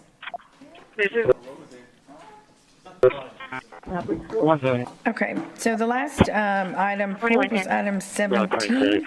This is an ordinance authorizing the city manager or designee to execute documents to apply for and accept 12 grant renewal applications. Who pulled this one? Councilwoman? Cantu? No. Who? Somebody pulled 17. Am I? Yeah, what? Nobody pulled. No, yeah, I wrote 17. All right. Move to approve. Okay, second. Please submit your vote. Let's just move on. Yeah, exactly. Thank you. So for Valerie, there was no trip at all. You didn't cancel Valerie because there was no trip at all ever for Valerie. There was no trip. It did not exist. For David Manuel Garza, it's showing that it was canceled. But what I'm asking is, you had him on board, right? You had him on board? 145, I'm clearing Route to Miller to drop off paperwork. Yes, I had him on board. Okay. And when I got there, Councilwoman has a. I gave him the name. Wait, did we get the vote here? When I said, I don't have a Valerie, and everybody's realizing you just called it. You just called it. 413 East Avenue. 130. Can be clear. But mine's not showing. Oh, yes, ma'am. 1040, you see. Total vote, but it did go through? I'm sorry? Ms. Paxton hasn't voted. Okay, let's everybody vote. You should. Oh, are you ready? Okay, so did you vote? Okay, great. No, thank you. 145, I'm clearing Route to Miller to drop off paperwork. Okay, the motion carries. Councilwoman Paxton has a comment on the previous Friesen Nichols, or the item. Go ahead. Sorry, didn't mean to cause confusion. Kind of going back to what Councilmember Hernandez says, I believe there's been a couple of times. I know Jeff Edmonds, I'm thankful he sent me over some information on our master service agreements, not to reopen all that, but during those discussions, more to my point is, I feel like this is a Toshiba Portage 3110 CT. And I think the impetus is to get to an evaluation of total, like, complete projects for these top, if I was to say 5 or 10 type things, just so we can see and evaluate it. So whether the proof is there, the proof is not, we've got the data. Yeah, we'll get you that. And there's numerous types of contracts, but we'll work. I'm not sure how quick we can get it because of that. Because as Jeff mentioned, there's professional services like for our D-cell, there's design engineering professional services. Maybe we make like a MSAs, yeah, we'll put type together and a then list. property. Like, Yeah, they have all the data, so it's just a matter of assembling, but we'll do that. So that's a good request. Thank you. Yes, ma'am.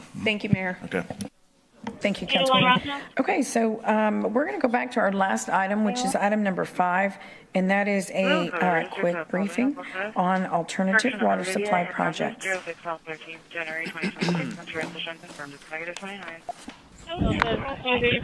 to be at Niagara and McDaniel.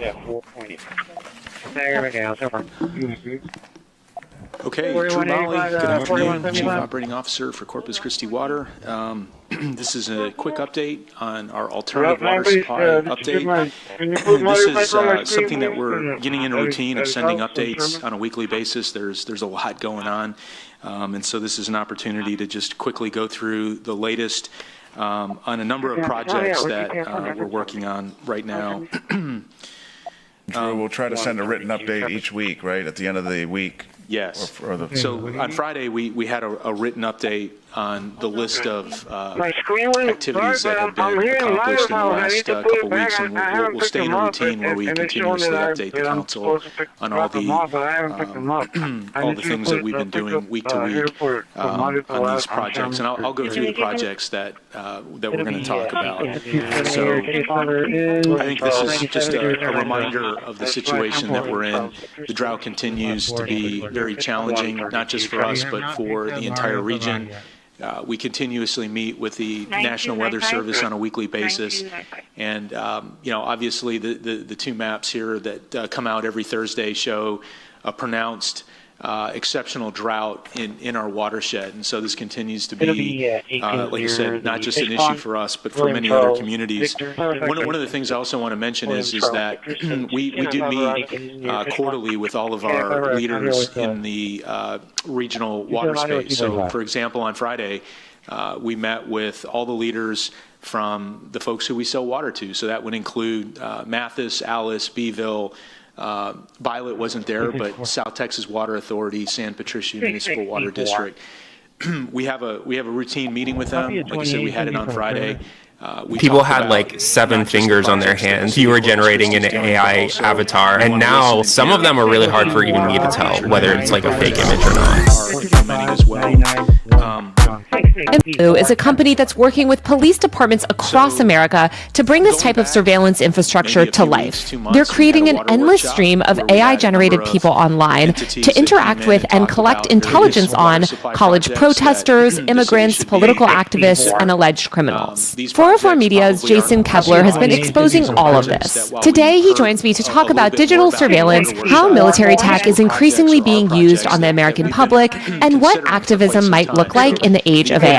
Hi, Jason. Welcome to Power User. Hey, thanks for having me back. So this story, when I read it, terrified me because I immediately started to look at my social media feed and was like, oh my God, like how many of these people in my replies are weird AI agents? So tell me what's going on here. Yeah, so basically a company has invented a tool for cops where they can create these AI-powered social media profiles that are intended to collect evidence on any target that the cops want. And this includes not just criminals, right? It can include criminals, like child trafficking is a big use case that they say, but then it can also include, quote, college protesters, activists, things like that. When did this start happening? Cops have been going undercover for decades, but this sort of like automated social media monitoring is really recent. Like this company that I wrote about started just in 2023. I think that company that you covered is called Massive Blue, and its tool, Overwatch, is I think what you described as like running all of these AI systems. Was there something that happened in 2023 that made this company come to fruition? I think the big thing is that AI just got a lot better, like a lot more conversant. We started to see the rise of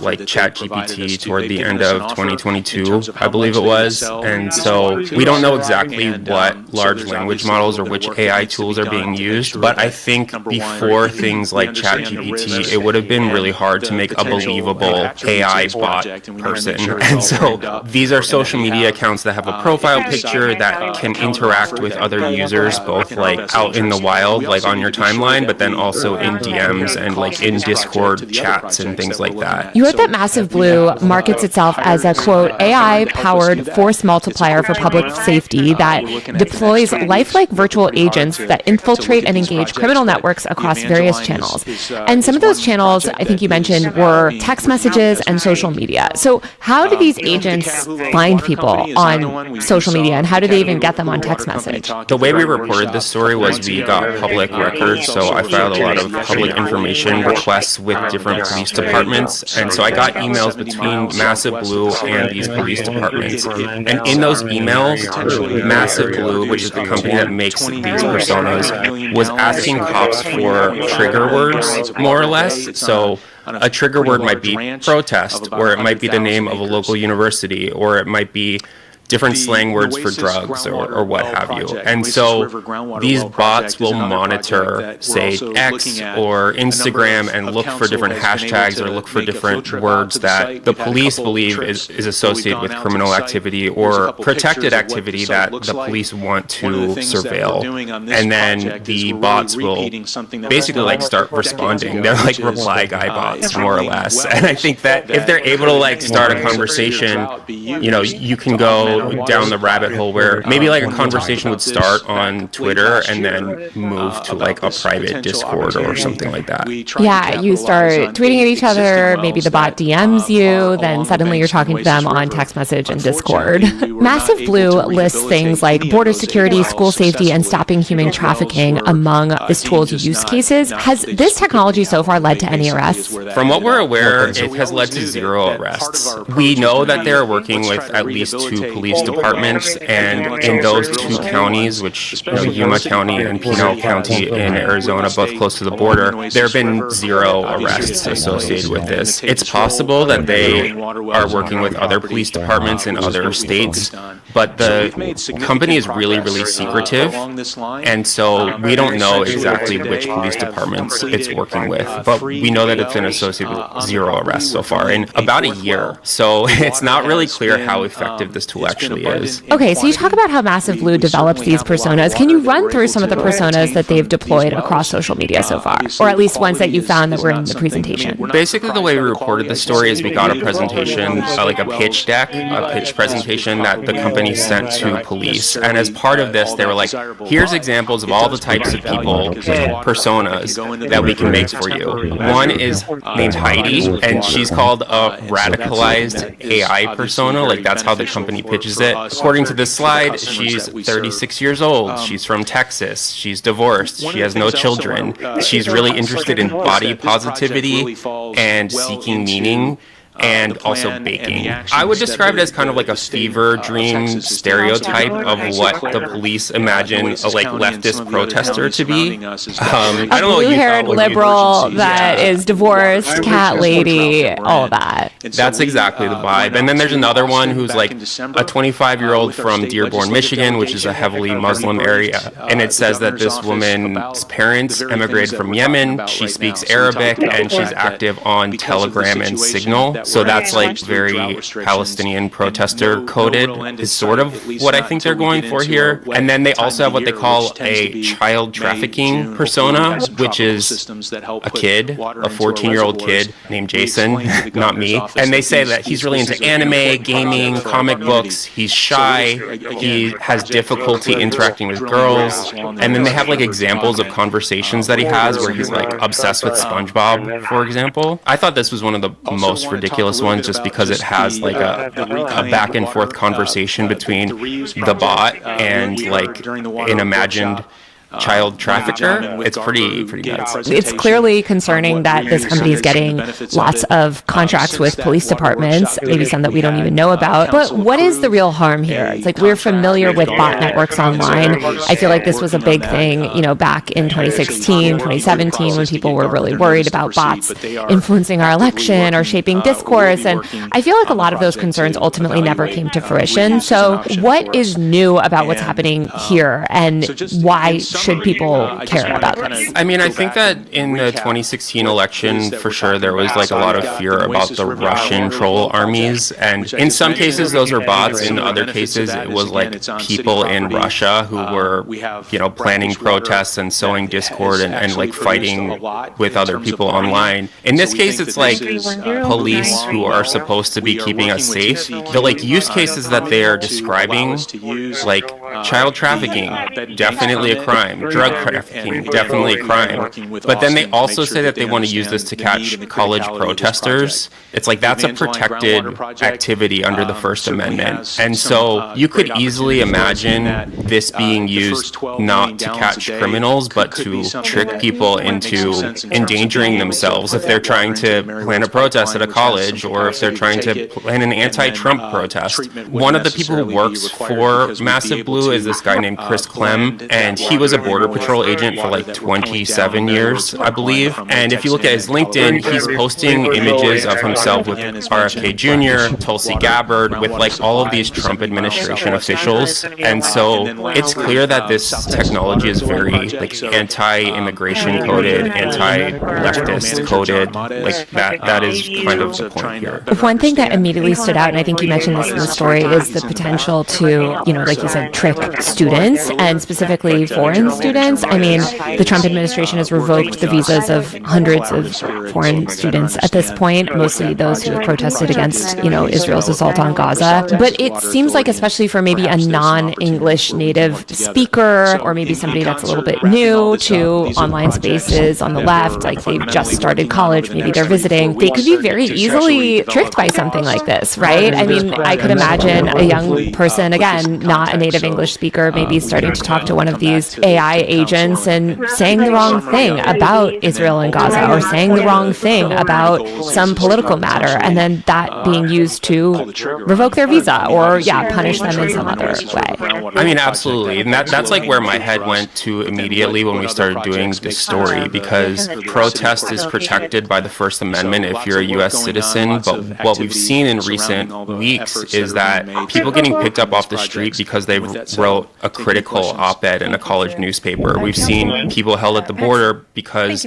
they have these like very minor visa overstays and things in their past. And so you could easily imagine this being used to find students who are guilty of thought crimes against the administration. I don't know how else to say it, but it's really, really concerning for that reason, I think. How advanced do you think the tech behind all of this is? I mean, do you know anything about Overwatch's funders, anything about the company? I know you mentioned that guy, Chris Clem, I think he was, who went on Theo Vaughn recently, and Theo Vaughn asked him, okay, what does your company do? And he says, well, I'm not going to get into it that much. So who's behind this serious company, and what tech is underlying it? That's the thing. Like when we were writing this article, with surveillance technology, there's usually a big gulf between what a product promises and what it can actually do. And so I think if you imagine like the scariest version of this technology, it would be an AI that's totally indecipherable from a human being. And what we know about AI right now is it's not that good, but it still does trick lots of people, like AI generally speaking. So I think it's really hard to know whether this is like a company that's kind of pitching snake oil where it doesn't really work that well, or it's like a sophisticated AI. I think given that the people involved don't seem to be highly technical, I would bet that it's kind of like off-the-shelf AI technology. Like, I don't think that they're using technology that you or I couldn't use to create like an AI persona. If we were doing like a ChatGPT, that's probably what it's like. Right. I mean, I feel like this company might be a little bit of a joke, or maybe it hasn't really built the most effective tech yet. But then you guys have also done tons of reporting on Palantir, and I wrote about their efforts recently too, in partnership with ICE, where they're seeking to develop more and more AI AI tools, and they've developed so many sophisticated AI tools, obviously for use in places like Gaza. How likely do you see that sort of similar tools like this will be replicated potentially by more capable tech companies like Palantir or some of these other kind of defense contractors? Yeah, I mean, we saw that ICE is saying that it's going to scan the social media of people on student visas. Secure that water. They don't own that water. So in 30 years, the next generation of people in water are going to have to go renegotiate a contract with the Carrizo Wilcox folks that are 140 miles away. There's been a lot of news in the AI assistant space this week. American social media is all over Mark Rober's attempt to make the obsolete Tesla autopilot look bad with like a Wile E. Coyote trap. And some camera trickery, but then Chinese social media is fawning over how good Tesla's self-driving technology is. Which is actually really impressive when you consider that they trained it using internet dash cam footage of China's roads instead of real sensor data. However, I, as you probably know, am less interested in self-driving cars and AI-powered personal assistance. I am more interested in an AI combat buddy. So, in this video, we will build out the specs for the most useful battlefield assistant possible. And spoiler alert, it looks like this.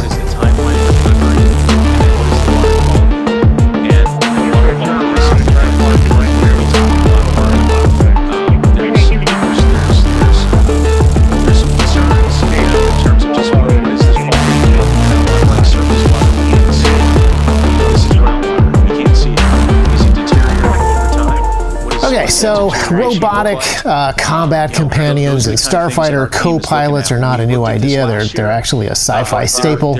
Very useful friends that you should have for your Star Wars or your other wars. Robots that can fix your ship or watch your back or smuggle your weapons. I'm just talking about R2-D2 at this point. Robot buddies are so common in sci-fi, it's more surprising when they don't show up. Yeah, you can use it to find your way back into the ship after I blow you out the airlock. Time of being able to come before us again. Sure, That would, of course, it would be yes or no, but we can't. Welcome to the satellite of love. I've asked Joel if he'd raise the level on my sarcasm sequencer. However, as much as I love physical robots in movies and reality, for this video, I'm thinking more about the purely software-based AI tools that help with combat advice, tactical insight, and situational awareness, like Iron Man's Jarvis. Jarvis?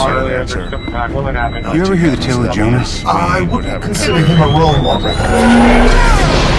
Actually, that's still maybe a little too sarcastic for me. So let's think about the Cortana combat AI that was built into Master Chief's helmet, giving him heads-up display and all sorts of information from different sensors. Although, to be honest, I'm actually more familiar with the red versus blue lore than the real Halo lore. We're still waiting on permitting, so my first question is ETA on that, or an updated ETA, and what are we looking like for volume right now? We were pleasantly surprised with role number one. Are we seeing the same trend with the others, or has it kind of But this idea is really obvious. You stick a powerful AI in your helmet to be an extra pair of eyes and some extra brains and to know a bunch of stuff that the lone warrior or player needs to know, hear about, to finish the level. How long to transfer? About 45 seconds. That should give you enough time to deal with the 3 security personnel who are about to come through the door. Which door? There's only one door. They just set a breaching charge, by the way. What? These things are also great for exposition. Now, we have AI assistants today, which are a little bit less useful in combat, like these Meta Ray-Bans here. Because they have a camera, they can actually see what I see. They have microphones so that they can hear what I hear. We can even have a conversation, sort of. But apart from a few party tricks and looking stuff up on the internet, they still don't do very much. And the reason for this is mostly that they are dependent on the cloud. And then another reason is they don't have very good sources of real-time data. But ultimately, they're just not built to do any combat-oriented tasks. So instead of working forwards from what the existing tools can do, let's work backwards from the specific problems that we want to solve. Let's let's design a genuinely useful combat AI, something that is possible with today's technology. And we'll start by building out our base level requirements. So number one, it has to be local computing or edge computing. That means no server, no cloud, no dependencies on the internet, no two-way communication for other people to sniff out. That is a hard requirement. This thing is going to have to work all by itself. And then the second requirement is, what does it do? Well, I want greater spatial awareness. I want information about stuff that is going on around me. One of the greatest force multipliers that I can have outside of, more guys is more intelligence on my surroundings. So I would like to get some alerts on things going on around me that I am otherwise not noticing. Now, at the moment, my eyes and ears work pretty good, and processing huge amounts of video and audio information so the AI can somehow glean insights from it is very time-consuming, or if you're doing it locally, it's very power-consuming, like massive amounts of computer power are required, and it generally requires tons of battery power, so this is not a great thing to carry around. However, I don't have any biological sensors that detect electromagnetic radiation. I need digital sensors to pick up some of the radio signals that are around me, and then the data that is being collected by a software-defined radio, say, well, that's already clean digital data that's ready to pipe straight into a computer to be analyzed. So this right here is the obvious sweet spot for us to start. This is going to be the best place for an AI assistant to actually assist. Now, in last week's video, we talked about software-defined radio, powerful digital tools that can see the entire RF spectrum all the way from HF radio up to gigahertz, or maybe we did it backwards. I can never remember which way we actually built the graphics. But you should watch that video for some more insight into practical tools that you can use today, or that you can buy today and are very affordable. Things like this RTL SDR, which is $40, and then all the way up to this H2 Portapack with a hack RF inside. Tons of possibilities, and we barely scratched the surface of what SDRs can do in that video. We could see more of the RF spectrum if we spent more than a few $100. We could analyze and accomplish a lot more. This RTL SDR is a ridiculously basic device, and it's got some weaknesses. It's easily oversaturated by strong signals. The hack RF is also sensitive. You can burn it out. You can actually burn it out with its own transmitter, weak as it is. So there are professional tools that we can buy in this space, industrial, commercial SDRs.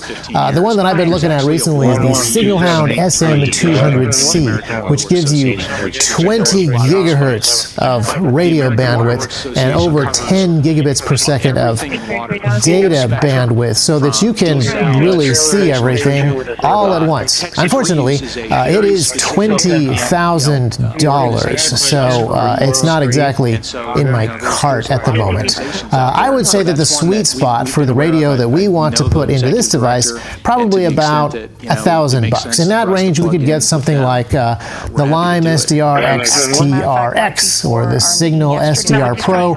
Both are available to order on Crowd Supply. I don't think they ship immediately, but I kind of built this thing around the Signal SDR Pro. Multiple antenna inputs, better processing power, and a capability to see a lot more of the bandwidth, both in radio terms and in data terms. And that processing power and sample speed, this is important. This gives us more options so that when we have our multiple inputs here, we can actually look at multiple bands at the same time. But honestly, we really don't need a whole lot more capability than we already have in these things. We just need a little bit more to get exponentially better results on our insights. So I've tried to design this device in such a way that it is kind of the sweet spot in capabilities, some future capabilities that nobody has really brought to the market quite yet, but also very doable with stuff that is currently on the shelf or just around the corner, hopefully shipping in the next couple of months. So the main thing that you see here is a very simple body. I wanted to make this thing really easy to build as well. well. So the idea is that this would be an aluminum extrusion that gives us some strength and has a built-in heat sink. And it's got some space for 18 650 batteries. We hold 4 of them, so that is a fair amount of power to keep this thing running. We probably also want to throw some dedicated radios in there in addition to the SDR. A GPS receiver is tiny and takes up almost no room. We should probably also have a dedicated Bluetooth transmitter, because when you're doing really specific jobs, radios that are built to do specific jobs often perform better than the SDRs that can do everything, and you got to write code for it all. So once we put these dedicated things in here, we also want some processing power. Maybe we want an ESP32, which is tiny and uses almost no power, which means this thing could run for a very long time on our 4 batteries. But we actually need a little bit more power than the ESP31, and most SDR boards actually have some processing power built in, and oftentimes some other things as well. Like the Hack RF board that is inside the Portapack here has a field programmable gate array. Yes, we'll still talk about those in the future. It has an SDR card, it has USB port, it has a bunch of things that allow you to use it in a bunch of different ways. But flashing a simple operating system onto the field programmable gate array lets it run by itself. And most of the tools that we would consider putting in here have this capability as well. It's possible that we could have a really self-contained device that is extremely power efficient and still powerful. But one of the things that you will notice about this device as you look at it is no screen. There's no way to actually see what is going on in the RF space. And this is kind of maybe a controversial take for me. To be perfectly honest, for most of the things that I want to accomplish, I don't actually need to see the RF space. I mean, I enjoy seeing it. There's some super cool new apps that visualize the spectrum amazingly well. It's incredibly fun to look at that stuff, and it provides a huge amount of awareness and knowledge and information for a knowledgeable guy that knows what specific signals look like. But for pulling out insights and intel for someone who's less experienced like me, I actually want this thing to do all of that work. Essentially, since I can't see into the RF spectrum with my actual eyes, I don't want to waste my time trying to interpret stuff. I want a tool that tells me what's going on, and honestly don't want to look at it with my eyes. I don't want to constantly be using my brain to do the interpretation. I just want to hear signals. I want to hear alerts. I want to hear notifications, and probably the best way to do this is Bluetooth earbuds. Just send me an audio notification that tells me what's going on. So now that I have my Bluetooth earbuds in and I'm connected to this device, I can hear alerts from this thing. So we should now at this point dive into exactly what it is that it does. What are its main core functions that I want it to do and to tell me about? Well, the first one is jammer detection. I mentioned jammers in the last video. Signal jammers being heavily used by criminal elements, whether it's gangs in South Africa, whether it's certain unsavory elements in the Middle East. We're starting to see cartel activity here where people are doing things with ill intent, whether they are jamming your cell phone so that you can't call 911, whether they're jamming your GPS so that you can't find your way out of a place. Also, you know, Ring cameras and other cheap cloud security cameras generally are wireless. They connect using Wi-Fi, so it's really easy to use a jammer to turn off your security cameras that way. But fortunately, jammers are really easy to detect. It's just high levels of noise, very loud signal noise across multiple bands, and you can just set a pretty simple trigger. If contiguous signals are wider than like 25 hertz or 25 kilohertz or 25 megahertz, you can set them yourself, and then higher than a certain dB level, just trigger the jammer alarm and tell me in my ear. GPS jammer detected. Now, if the jammer is close enough and strong enough, it may interfere with the Bluetooth connection here. But if this thing is close to me, and I built this thing in such a way that it is a shape that goes really well on different parts of me, like on the belt or on the back of a helmet or things like that. It goes really well on the strap of a bag or inside of a bag. If this is close enough to me, and the jammer is not like right there, I should be able to determine this. Also, if they're jamming cell phone data, so I can't call 911, and not Wi-Fi, I'm still going to have my Bluetooth connection because that happens over 2.4 gigahertz. But yeah, the wireless link is kind of a weakness on that jamming front. But if I suddenly hear this alert, cell phone jammer activated, I now know that I should be on the lookout, and I am still able to hear alerts while I look around with my eyes. The other really obvious one that everyone is going to want is drone detectors, which, depending on where you're using this and what kind of drones you want to detect, is either really easy or kind of difficult. First of all, especially here in the States, a lot of drones have a really identifiable signal. A lot of commercial drones actually have a little remote ID transponder that broadcasts, and so detecting that is a piece of cake. Drones that use Wi-Fi are going to show up as regular Wi-Fi, but drones that have a specific protocol can be picked out pretty easily. We can even make a pretty educated guess as to the make and model of the drone based on some protocol information that is not particularly hard to sniff. Now, in other parts of the world, in battlefields, oftentimes it is an analog video signal, and those also stand out. Now, it could be a security camera that has an analog transmitter. Those also exist in other parts of the world in pretty high numbers, but one of the things that once we can do with this radio, if we have the little GPS receiver in there, is it can know that I'm not moving. So if the signal is fluctuating in strength, it's moving, and we can make an educated guess that it's not a stationary security camera, it is probably a drone, and then I get an alert. DJI drone in area.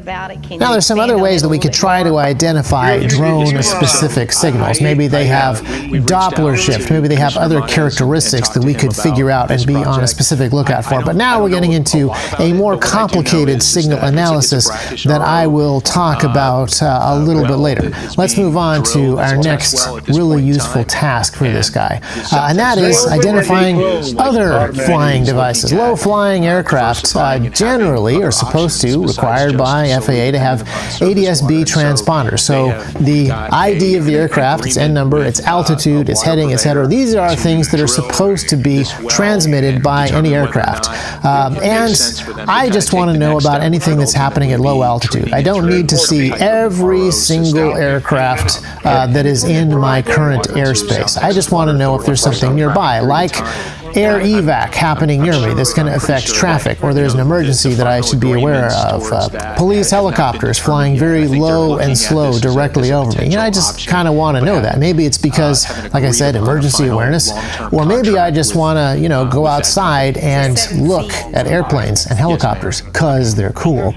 Now, it's also very cool to see this stuff on a map. There are some really cool three-dimensional plane tracking apps that give you tons of data on what's actually happening in the airspace, but if I'm out and about and doing stuff, it's much faster if I just hear altitude and distance from me, and I can just do that over audio. Aircraft at 5,000 feet due west. Or, since these are really small text notifications, maybe I want that to come to my smartwatch. Really easy to feel it buzz, look down, and know that there is an air evac helicopter at under 5,000 feet. Really simple to grab that. Or maybe that is a good use for the Even Reality's G1 glasses. A little identification pops up right here, and it tells me about some stuff that's going on. Really small text notifications of what's going on without distracting me from the stuff that I'm actually doing, or, based on an emergency situation, needing to do. And then speaking of emergency situations,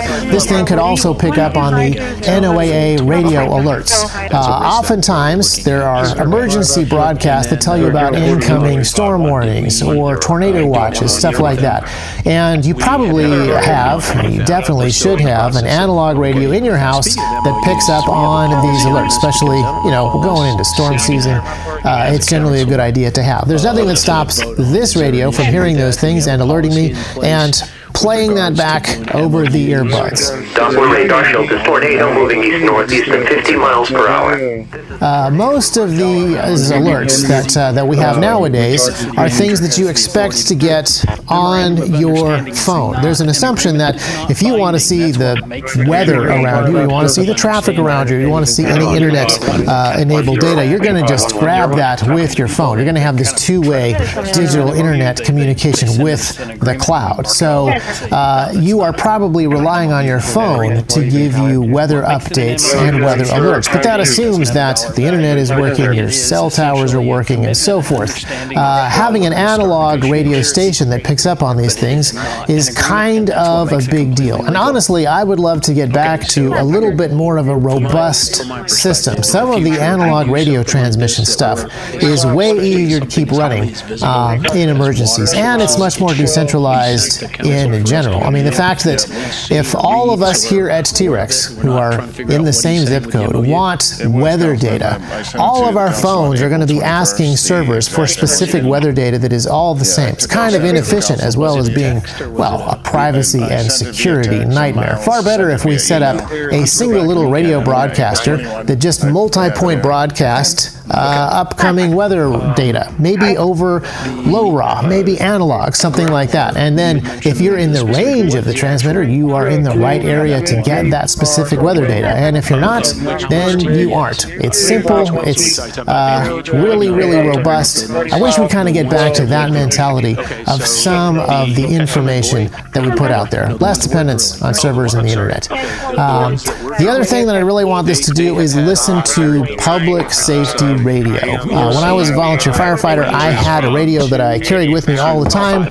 to listen to our specific frequency. And I had a program with other frequencies because it could dual watch to figure out what is going on in my county. Now, the rescue squad had unencrypted radios. Our law enforcement traffic these days generally is going to be encrypted in basically every jurisdiction. And this thing should be able to pick up on that, even though it can't decrypt that traffic yet. It can certainly identify the codec that is being used and the band where it is being transmitted. So being able to pick up on these alerts and let me know that there is a police calls nearby. Higher than average call volume in our area, for example. I mean, that is a thing that I want to know. Even though I'm not on the rescue squad anymore, this would be information that would be actionable intel for me. So it's really just a matter of setting limits and triggers. If there's more transmission volume than normal, or if it is a higher power, like a higher decibel than a threshold I've set, then it's in my part of the county, or it's closer to my house or where I am. These are things that I would just like to know, and it takes not very much sophistication to get that kind of data. Multiple calls from dispatch. And then, of course, we should probably talk about regular ham radio, public radio, GMRS radio, FRS radio call volume. That stuff is all unencrypted, just regular FM stuff, super easy to demodulate. So technically with this thing, we could listen to all the radio basically all the time, just have tons of audio just coming in through the Bluetooth. But obviously there's a little bit of a privacy concern there. Also, it would be super distracting. So I'd rather get, just an alert that there's a lot of FRS radio traffic on this channel in this area, or there's something going on that is really close. Then I pull out my actual radio and I can listen in or talk to folks. So just an awareness of what's happening is probably good. Now, and I want to change that as we go different places and we do different stuff. I may want to change the alerts and the specific notifications that I would like to get. So using the Bluetooth radio that is in here, we probably do need an app. Probably the easiest way to control this thing is to have a really simple app that allows us to have the control panel for this thing and set some of that stuff up. And if you are a ham radio guy, this could be an incredibly handy tool. Like I could set this thing to always listen to certain channels where I know stuff is happening. We can even intercept is the wrong word. We could receive, legally, because receiving is always legal, text messages like APRS messages, VARA messages, JSA call messages. We could grab those things and then this thing has the computing power to read me some of those text messages using text-to-speech just right into my earpiece. And maybe I would set it up to be only messages from certain call signs. So anything that the tech prepper is doing on the APRS network or the JSC call network, I can hear when he's active and some of the stuff that he is doing. So yeah, if you have a little bit of control over this device, all kinds of stuff gets to be possible. And then, because everybody loves LoRa, maybe we stick a LoRa radio in there. They can be incredibly tiny devices. So yeah, maybe we stick a dedicated LoRa device in here. Maybe we just have a little 10 lines of code that look for specific LoRa communications. Very easy to identify, and I get an alert that there's LoRa traffic, and I turn on my LoRa radio or get into an active mesh-tastic network. So yeah, it all depends on how you'd want to use this thing. If you had some control over it, it could be an incredibly flexible device.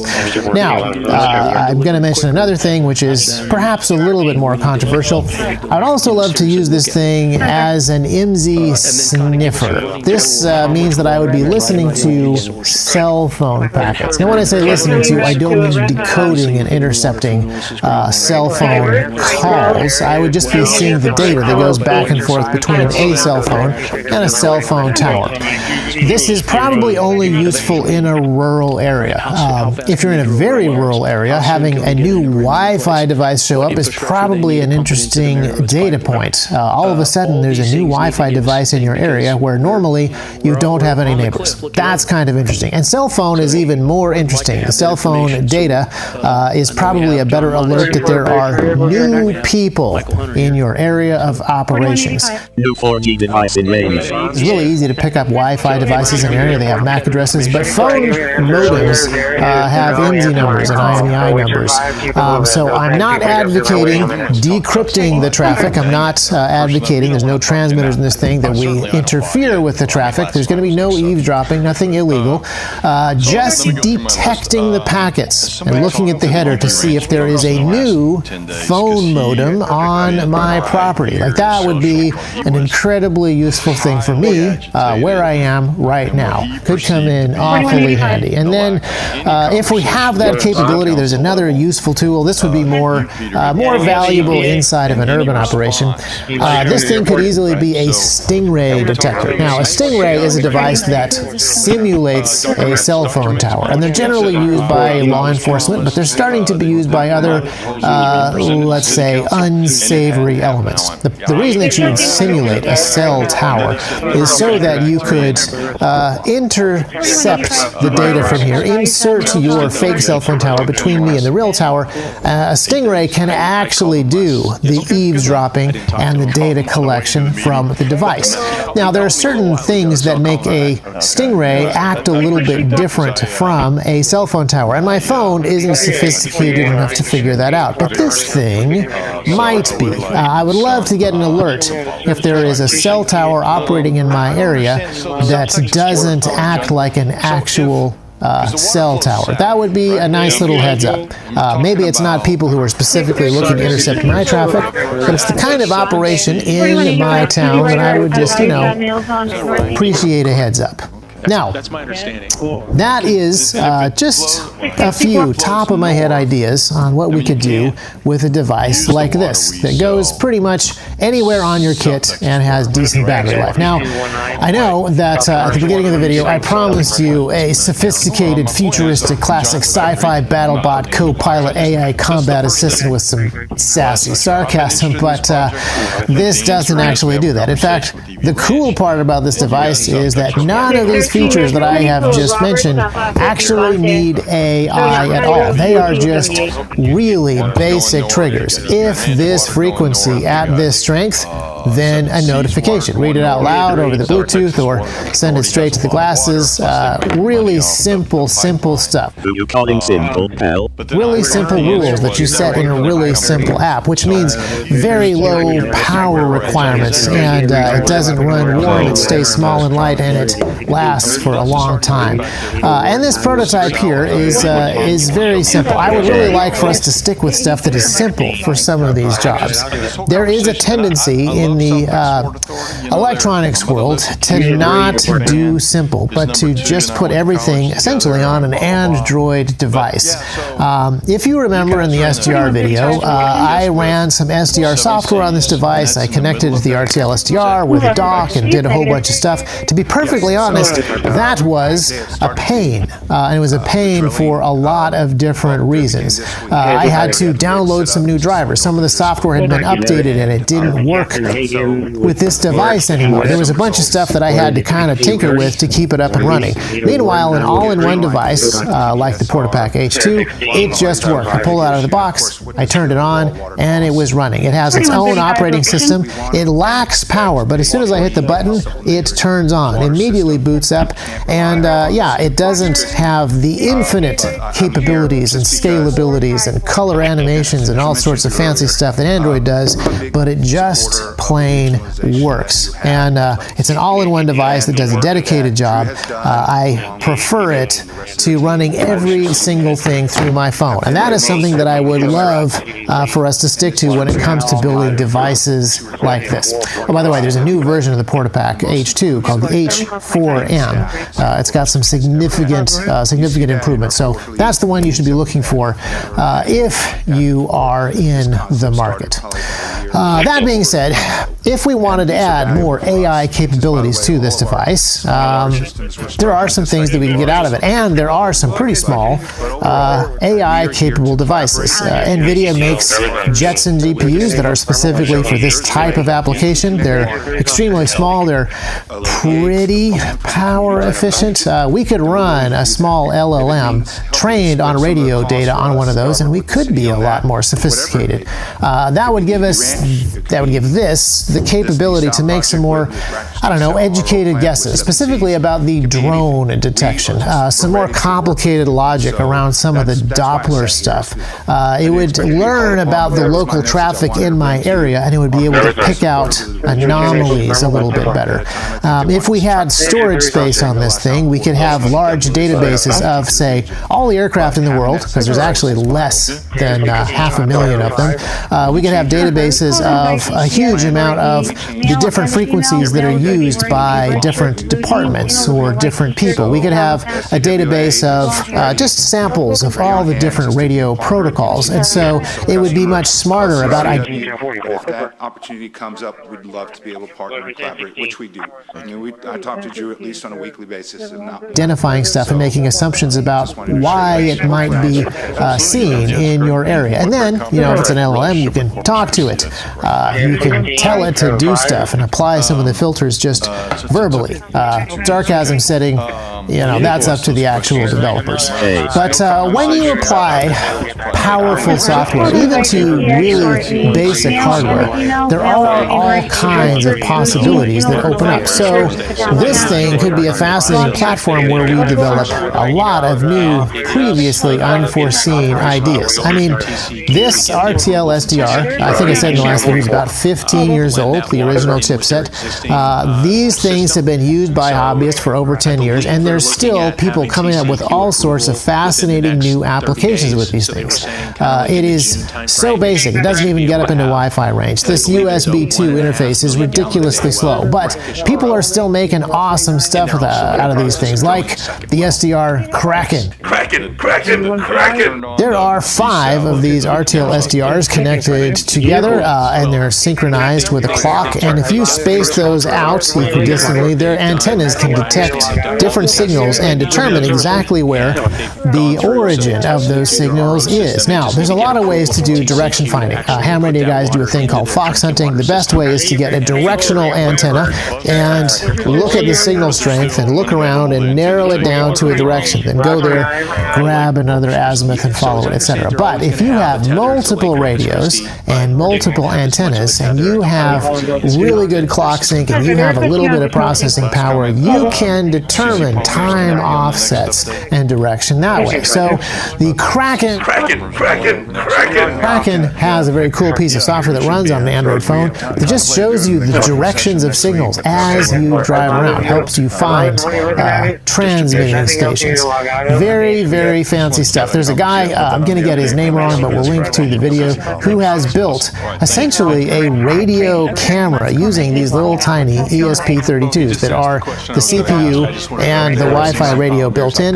By building an array of these, he's actually able to see where signals are in the frame of a video. It's a really fascinating stuff. Then there are other researchers that have done some things where just using the Wi-Fi that is already in this building combined with some AI, some good antennas, they built tools that are really good at guessing how many people are in specific rooms and where they are in the rooms, kind of like a passive three-dimensional radar system. So if we had AI capability, some good radios in a device that was a little bit more expensive than this, maybe we would discover a whole bunch of fascinating new use cases, and it would become more of like that actual combat assistant. And believe it or not, there's actually a company that has essentially the device that I have just described, and it's Anduril. The device is called Pulsar. It can receive, it can also transmit, it can gather data, it can analyze it, it can find targets, it can jam targets, it can do all kinds of stuff. And I would sort of like one, but it is very expensive. It's even more expensive than the commercial industrial SDRs that I mentioned at the beginning of the video. And in some ways, price doesn't matter because the FCC would not let Anduril sell this device. They won't let me buy it. Probably the FAA, State Department, Commerce Department, FDA too, maybe. There's probably a lot of agencies that will not let Anduril sell this device because of reasons.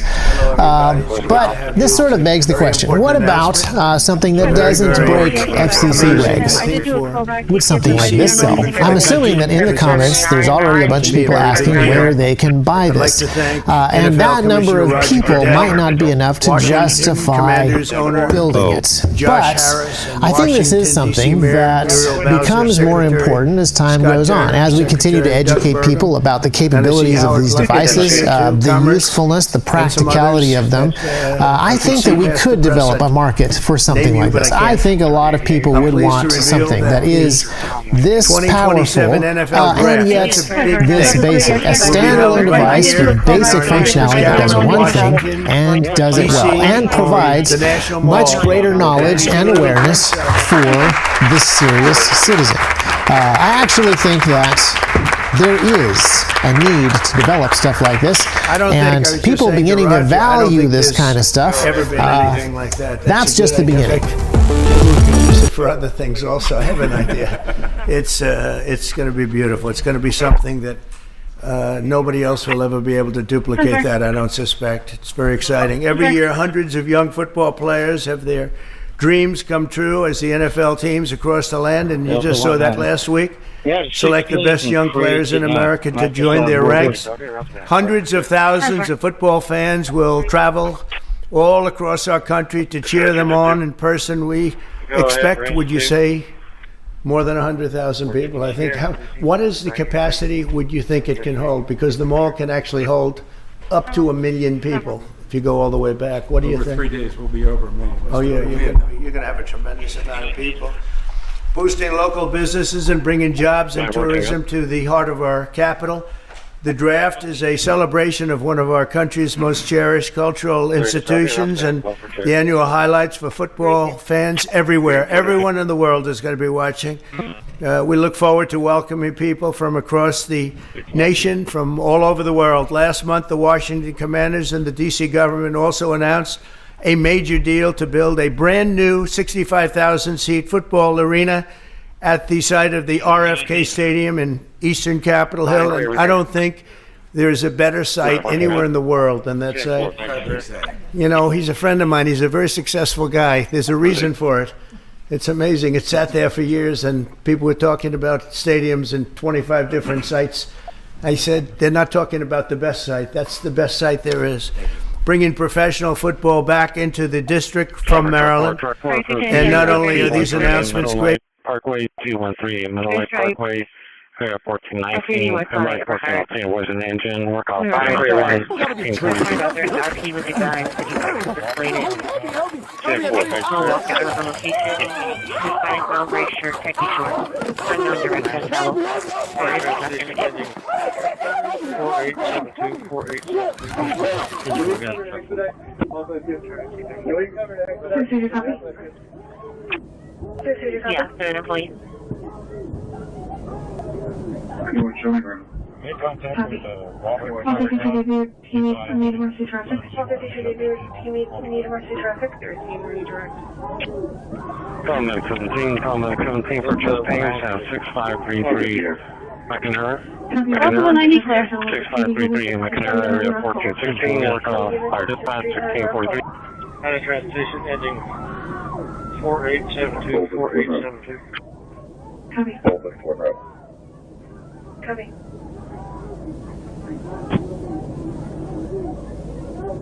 Industrial districts about. Copy. My name is Jimmy. Copy. Bravo.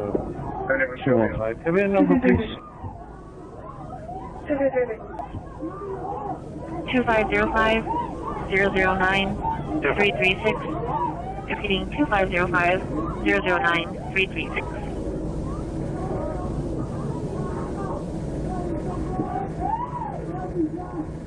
Anyone where the fire? 95 went up. Copy, there's 4 more up. Copy, there's 4 more up.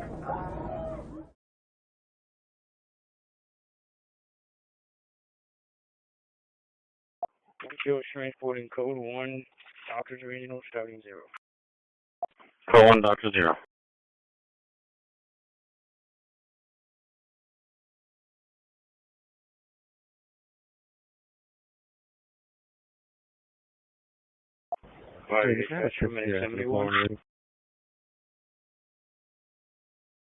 Go ahead.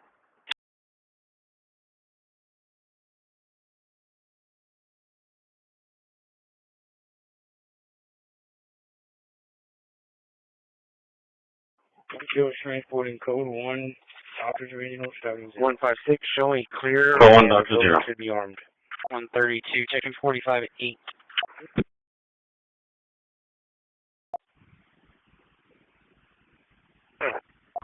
Sorry, just have a test there after the call and ready. Go ahead.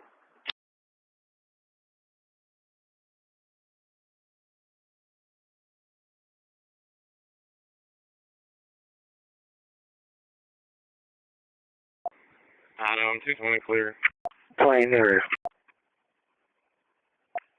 Getting 21 on clear. 156 showing clear and the building should be armed. 132, checking 45 at 8. Wait.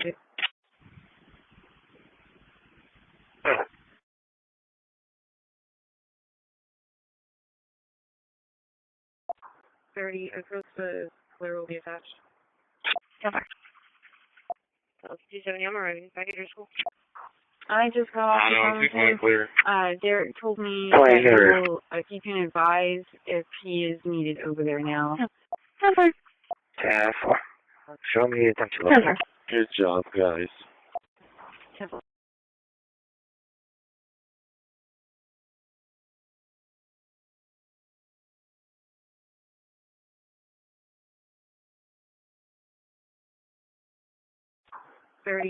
sir. The clear will be attached. 270, I'm arriving. Back at your school. 34 to 37. If you let the mom know, they're doing the physicals inside the new gymnasium at the high school. I just got off the phone with him. Derek told me that you will, you can advise if he is needed over there now. Show me attention. Okay.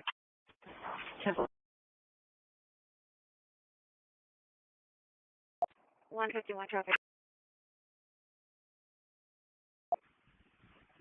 Kennedy, traffic. Don't see you right. 34.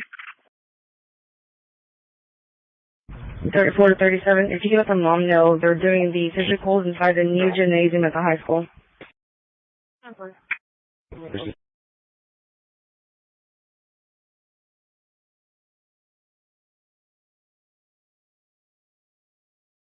151 traffic.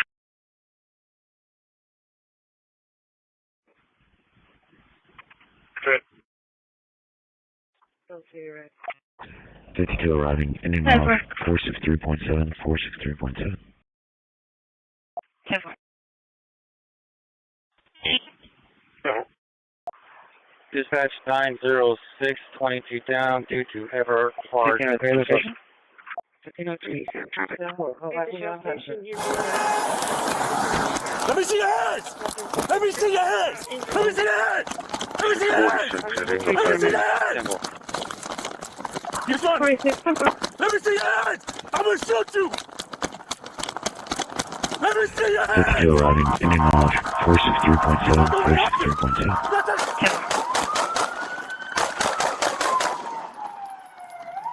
Shot fired! Shot fired! 1503 location. Dispatch 90622 down due to ever hard. 35. 10-4. Show me clear areas, nobody out here. Charlie 270 arrived. 132, checking 45 7.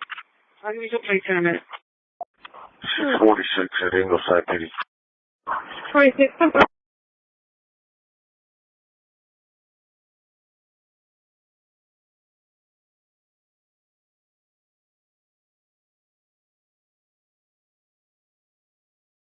35.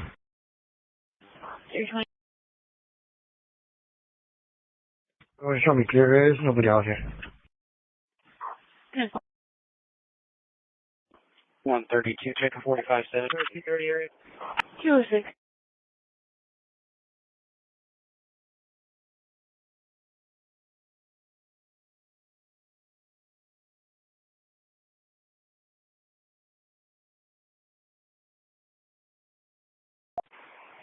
Can anybody tell me which way the Canton Center at Bay Area Hospital faces? Give me a copy for a hazard driver. Peabody at West Broadway. Peabody at West Broadway. ARP was nearly hit by a white Chevy Silverado. Last seen going on Broadway towards Port. No other information. Control 2, 1649. Bay Area Hospital? Any orders? Yeah, the Bay Area Hospital is the one on Rockville Road, right? And you turn on Williams, and you can pull in on Williams and go around to... Who are you picking up? Okay. He was 6 in the lobby with Mario. In reference to an airport incident. Can anybody tell me which way the Canton Center at Bay Area Hospital faces? 85. You should have a service from this school. Bay Area Hospital? Give me a copy for a hazard driver. Peabody at West Broadway. Peabody at West Broadway. ARP was nearly hit by a white Chevy Silverado. Last seen going on Broadway towards Port. No other information. Control 2, 1649. 301. 10-4. Base route 4 is 1044. Yeah, the Bay Area Hospital is the one on Rockville Road, right? And you turn on Williams, and you can pull in on Williams and go around to... Christina Who are you picking up? Jackfish at Boja. Rising a... It was 6 in the lobby with Mario. 14 gray in color. Moving all over the lane. 4135 welfare. Suspect continues. 85. You should have a service from this earth. I just laid up Charles Boy, 8149. Charles Boy, Base route 4 is 1044. No additional this time, 1651. Cover Engine 4296, Engine 4296 for a debit call. At 17 Legacy Apartments at 5301 Lights, 5301 Lights, apartment 202. Alameda Delmar. And we need to use the 1405, work off EMS 1 at 1651. 21 Charles. I have 1014 individual. 4135 welfare. Charlie 265. I'm going to reroute you.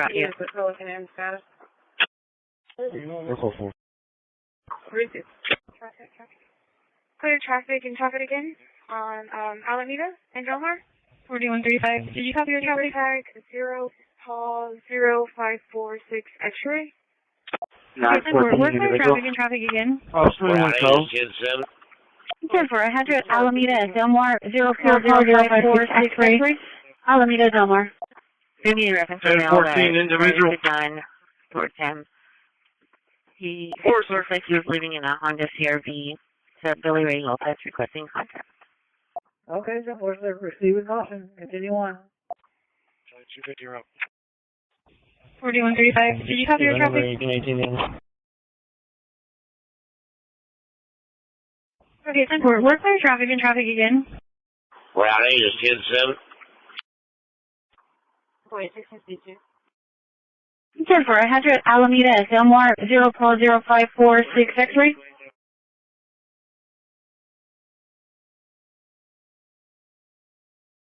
Right, 10-4.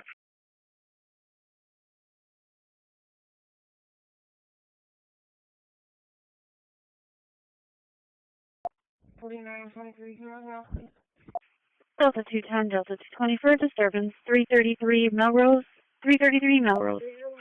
Go back. Air 440, Charles. Okay. Network.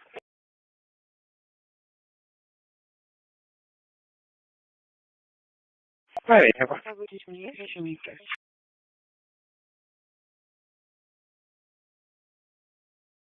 Delta 280 on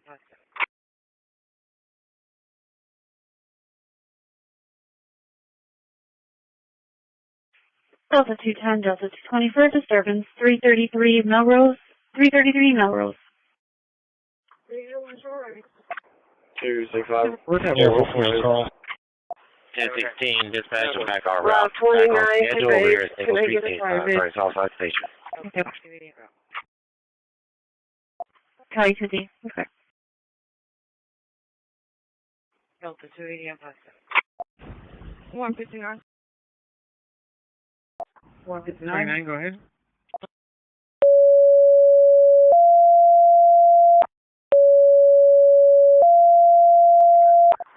Yes, I am picking up David Regan, R-E-G-A-N. It doesn't say on the note if he's at the office or the apartment. I already went to both. Route 29 today. Nobody's coming out. A burgundy colored Telluride with their 1016, dispatch and back our route. Back on schedule over here at Single Street Station. Sorry, Southside Station. Boy for a 6-year-old female run by a jellyfish. Yeah, if they weren't there and you waited for 5 minutes, you can go ahead and Telluride with hazards on. Island 3, go ahead, Jack, just go. The barricades are set up. The only people going around is the construction people. 805, That I copy. we can take care Where the receivers? 10 for EMS, you can stand down. Or no, that was someone. Where the receivers?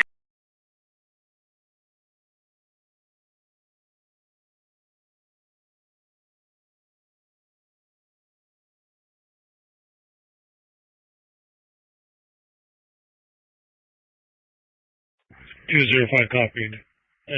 The barricades are set up. The only people going around is the construction people. That I copied. Where the receivers? Number. 1805 dispatch. We can take that. We're already en route to the beach. Where the receivers? Pebble.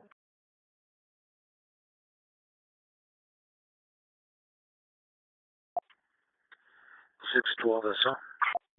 Route 30.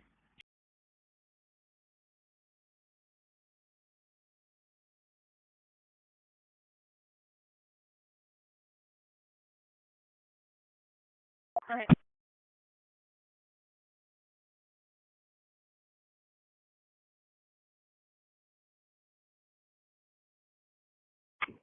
Pebble. Oh, yeah, no, I didn't hear you. I didn't come across. Show me off duty RTA, I'll be riding bus 619 612, that's all. New Toyota to a hood out of Paris, expires May of 25. Insurance confirmed. 4175, you know what it is? Charlie, From Medic 10 Rescue 3, Medic 10 Rescue 3 for a campaign at Hector P. Garcia Clinic, 2606 Hospital, 2606 Hospital, area 3318. Work off EMS 1 at 1656. And call for Medic 1 and 10, Medic 1 and 10 for a break-in issue at 3009 David Street, 3009 David, area 1008, 1018. Work off EMS 1, 1657. To a hood out of Paris, expires May of 25. Insurance confirmed. 4175, you can open it up. 4175, open it up. 3210, I'm just going to open it up as well. It's going to be a white crossover vehicle. Lane of travel. Any more? 999 is going to be 106. Ops 21, Edward.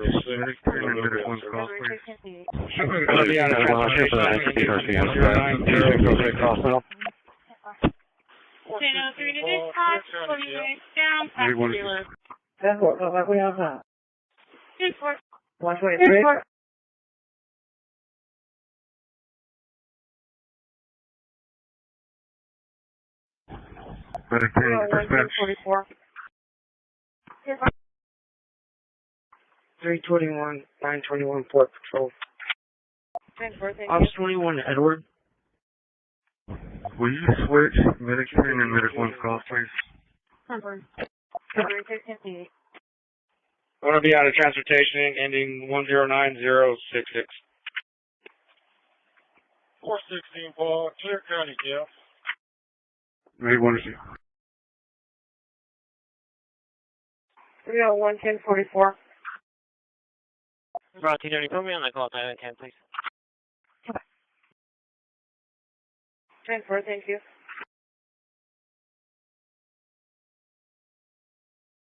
Line 51, I'm clear traffic.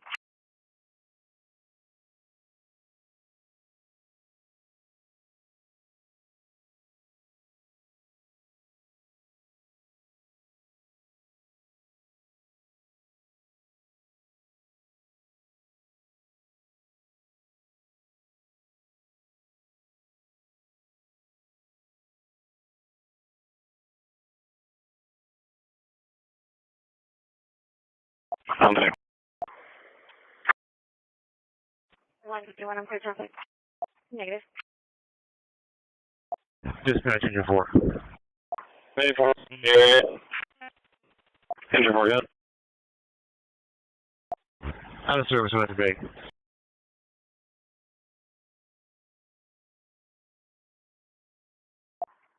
David, 57. Go ahead. Something.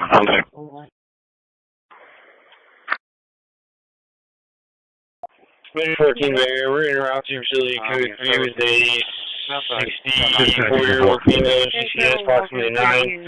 Patient son found her in the bathroom, unconscious on the floor. She just had some blood coming from the corner of her mouth and a small bruising underneath her right eye. Patient states that she got up, gone to her bed, and then had a seizure. We have a current set of vitals of 156/82, heart rate of 100, sinus on a 4-lead, 96% room air. We are in IV, we should be there in about 5 minutes. 805, you can show us how to OB. Hello, 6114 Wilder Rock, apartment item, 10-9 p.m. Another patient takes any blood thinners. 6114 Wilder Rock apartment. There's no walking in clear view. No blood thinners noted in the medicines that we have. Unknown if she has a history of seizures, since CTN, no. What is the patient's GCS right now? 32. Approximately 9. 10 area. 132. So the 627 patient. Okay. Back up 12 when you're available. Something. 14 there, we're in route to facility code 3 with a 64-year-old female, GCS, approximately 9. Patient's son found her in the bathroom, unconscious on the floor. She just had some blood coming from the corner of her mouth and just a small bruising underneath her right eye. Patient states that she got up, gone to her bed, and then had a seizure. We have a current set of vitals of 156/82, heart rate of 100, sinus on a 4-lead, 96% room air. We are in IV, we should be there in about 5 minutes. You know if the patient takes any blood thinners? No blood thinners noted in the medicines that we have. Unknown if she has a history of seizures, since CTN, no. 3010. What is the patient's GCS right now? Approximately 9. Something. So the T20 area. Airport 31, Frank. No sustained, request to cancel? 10 for look at patient not refusing. I'll show you over to be clear.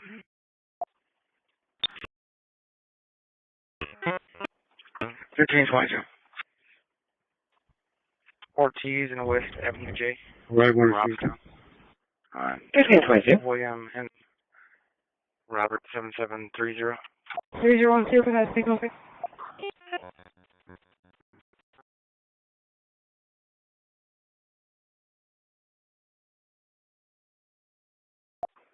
Hello, Operation. I'm at Sheriff's Office, Courthouse. Yes, sir.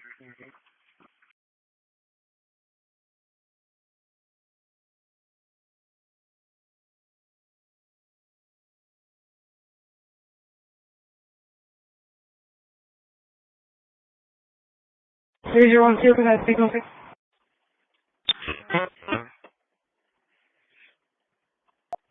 Ortiz and West Avenue J. Robstown. 45 days. Private 3012. Robert 7730.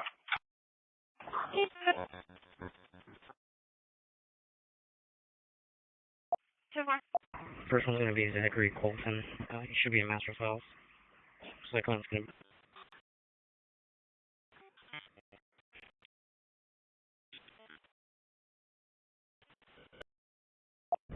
One 54 officers. 1108, clear you kill. I got copy. What about on the engine?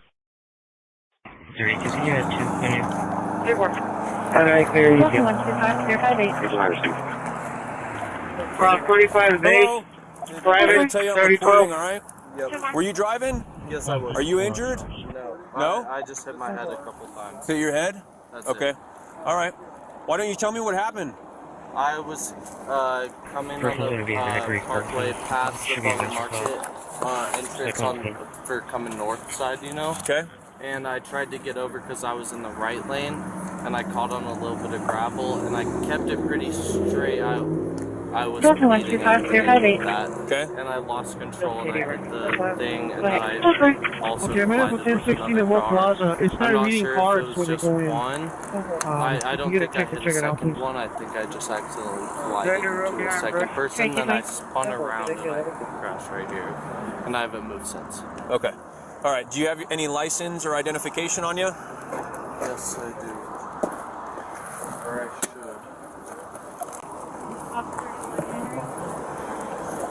And is that a real gun? 5815, Silver Rock CDC, 1 mile, Going to 1 hop out female. for me? Mileage 79.2. Okay.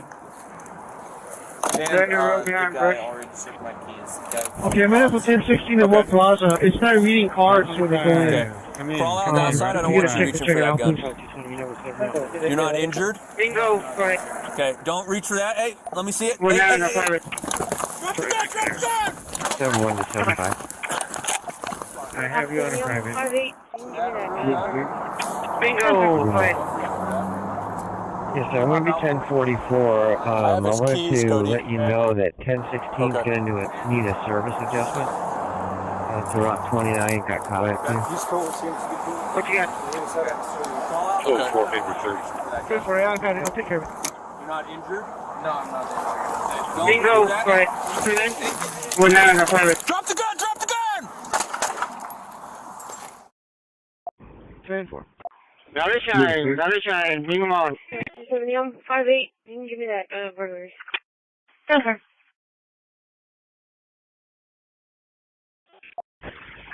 Engine 6, where it is. 7-1 to dispatch. Praying for hour 1706.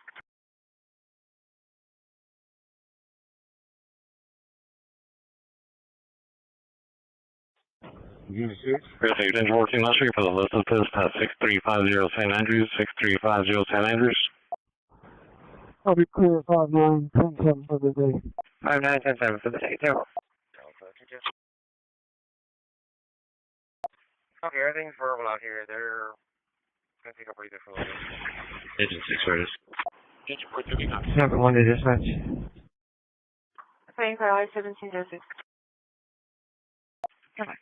Yes, sir. 10 traffic. Delta 21558. And that's your location. Sending call. 13. Greenwood and Elgin, Victor Northington. I'll be clear 5917 for the day. 5917 for the day, too. 4135. 250. 4135. Victor Northington, 9525. Greenwood and Elgin, 7-4. Location's going to be 500 Delmar. Okay, everything's verbal out here. They're going to take a pretty good full day. Okay. 10 traffic. Transfer.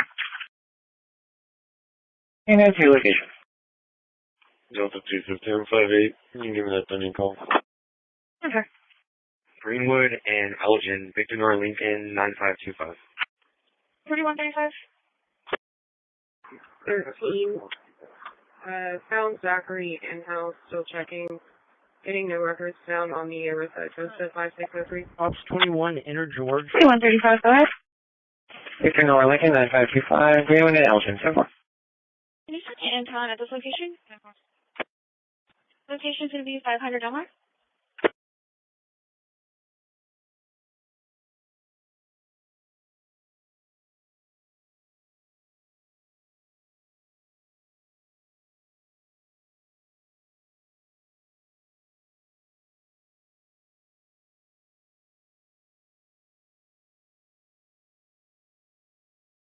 Ops 21, Inner George. I'm doing 4 things.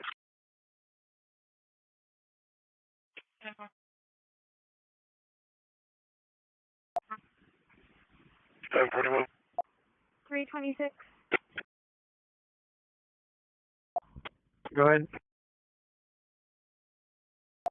250 native.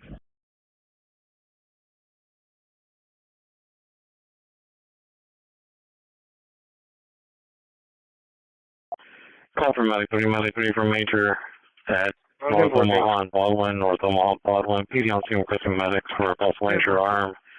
We're fire dispatch 709. 581579. Copy. 41. 326. Go ahead. And who's arguing? My friends just keep on arguing and keeping me up all night, and I just keep on. You sound really muffled, so I cannot make out much of what Bay 1 or Bay 2? My parents are keep on arguing and they're like keeping me up all night, and it's just being annoying. Do you know if there's any weapons inside the home at all? Dispatch from Pigeon Eye. No, I think they're just like regular arguing, but like sometimes Medic 3 at Pigeon Eye. they just gotta control sometimes, so.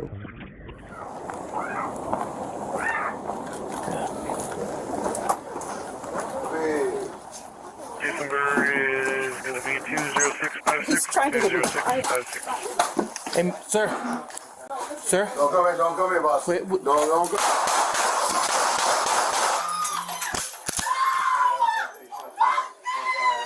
You got an AR. Dispatch from Pigeon Eye. 7923 I got one male Please female. check your notes. We'll switch to EMS 1. Yes, 29, I will look. I'm on the phone call right now. 16.6.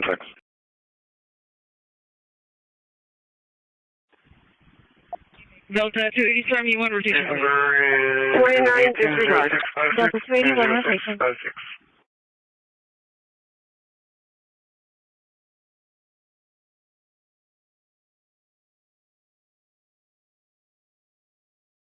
Go ahead, Miller 21. 4. In custody of 17-1.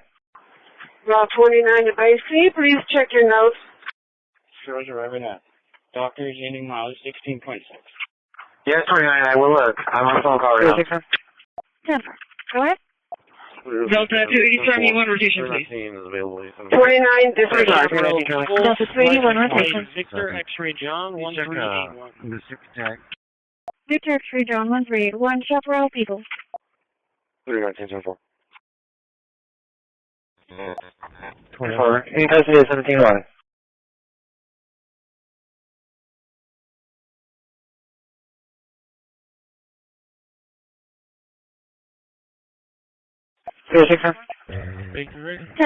Go ahead. Mary Henry William 302.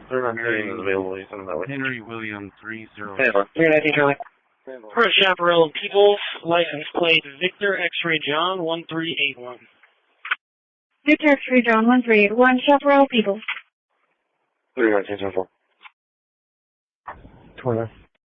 Sounds like Big 11, engine 6. Charlie 270, 5 arrest. This is Mac 11, go ahead and cancel. 132, Wingback has been dropped off, 810-8. Received, cancel. Oh. 10-4, thank you.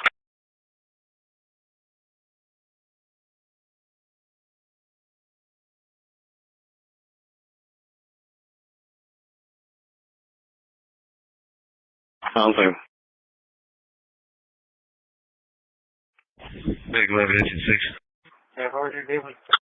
This is Mac 11, go ahead, engine 6. Cancel. Okay. 132, Wingback has been dropped off, 810-8. Received, cancel. Oh. Delta 250 area. Delta 250 area. 156.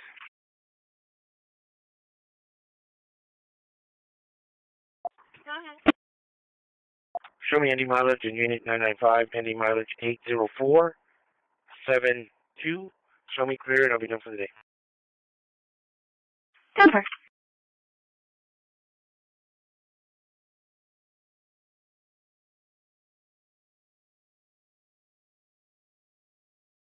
Delta 250 area. Delta 250 area. 156. Believes that his ex-girlfriend Jennifer is hacking his account. Go ahead. That's safe to say 36 history there. Checking. Show me ending mileage in unit 995, ending mileage 80472. Show me clear and I'll be done for the day. Yes, sir. We're going to need it. Medication, no cover. Medical, no code. 4438 Dolphin Place. Okay, back to 2014 Forest Gate, black in color. 320. Well, believes that his ex-girlfriend Jennifer is hacking his account. 6350 St. Andrews, 6350 St. Andrews, 14 systematic, no code. Checking. Charlie 2230 for loss of concern in front of the front. There was a passenger that was hitting a child in the vehicle. Medication, no cover. It's going to be a pink Chevy passenger car. The Asian male. 221 Cedar, 221 Cedar, room 402 Adam, 402 Adam. Representative male, can't keep anything down. Requesting transport. So, 402 Cedar, room number 402 Adam. 358 westbound over 5 Again, Robert Tom David, 0397.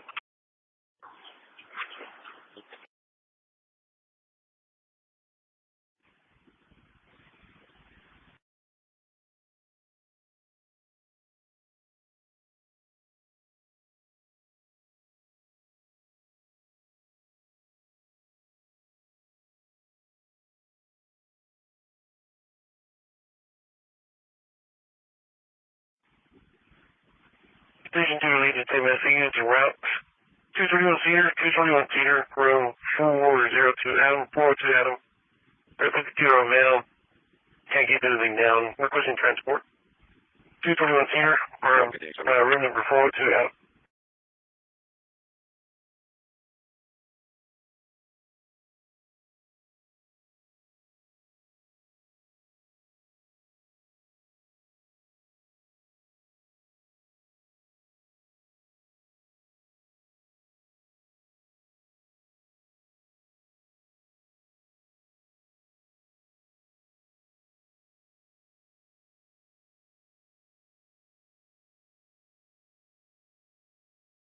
Medical undershoot.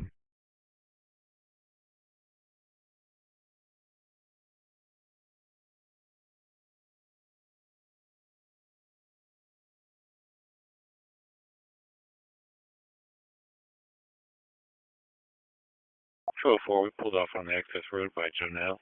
And 230 on 240 for the minor accident, Northwest Regional Hospital. Going to be 2 vehicle accident, blue Honda and silver Nissan, pulled into the medical post across from Alamo High School. No injuries. Medical undershoot. Call for Medic 12, Rescue 3, Medic 12, Rescue 3, chest pains, Agnes and on South Alameda, Agnes, South Alameda, area 3314, work off EMS 1, 17, 16. I know, 230 route.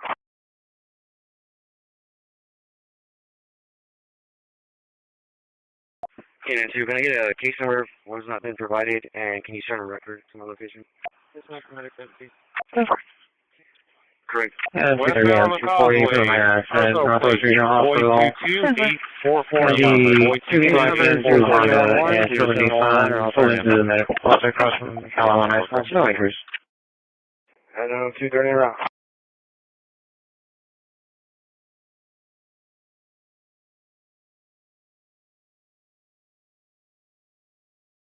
I know, 230. Can you try sending that call out to me again? My computer's not updated.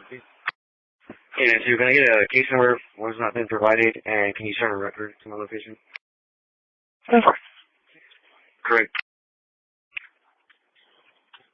Denver. Case number 0711, 0711, or else our name. Yeah, no correction inbound. Call for truck 4, dumpster fire at the Hudson Apartments, 5757 South Staples. 5757 South Staples, area 1401, work off fire dispatch, 1718. 15 arriving, any mileage. I don't see that. Try sending that call out to me again. My computer's not updated.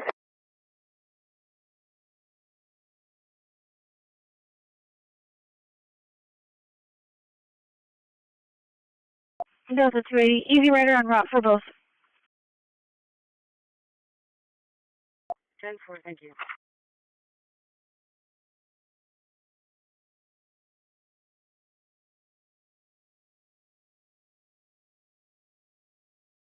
Hey, Louis, what's good? You want me in? Day 2, day 1, Louis. Day 2. Hey.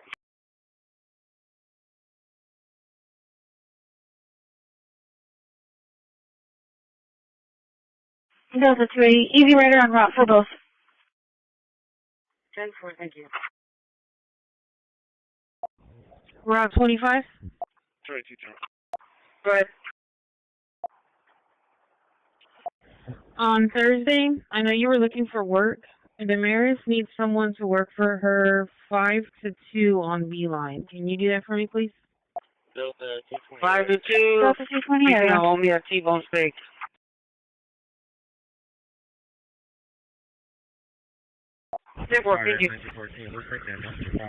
Thank you.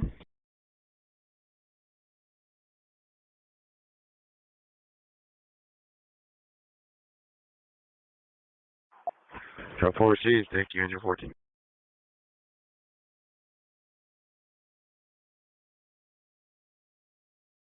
Level 7 paper, sir. Delta 220 area. Delta 210 area.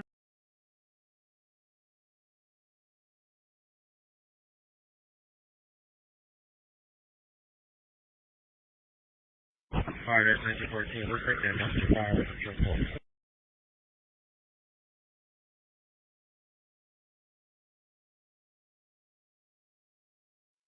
Truck 4C, thank you, engine 14.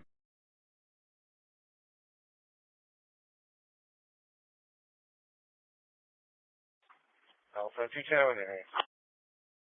Delta 210 area.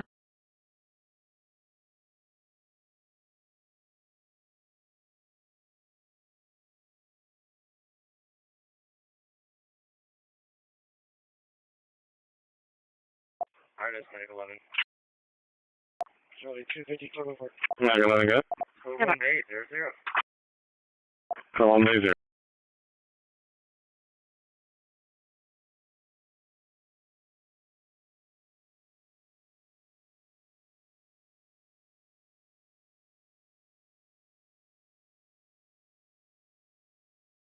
Charlie 220 right.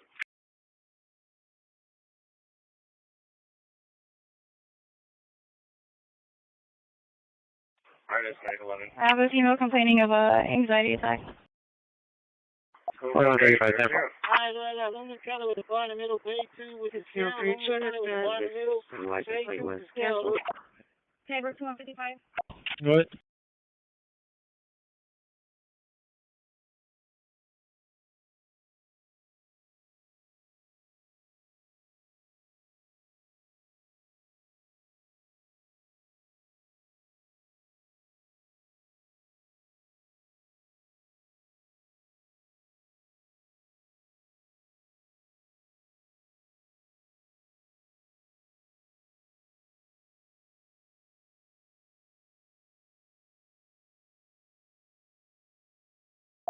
Engine 5, call for Engine 5 for a lift assist, BSC 5002 at 3305 Upper.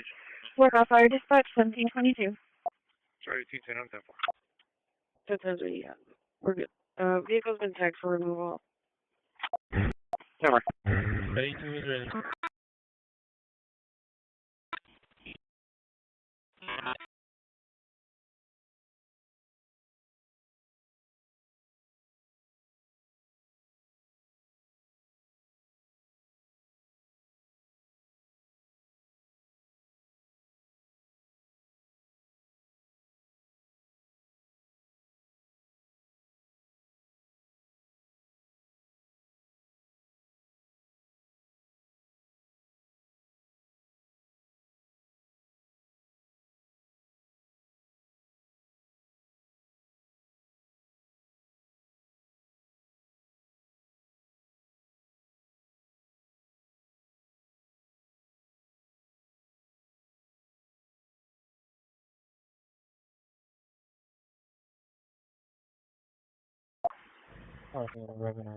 Make sure you're responding.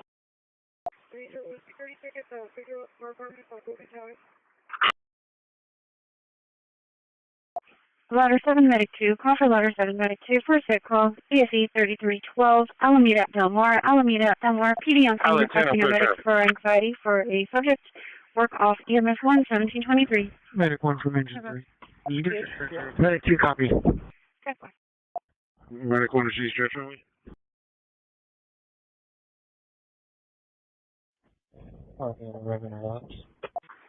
Make sure you're responding.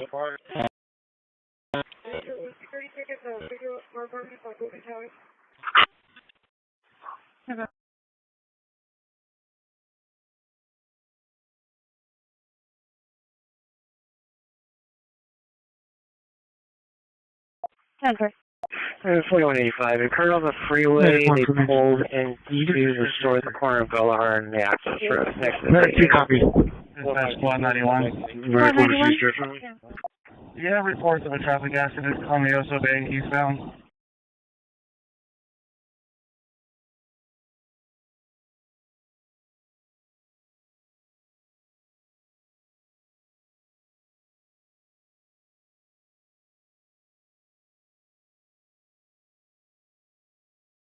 Hey, go to mobile DJ real quick. There's going to be an accident eastbound right on the Oso Bay. Dispatch Squad 91. 10-4. Vehicle descriptions? I'm turning back to check it out. You can show me. Yeah, reports of a traffic accident on the Oso Bay eastbound. You may want to start an ambulance for now.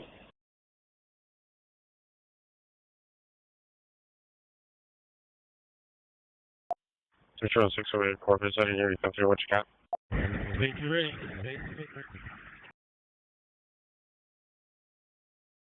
There's going to be an accident eastbound right on the Oso Bay.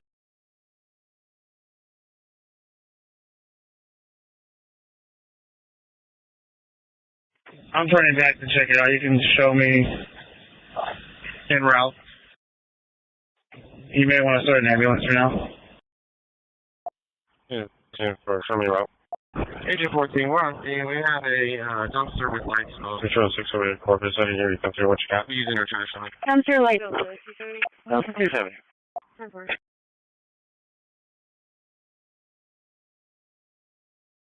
10-4. Let's see if we can give us a better location, just as accept.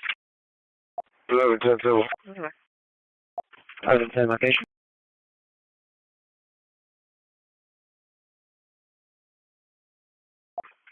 Yeah, I'm thinking so. So we came in, we got one in, we used at Flower Bluff, and then we had one, Paul Jones, and then this one. Agent 14, we're on scene. We have a dumpster with lights on. Yeah, 2-0-2-0. Flower Bluff Fire Department, Medic 91, call for Flower Bluff Fire Department, Medic 91 for a major 8601 SPID.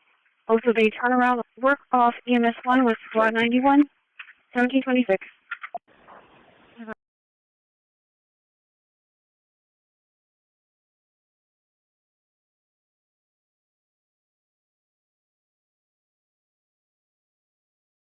Fire dispatch from Medic 10. Arriving day, mileage 6.1. Charlie 270. Sending mileage 6.1. Get loaded in the morning. Can you cancel the record, please? Can 210-4, Delta 2, go ahead. Yes, sir. MH 3. 10-4. The last one, Mr. President? 10-4, let me see if they're available. MH31, MH40 available? Dispatch, can you attach engine 91 to the TA? Medic 15, authority. Yes, sir. Dispatch for Medic 10. Arriving day, mileage 6.1.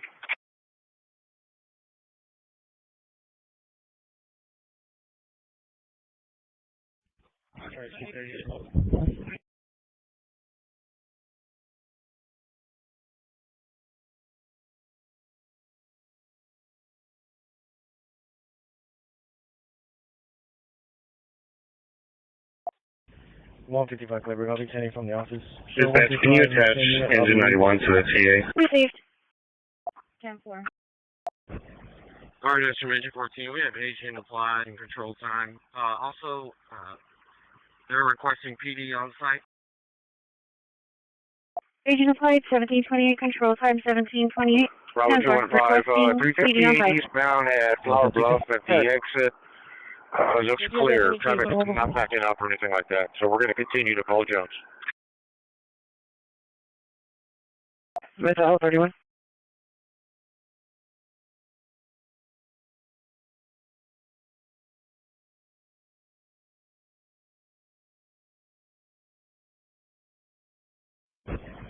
Alright, that's from Engine 14. We have agent applied and control time. Also, they're requesting PD on site.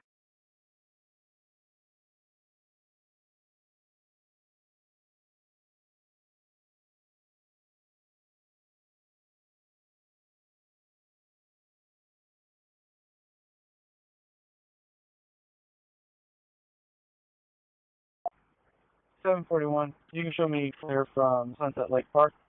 You made contact with the canine owner. He took custody of the canine. 35, show me clear.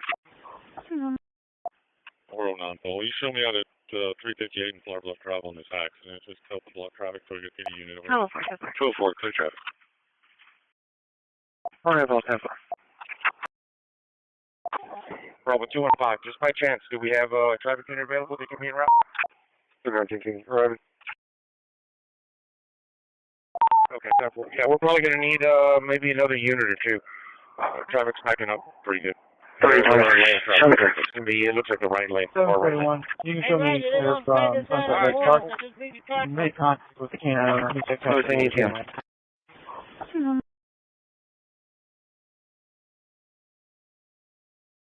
Engine 10, call for Engine 10 for an unknown EMS, ESV 1020, 606 Airport, 606 Airport, local fire dispatch 1730. No. 21, so traffic. Yes, so far. 358 eastbound on the highway, right over the Oso, right on the bridge. Medic 15 from dispatch. We'll be in the number 1 lane on the far 324, right-hand side. moving We up have to the area. deputy that's here trying to do 26. We are arriving. You guys? 15, go ahead. Okay, thank you. Try 230 to Charlie 2. Dispatch from Engine 10. Engine 10.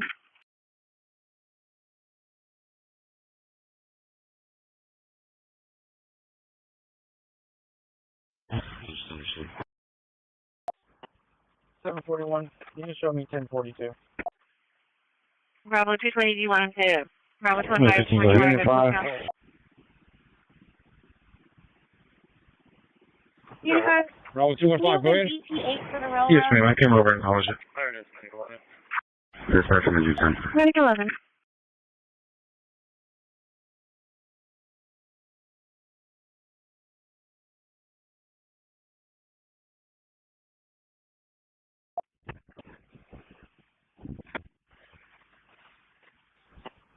$741, you can show me 1042. Unit 5.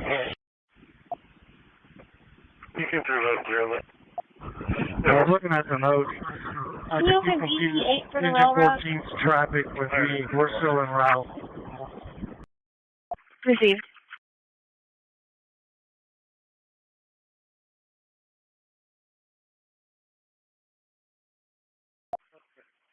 So far.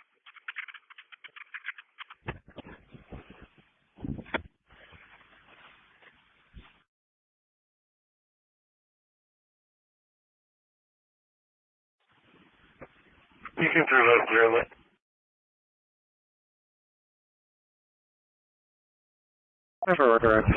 Looking at the notes, I think you confused Engine 14's traffic with me. We're still en route. 1207 civil. Engine 17 arriving on scene. Looks like they're burning vegetation in the backyard. We'll be making contact. 1207. They're burning vegetation in the backyard, making contact. Charlie 230, the child will sign and go, sir. I'll be clear and show me around to the target, so got it on my unit.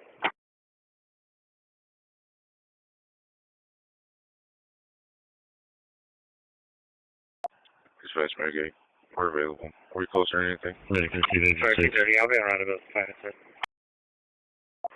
Just want to let all drivers know there was a wreck right before the Flower Bluff. Engine 17 arriving on scene. Looks like they're burning vegetation in the backyard. We'll be making contact. PID and whatever. Charlie 220, I put myself on the call on the bluff. Hey, they can clear for an assault in progress. 616 Airport, 616 Airport. Contact would be Aaron Perez. RP's advising that Dispatch, Medicaid. she's trying to call the police and took the phone away. Currently arguing. Mitigate, Engine 9, call for Mitigate, Engine 9, front uncon, PSC 3302, 4101 Agnes, check out. Work off EMS con 1733. Just want to let all drivers know there was a wreck right before the Flower Bluff exit going east. Traffic is backed up. Cars off the side, traffic is backed up. 1291. Therefore, thank you. All patients are declining EMS. You can cancel the ambulance. Come in and show them. Airport. I'll be clear my part. 5-9. 5-2.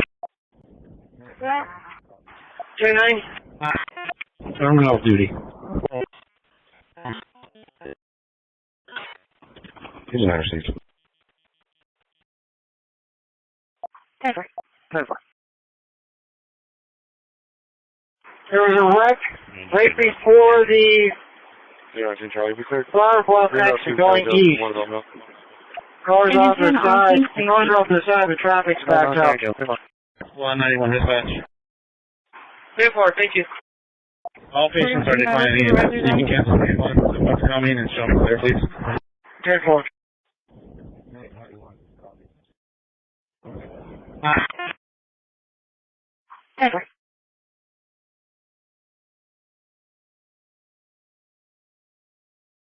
Um, 230, was that a good hit for 240? 12-4, I'm at the bottom of the hill, shutting off 1 and 2. David that way? Are you talking about Yorktown? 10-4. 240, is that coming in from New York? 15 minutes, getting a call for a disturbance with a weapon, Everhard and Holly. 14. Yes, ma'am. Male facing another male, So no I large don't tell you butcher knife, something wrong. they want the bus stop. White male facing a black male, It's going to be a Texas West. like they were going We're towards cleared up the today. side. We close anything? Heard on the street in front of the Aurora. Stopped along the way, so I know I mean, there's not the Walden, sign. Compton to Walden's my first stop. 250 case number 109-0109. 97 to 80, the Toyota vehicle, that's going to be an impound. It's not going to be a rotation. Yes, ma'am. We're clear from our call. We can take that call from This is Medic 2, I can show you clear. Medic 2, I can show you clear. Medic 7, will take your call. Charlie 2. Okay, that's a negative. Medic 2, copy special. Medic 12. Medic 12. 201 shoreline, beginning minus 0. Medic 7. Code 1 shoreline, beginning minus 0. Dispatch, Medic 7. Ladder 7, go ahead. What's your location? 47016. Yes, ma'am. We're clear from our call. We can take that call from Medic 2. Medic 2, Charlie 280. Ladder 7, EMS 1. Medic 2, I can show you clear. Medic 7 will take your call. 4185, can you copy? Medic 2, copy. Dispatch, Medic 12. First one's going to be Mary Charles Williams. Code 1 shoreline, beginning minus 0. Mary Charles Williams, Mary Charles Williams 8592. Ladder 7, go ahead. What's your location? Come on. It's going to be 5292. Charlie 250, where records are out. 5292. Have our correction. Good. Next. Over. Boy, George, 4393 out of Tennessee, Temple. Line of crash number.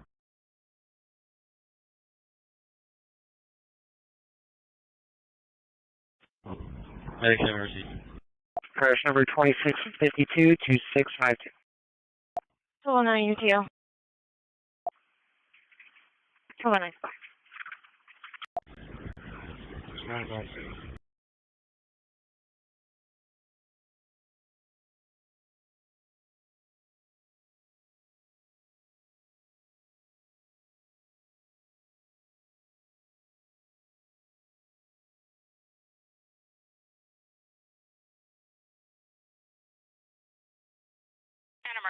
Hello, please.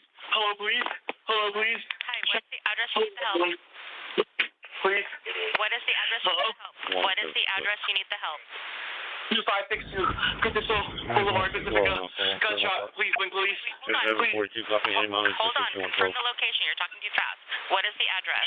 2562, Christi Boulevard. Gunshot. Were you shot? I was shot twice in my arm, I think. Please bring ambulance. Code 1 shoreline, starting 0. My mom, Chinese woman, in her early 50s. Oh, okay. Shoreline 0. I don't know if it's... Shot you? Yes. Yes. My birth mom. Okay. What is your name? What is your name? 74. Tell me exactly what happened. Unit high. Gunshots, I woke up, but I couldn't tell because it was kind of quiet. And then to my door, EG8 open. Engine 13, engine 13 for gas leak inside. Code 1 shoreline, starting 0. Launch in Purdue, area 1306. Port call fire dispatch 1739. Crash number will be 2653 2653.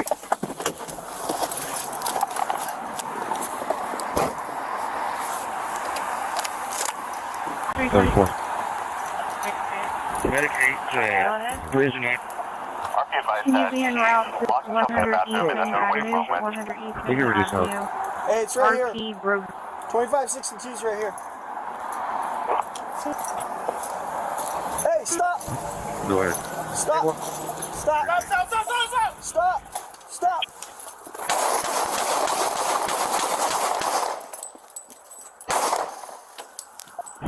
Charles, right, shots fired, shots fired, suspects down. 320. Hand surface. Medic 8, Bridge net. Go ahead. 22 You can reduce health. Suspects down, she's driving, just TC'd. Can you be en route to Hold 100 it. East Main Avenue? Stay there, 100 just East hold Main it. Avenue. About 45 RP base, Road. private, 3012. Stop! Homeowner compliant with ordinance. We're in service. Shots fired!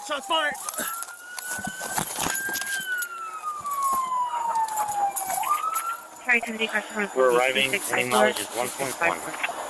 320. What's his location again? Southbound. He just arrived. He's drive Popeyes in the About 45 base, private, 3012. Silverado pickup truck with a trailer. 1110 Charlie. 23 Coleman. Doing him back up. No, sir. They make contact with husband.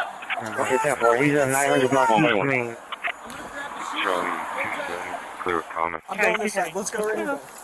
320. We're arriving. Any mileage is 1.1. 20 go ahead. What's his location again? She definitely has a gun, but I don't see where it's at. I don't see the gun.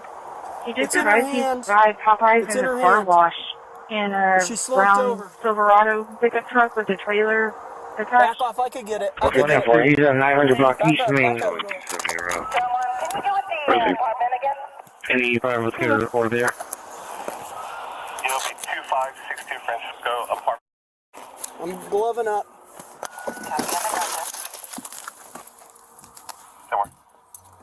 I got gun, I got firearm. Alright, yes, sir. 14. 96 10-4, Okay, just come on out. You have anything on you, dude? No. You good? He's coming out right now, you guys. Got one on the side.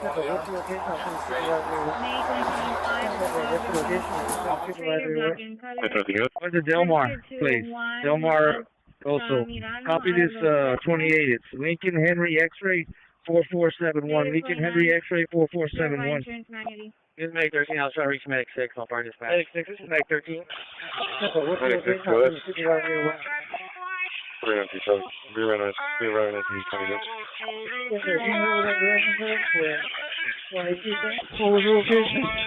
I'm sorry, guys. You know what? I'm sorry, I'm on the wrong channel. This is for RT channel.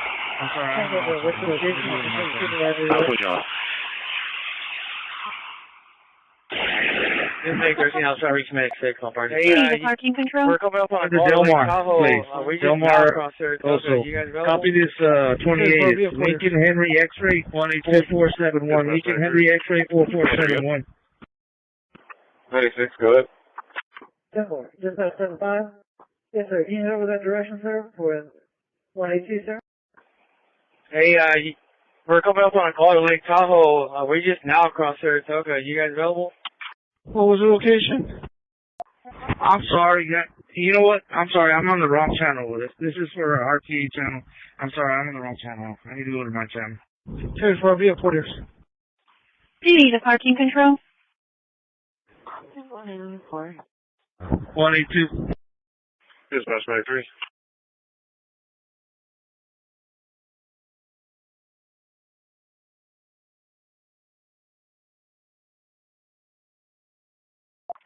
Show me right in. How can I help you? 10-4.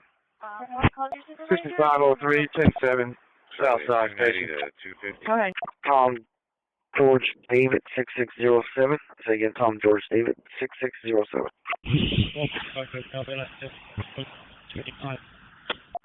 10-9, radio's been. I'll be out pushing the vehicle. So about 55.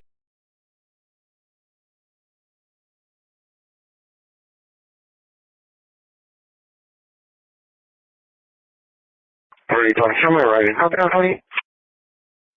Okay. 10-4. Have you called your supervisor, or do you want me to call?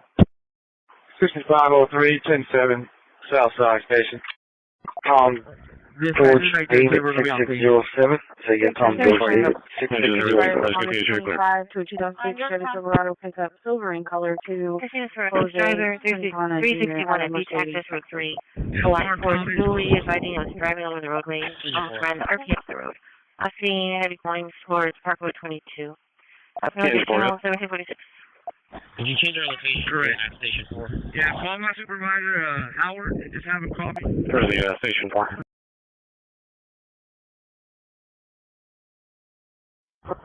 Dispatch is back there too, we're going to be on scene. Delmar, College, 2010-4. On your time. 3 training returns. Expires August 25 to 2006 Chevy Silverado pickup, silver in color to Jose Quintana Jr. out of Mercedes, Texas. Correct.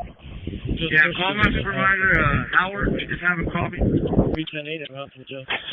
Having you outside, come on. Can you change our location to Station 4? And Bravo 2, just have the record meet us at the Flower Bluff exit on the Oh, access road. Okay. 2010-4. Yeah, just be right. It's not going to be in the middle of the About road. 2:30. Send me out a couple subjects on the highway, eastbound on the causeway. I'll advise. Just two things. 333s and 142 pending, and inflows requesting your presence. Bravo 2, 1 time. Alright. Engine 9 is clear. Okay. Yes, ma'am. Good engine company, bring us some absorbent. We got quite a bit of oil that's on the ground. It's going to need to absorb it. Go ahead, sir. Yeah, it's pretty smooth. Code 4. 339-846 John. I say again, 339-846 John. Engine 339846 John.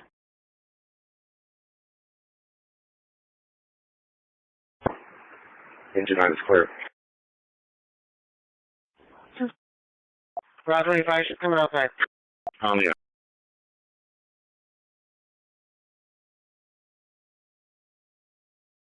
Go ahead, sir.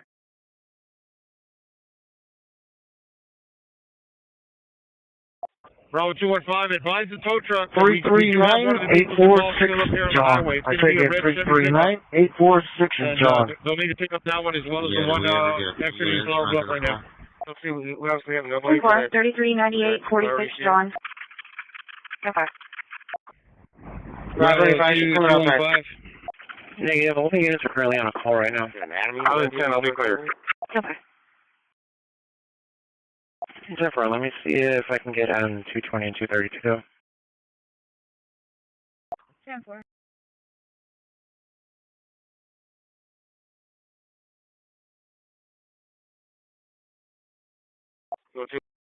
He's in service, correct? 10-4, 3 have not plugged in yet. Delta 235, I'm going to show you around to that. It's still in progress and clear the access. Delta 14, go ahead. Delta 270, I'm clear. You can have me.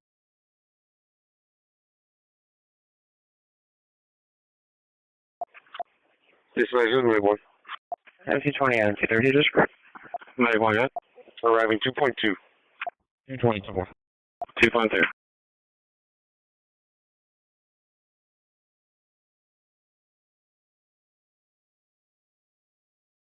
We staged outside the residence. We saw multiple parties leave. None appeared to be injured in any way. It doesn't appear that anybody's at the location anymore. So we're going to go ahead and clear up. If PD wants to make contact at the residence and they need a medic unit, just have them advise on us. This way, who's the boy? For PD lobby for 1090. Arriving 2.2.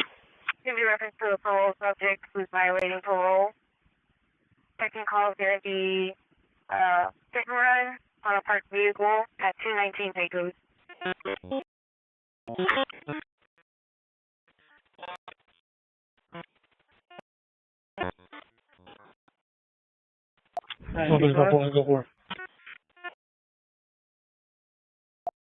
Yeah, we staged outside the residence. We saw multiple parties leave. None appeared to be injured in any way. It doesn't appear that anybody's at the location anymore. So we're going to go ahead and clear up. If PD wants to make contact at the residence and they need a medic unit, just have them advise on us. We are stuck in the middle of traffic from a wreck going to the bluff. We can't get out. I'm sorry, one more time? As long as they're still moving, we'll proceed on. Oh, 62. How much one side? Received. 131. PD lobby. 10-10-4. Show me back in Bishop, and I'll be in touch with the parole subject who's violating parole. Second call is going to be hit and run on a parked vehicle at 219 Pecos. 102 Douglas. 925. Dispatch for medical team. We are stuck in the middle of traffic. Correct. I cannot go into the freeway. They have it blocked. Charlie, 7. Fire City, no PD needed. 14 engine 3. 12-10-10-4.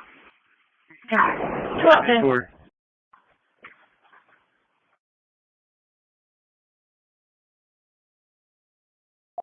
That's 10-4. Speaking, sir. Sir, 525, sir. Unit 925. He's about 29 going outbound at Paul Jones. He's advising that PD has the entranceway blocked off the freeway.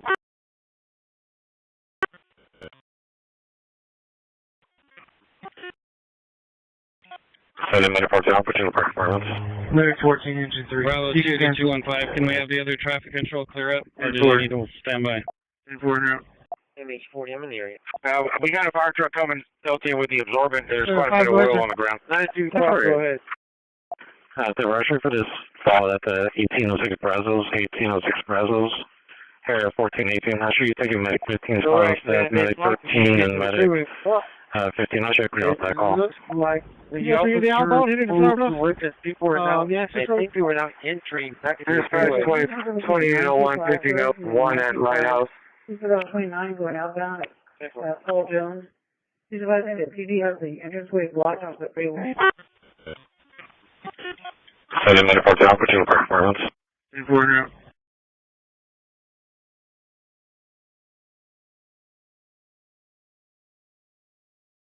Yeah, Fox is on duty. 7-5 transit. Vic, they're mobile. 7-5. So he says it looks like they may be letting him through. 2801 picking up 1 at Lighthouse. I'll be headed that way. If they have to, we'll go around and come back to Rock. 12-4, clear my park. 10-4, answer. 10.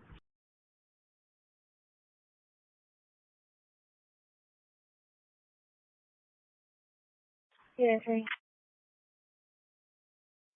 Fox is on duty. 7-5 transit. 7-5.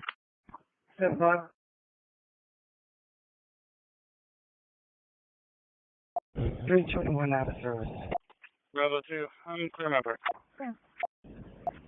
321. So it looks like they may be letting him through soon. I had him snap. I'll head it that way. If they have to, we'll go around and come back to Rock. Bravo 2, go. 10-4, answer. 335, same traffic.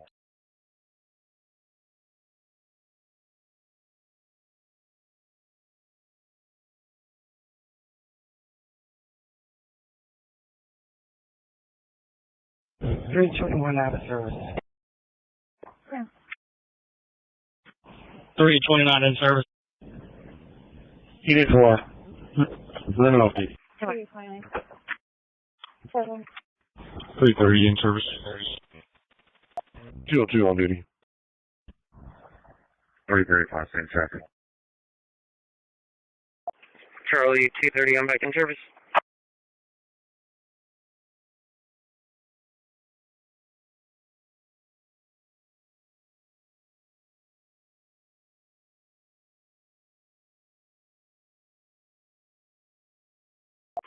And then pepper.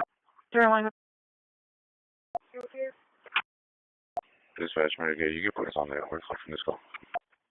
202 on duty. Do you have an engine coming with the absorbent? Grizzly, that's going to be at 3514 Linwood, area of 8001. I want to work off EMS1 with engine 8.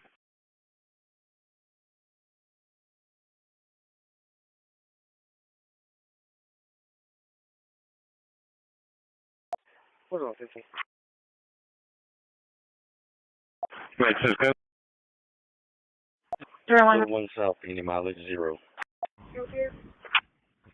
What's on 15?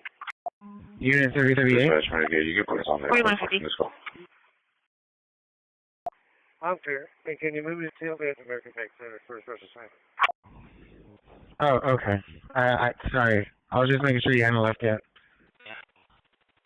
Okay.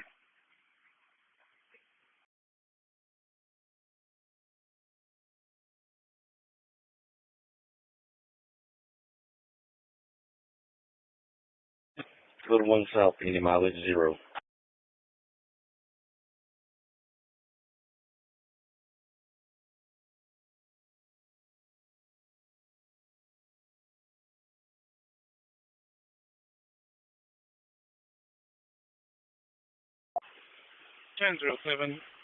Yes, good morning. Name's Rex Robinson. I'm out of Colorado.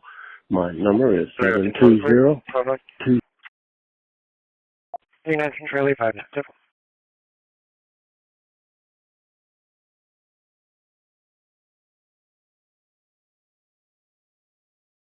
Oh, Medic 11, you guys need anything from the box?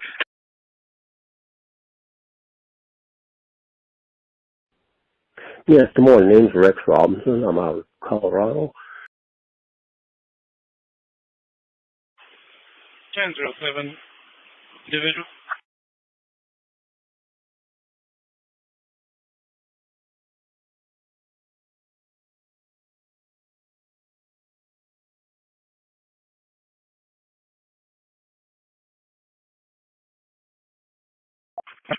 Medic 11, you guys need anything from the box?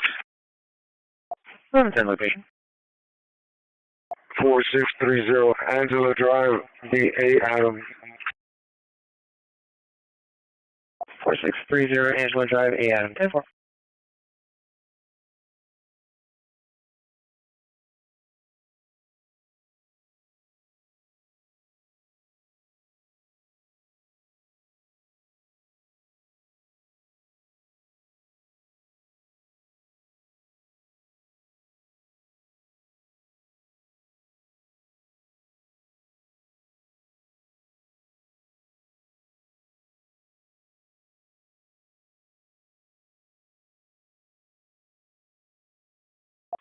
4135, we'll take that minor in 80, since we're closer. 4135, 10-4. 4175.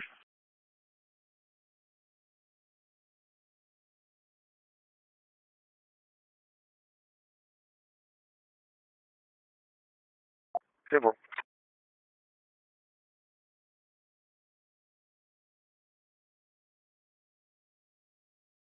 316-41. 10-4.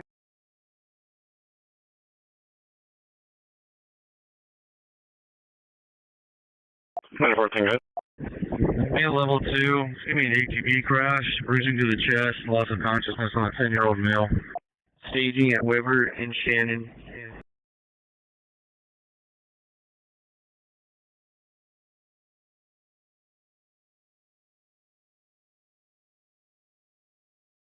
Three one six six seven.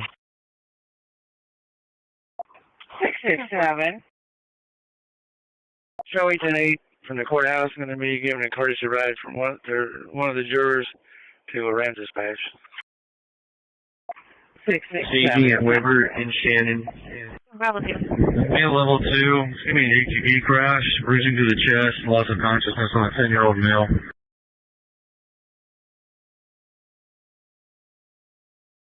What? 667. 667.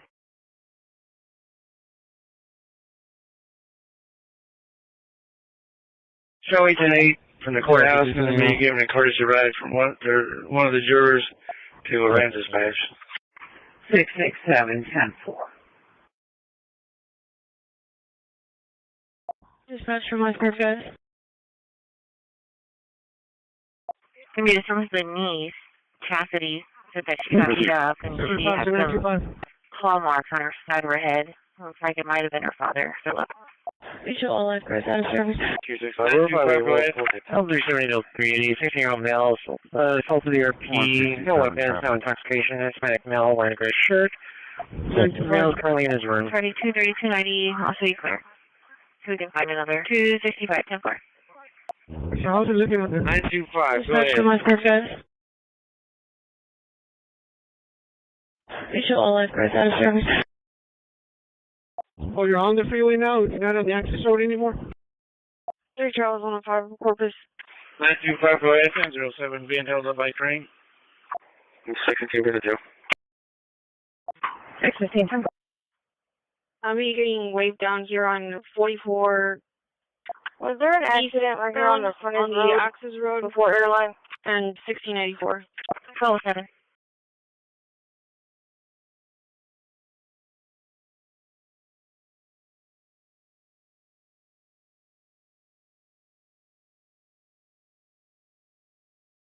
Charles 105, Corpus. 1007, being held up by train. 615 to Joe. 615. 301. Good. Arriving 1.0. 1.0. I'm getting waved down here on 44 at Ruben Chavez and Messer. Ruben Chavez and on the access road. White and 1694. Do we need any medics on that one? 41, 35, 5725 SKD. I'm about to check. I see a baby. Man holding a baby outside of the car. So let me go check. Declining EMS. 4135, go ahead. Sam Tom Mary 2390. Sam Tom Mary 2390. 301. Sorry, 270. Arriving 1.0. 270. I'm going to show you en route that way to 1207's location. She just drove up on accident in front of the Geico off of Katie.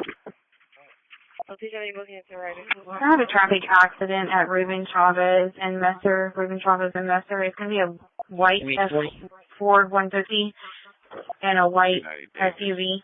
Daily Williams. Yeah, Travis back there. I think we're going to have to wait this They are declining. Engine 9, medic 10, engine 9 for chest pain, center corner, 550-1937 axis, 550-1937 axis, area 9003, work off EMS 1, 1802. Go ahead, 920. Be in service in the 5520. I'll be 6 before Roscoe County Park. 10 for the freeway opening it, because I know when I went underneath the area, it's completely shut down. Copy the first. Boy Mary 9720. Yeah, traffic's message. I think we have to wait this one. It's like Victor Lincoln Nora. Victor Lincoln Nora. It's going to be negative, no injuries. They're going to exchange info, and both vehicles are drivable. No injuries, exchanging info. So we don't need the kitty yet? Negative 1 copy. Shoulders on silent.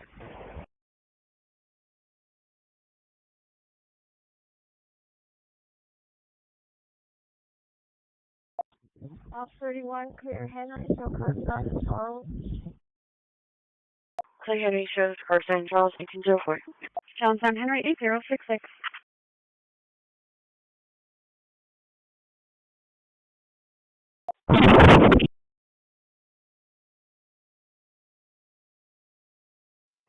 Negative 1 copy. Shoulders on silent. Temper. 4175 traffic. 4175 location. Medic 9. Stretcher monitor. Off 31, clear Henry, so Carson, Charles. Clear Henry shows Carson, Charles, 1804. Copy that. Charlie, 23280, I'll say not further than down at 3514 Linwood. The 10-year-old that was banging on the accused door, who was on the ground on the sidewalk, was bleeding from his face.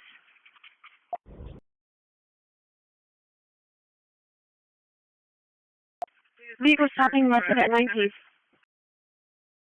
Yes, sir. You have 90 Stretcher monitor. So, you can send me a clear report. Dispatch from engine 8. 920. Do you have PD en route to this? 920. 3013, 16, I'll be in Bravo, sir.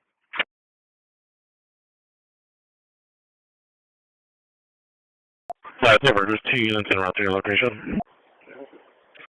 Alright, 10-4. So another ATV accident. 10-4, yes, sir. 2B920, sir, the flag. ATV accident, 10-4. 10-4. 10-4, yes, sir. You have 90, 75 to 920. Vehicle 310, 354, trespass. 2823 Mary, 2823 Mary. Dispatch from engine 8. Do you have PD en route to this? 920. 10-4, that's why I was calling in. I'm not going to Walmart today. I just got to pick up 249. Flat Timber, there's 2 units en route to your location. 101 from Medic 12, you guys can cancel. We're on the already. Vehicle 310, action the call for the trespass, 2823 Mary. They're advising you possibly up to 10 home medical breaking into the location. Ongoing over. Bravo 2, what was the location? 3514 Linwood is where he went in. Well, I got word they opened the lane, but it's going to be a little bit still. 434.6. Yeah, it looks like it was going to be an accident with an ATV. The 10-year-old that was on it. Trying to get there? Yeah, he was bleeding and that's what the medics went around. He was on the ground, he was bleeding from his face. Engine 101 from Medic 12, you guys can cancel. We're on scene already. Before you come over here, see if he's scared. Bravo 2, I'm checking. Engine 101 cancel. 615. 650. Percentage, you're clear. 10-4, you're not to North Shore 1C195, copy beginning. Alright, 1104, location. 434.6, 434.6.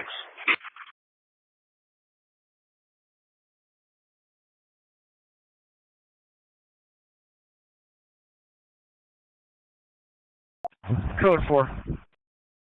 10-4. Goodbye.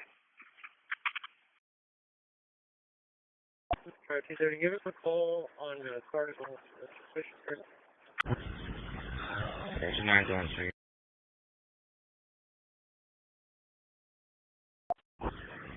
Medic 2 from engine 9.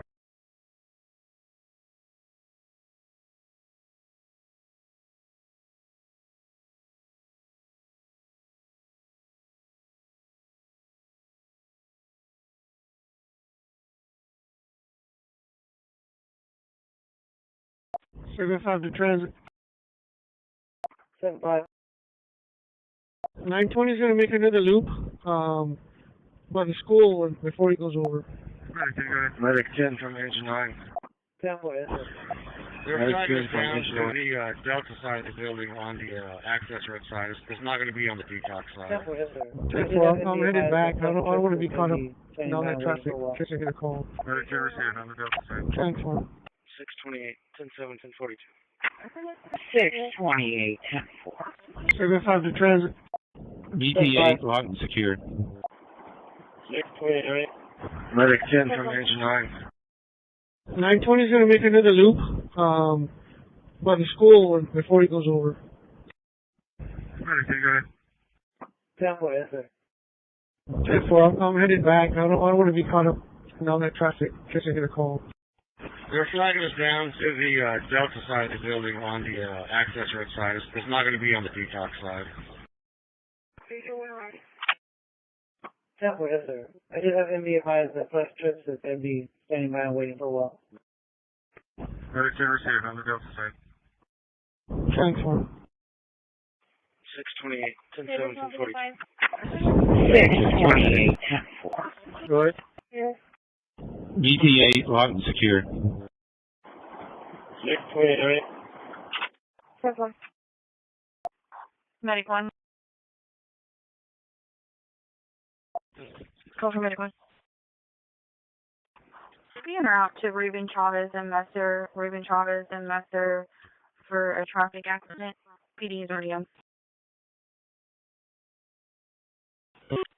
Just advising us to target control funding at the Walgreens.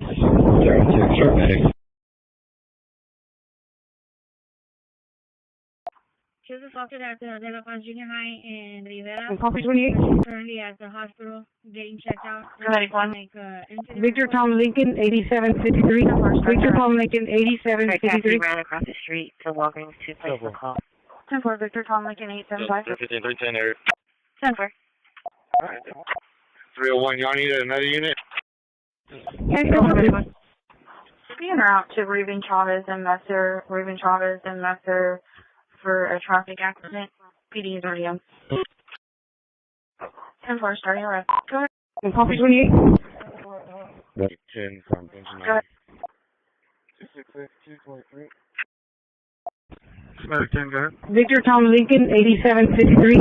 Victor Tom Lincoln, 8753. 10-4, Victor Tom Lincoln, 875. 301, y'all need another unit?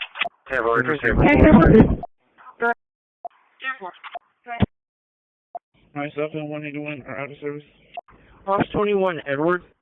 Texas is going to be a DL 02225179. 02225179. And not. Medic 10 from engine 9. 266, 223. County 2 can you check for the hazard overheard at Saratoga? Medic 10, go ahead. It said that traffic lights on the Saratoga side are not cycling. 301, copy. CGL. 10 Roger, 10 Taylor. 10 receive, we're pulling it back. Myself and 181 are out of service. Boss 21, Edward. Edward, 1811. Texas is going to be a DL 02225179. 02225179. And not. 16 attach, another. Go ahead.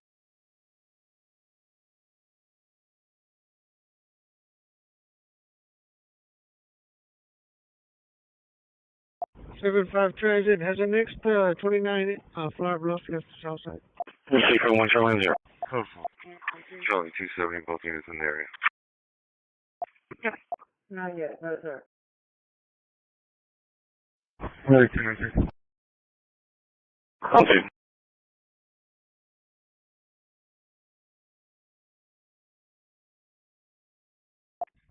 One, 2, 6, 7, pending call. It's going to be a hit and run. 909, 10-4. Just the location. 319 traffic. 319, location. 7-5 Transit has the next 29 Flower Bluff, just the south side. Henry Robert David 90. Not yet, no sir.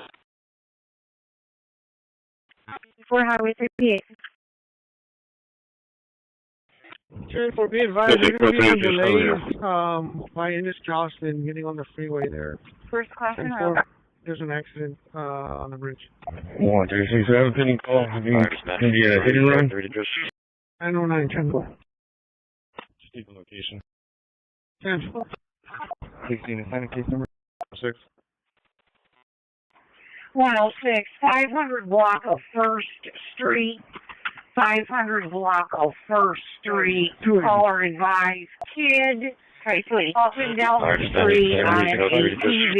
Case number 0765. Delta 30, can you copy San Victor Sam 4359? Treasure 909 been advised. 0765. Delta 380, San Victor Sam 4359.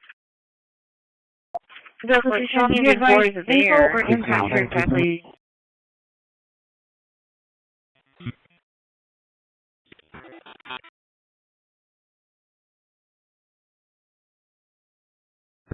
Case numbers 0765, 0765. Insurance confirmed on both vehicles. Both parties negative 29. 765. 6. 106, 500 block of 1st Street. 500 block of 1st Street. Caller advised. Kid up and down the street on an ATV. 10-4, 0765. Treasure 909 been advised.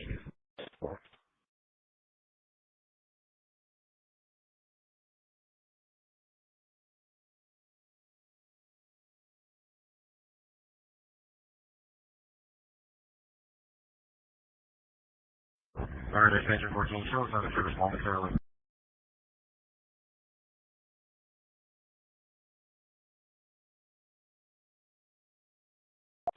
10-4, Delta 220, 320 for the suspicious 322 West Exit, 322 West Exit. Contact Peggy.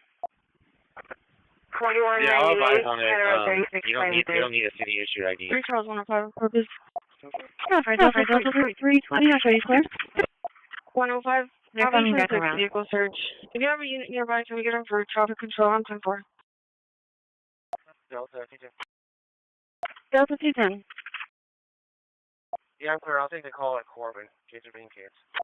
Yeah, and then 1044. 24 starting unit 4798. 10-4. Call engine 18 medic 3, engine 18 medic 3 for a medical alarm at 3410 Corso, 3410 Corso, area 6004. For documents 11815. Car dispatch engine 4. 22065 2265, yeah, 4798. 105. I'll be 106, vehicle search. If you have a unit nearby, can we get them for traffic control on 10-4? Yeah, and then 1044. Is it your 4 go? We don't have for that. For starting unit 4798. Okay. 305. Not going good. 1 Bay 00. 305. 22065 2265, 4743, signed to Marine. 136. What was the numerics for that hit and run? Sorry, my English is so down. 10-4. 3219. We don't have for that. Can you dispatch to animal control? Are you on there? Charlie 265, arrive. 3 Charles 105, corpus. I have 1 latitude. 305. 1 Bay 00. 305. 05, I'll get 743, signed to Marine. 10-4. 136. What was the numerics for that hit and run? Sorry, my English is so down. record.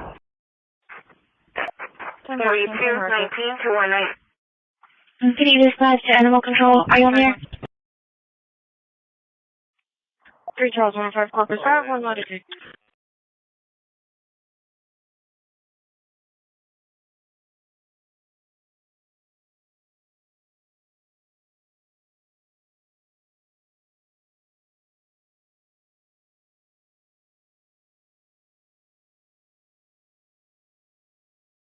One cancel the record. 10-4, canceling record. 91.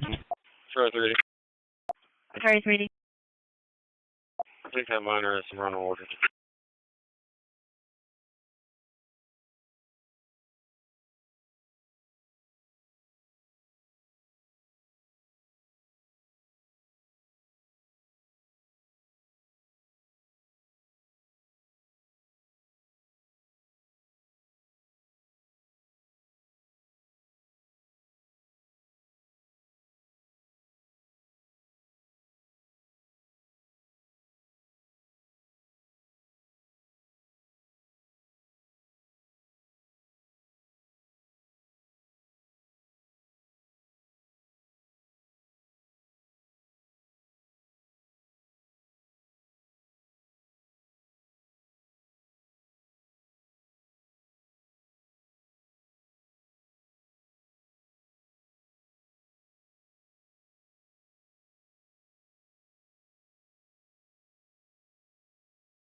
Bravo 215, stopping plate, stand by. That's right, go ahead.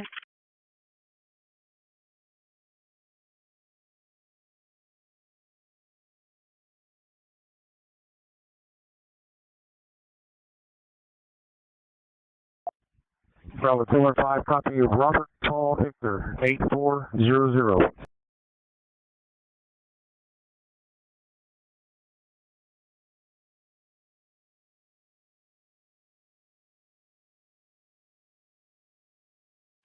Bravo 215, stopping plate, stand by.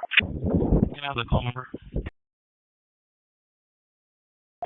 604. This call number for the follow-up is 13901. 13901. Okay. Yep.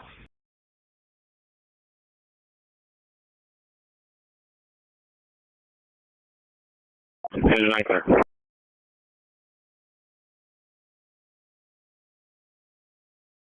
Can I have the call number?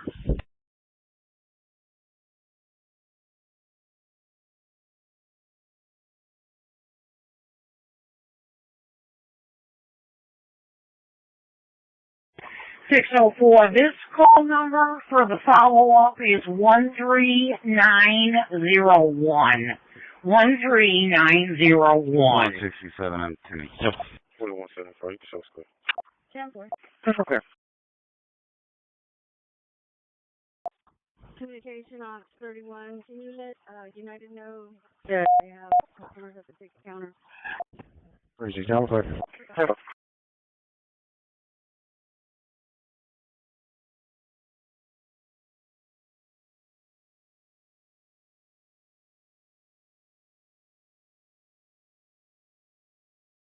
Thank you.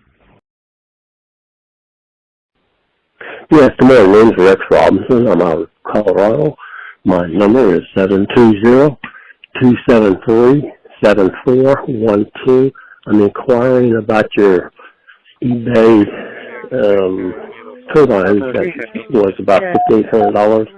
Where's Mary? Myself in 310 signal 4 at the HEB at 4000. I'll show you for the hit and run. Thank you much. Thank you, Rex Robinson. Bye. Thank you.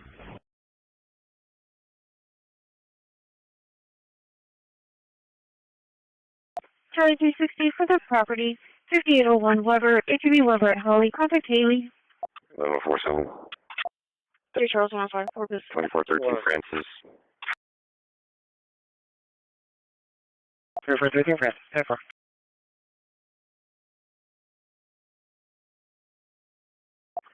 Yeah, for you. Bravo 215. Got a crash number already. Can you add a case number, please, to it? All right,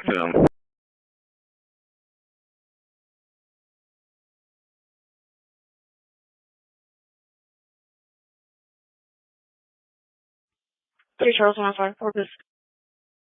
106.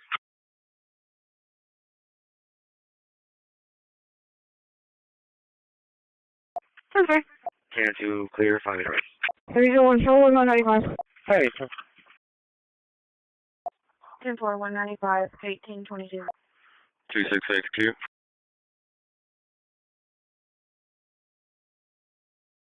And 210 and 220 for the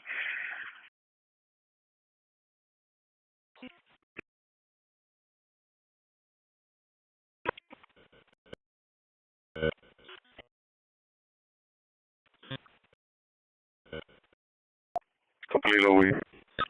301 Charlie 195.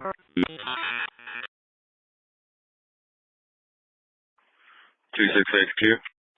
10-4 195 1822.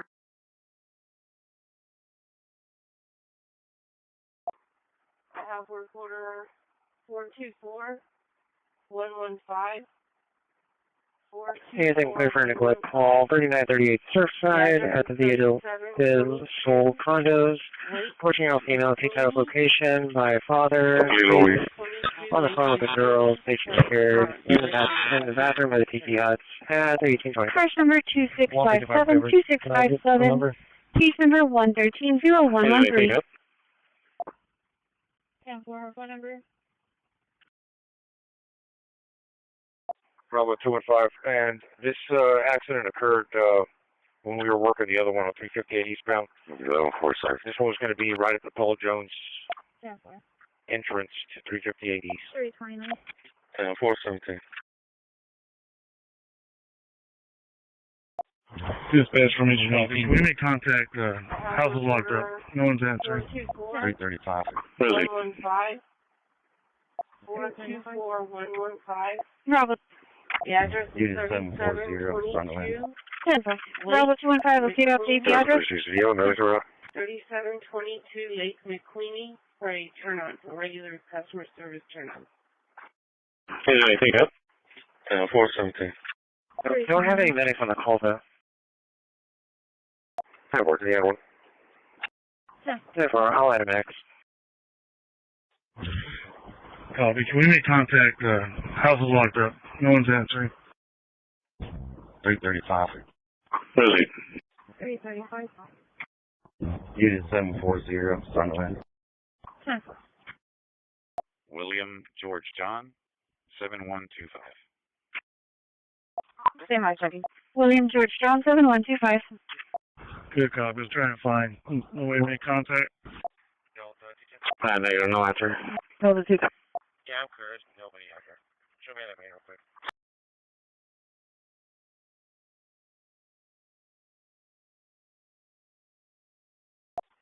Bravo 220. You can show me clear and put me on that nuisance. 10-4. We had to roll 2 and K95 was on scene. 4175. 4175. Same my checking. Medic 17 from Engine 8, searcher only. Good copy. Are you there for fine. run at No way to make 730 contact. Cheyenne Street? Negative, no answer.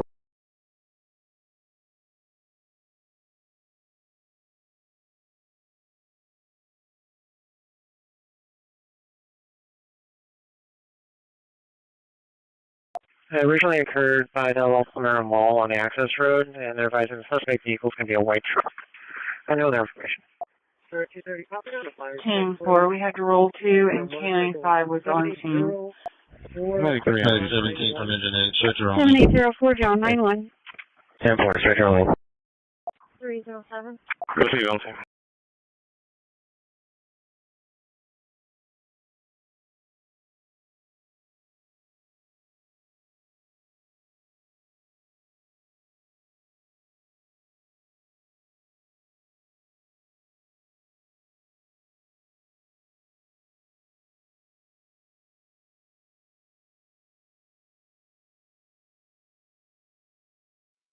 Medic 3 empty. 10-4. We have a missing at-risk 13-year-old child missing from the backyard.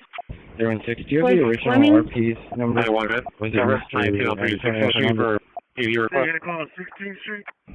Negative. They're advising the 13-year-old female was in the backyard wearing swimming shorts. 3293 688 Had 2 other children with her. Medic 71, not shoot clear. And Medic 1, not shoot staging. It's going to be working zone 2, so that's right, that's the location. 10-4. You can redirect me. 3 Charles 1-5.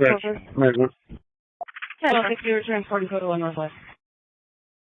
Shannon, I'm leaving the unit at the shop due to the rear AC. 10-4. See, I call it 16th Street. They're in 60. Do you have the original RP's number? Was it Mr. Antonio Hernandez? 10-4, make sure you make contact. Okay, we're clear for Charlie. Show spine that call. 10-4. It is 361-688-3293. 688-3293. Yeah, 3230. We call for Medic 71. Charlie 230. I call for Medic 71, Engine 9, Medic 71, Engine 9 for abdominal pains over at the Montana Square Apartments. 5802 Academy, apartment number 104. 5802 Academy, unit 104. Area of 9003. Work off EMS 1 at 1826. Yeah, can you start me medics, please, for the female?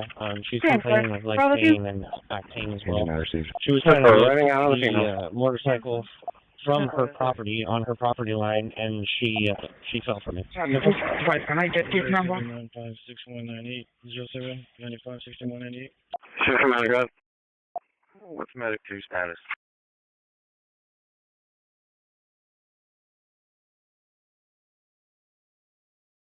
Go ahead and start him with engine 9. And Charlie 230, it's not going to be a crash. I guess we just change it as a welfare check, I guess. 10-4. 10-4. Medic 7 copying quarters. Charlie 210. Charlie 210. What's medic 2 status? 10-4 area. Call medic 2 for abdominal pain to the Lantana Square Apartments at 5802 Academy, 5802 Academy, apartment 104, area 9003. Work off EMS 1 with engine 9 at 1929. And call for engine 11, medic 13, engine 11, medic 13 for a major. 34-10-7. Engine 11, go and discard this call. Call for medic 13 for a major, 633 Lansdowne, 633 Lansdowne. PD on scene, requesting medics, work off fire dispatch at 1829. 23 units, 452.9. 452.9.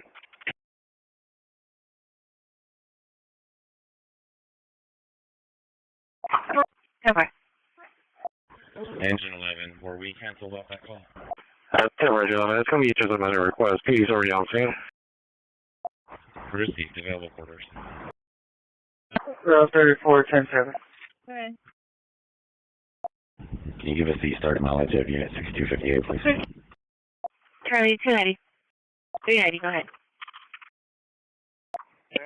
23 units, 452.9. 452.9. 2519. Nice, something up. Engine 11, were we canceled off that call?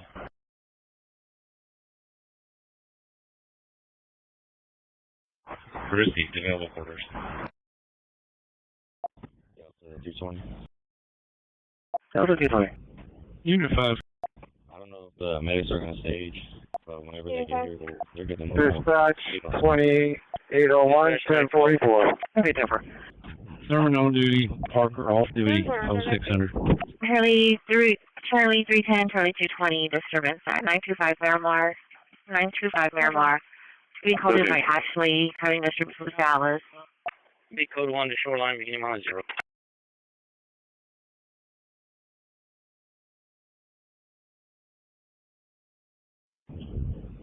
Unit 5. Dispatch medic 12. Unit 5. Dispatch 2801, 1044. Thurman on duty, Parker off duty, 0600. 10-4, okay. 15 Be code 1 to shoreline, beginning on 0. Green Southwest. 1122. You can move them up to 7027 navigation. I'll be at lot 82. Sorry, Dispatch Medic 1. Can you guys can see him safe? You can move up. South navigation, lot 82. Table. 14 is on duty.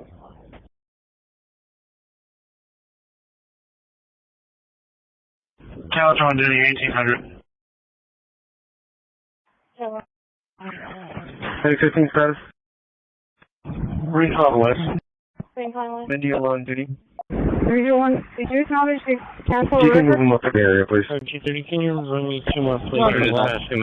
First one is going to be Victor X-Ray John, 3229. One more. So, Patrol 2, we cancel the record. If I go, you guys move over to Bay Area. 14 is on duty. William Henry Young, 0756. Jennifer. We're clear, we'll take that. And if you got those medics rolling, I don't need them on code. Okay. India on duty. 301, did you acknowledge the cancel the record? Temporary cancel the record. 5 for apartment alarm over 809 Dairy, 2702, 809 Dairy, 1014, 1044. Work off our dispatch, 1832. Any unit to the 3 for neglect, 3938, Surfside of vehicle, so Patrol 2, 1832. We called their dispatch and canceled. Received. We're clear, we'll take that. Denver. I was stand up clear. Put me on Bravo 240, go. Denver. Charlie 270, if you need contact, when you, engine 18 is going to need PDS to location. They're going to have to force entry. It's going to be a 7-year-old female that fell from her bed. Give me a call for a caller on the line. It's going to be in reference to something that happened yesterday.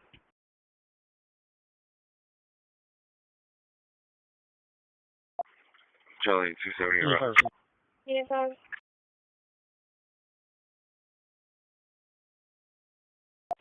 66794. 155. Which one are you calling?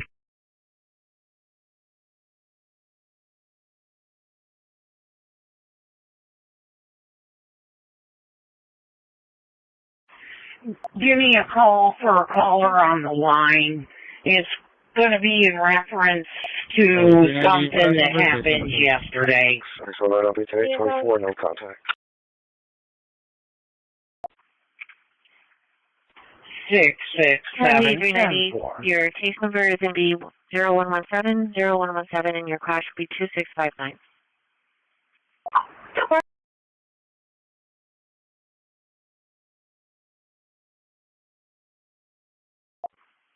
Okay, bye.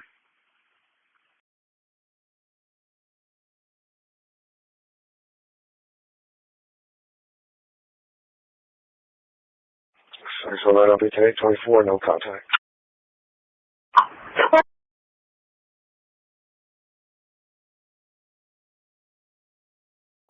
Airport 31, Frank. I'm coming up. We're arriving, ending mileage is 1.1. Frank, 1836. Delta 360-3.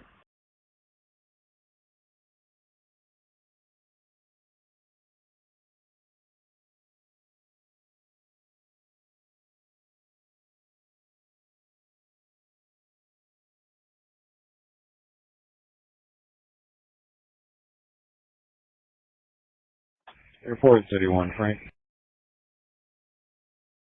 We're arriving, ending mileage is 1.1. Frank, 1836. Really clear from our call. We can take that call from 813. EMS. Delta 360-3. Can you show me same location? I'll be at lot 102 until. Bravo.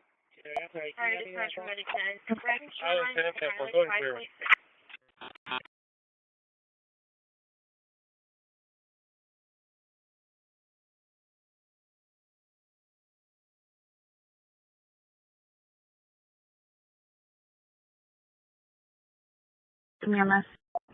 Really clear from our call. We can take that call from 813. We'll be clear from this location. Starting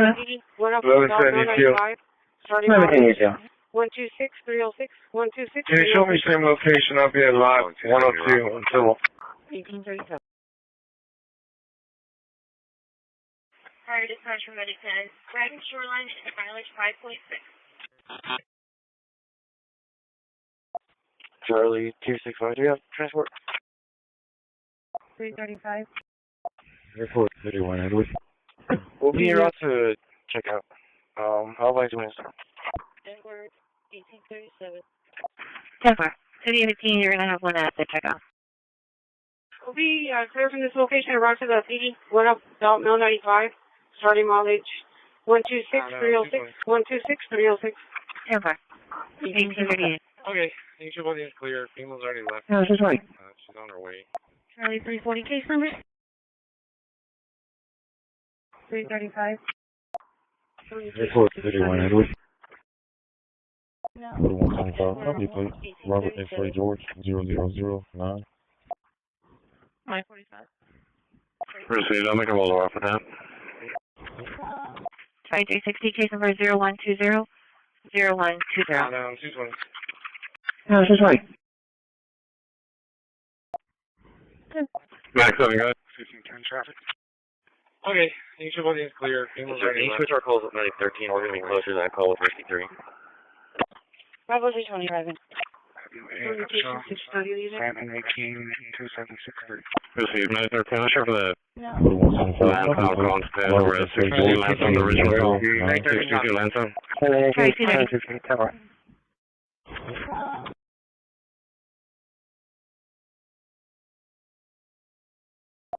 Airport 31 Shells. Do we get anybody to check out 1016? Max coming up. 1510 traffic. Need I can clear one more no rush at 633 round ground. Sir, can you switch our calls with 913? We're getting closer to that call with Risky 3. Upshaw, Stanton 18, 2763. 718, 763, tower. 913 copies.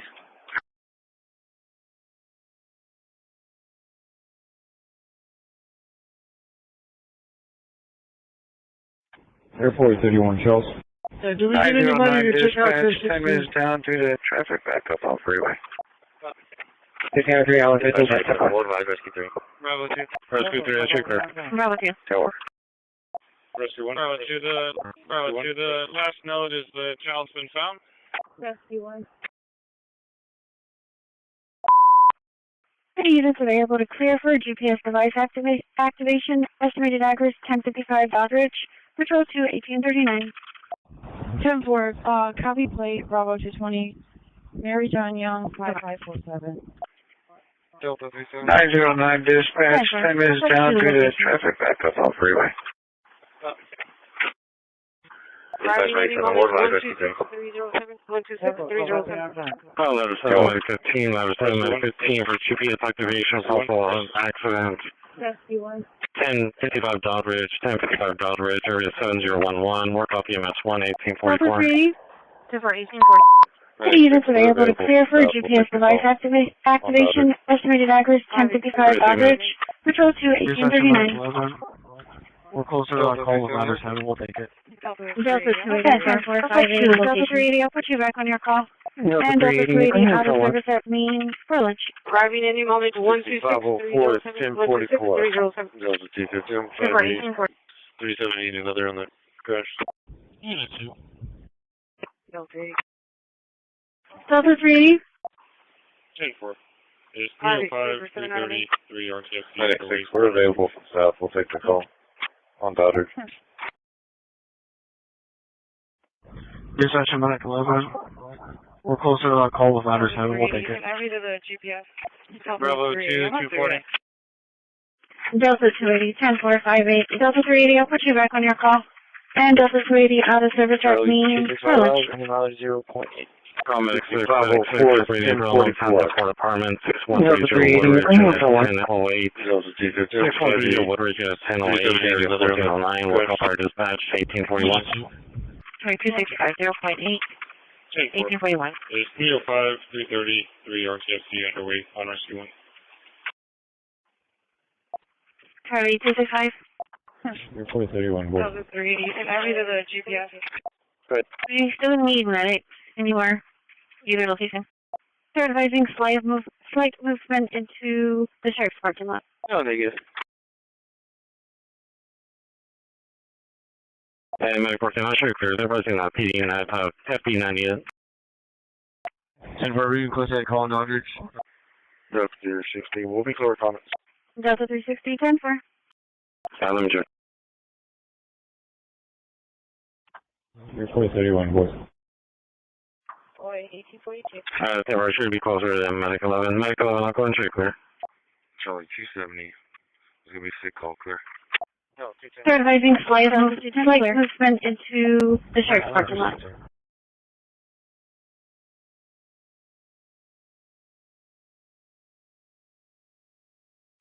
And for reading close to call on Doddridge. Delta 360, we'll be clear comments. Delta 360, 10-4.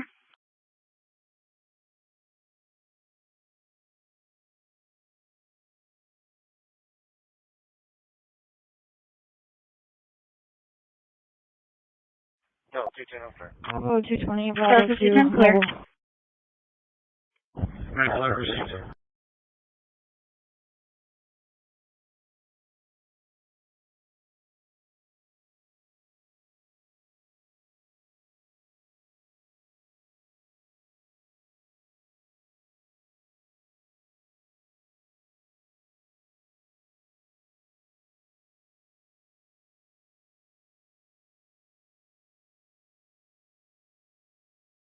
And that's all the information. Are you the on-call for tonight?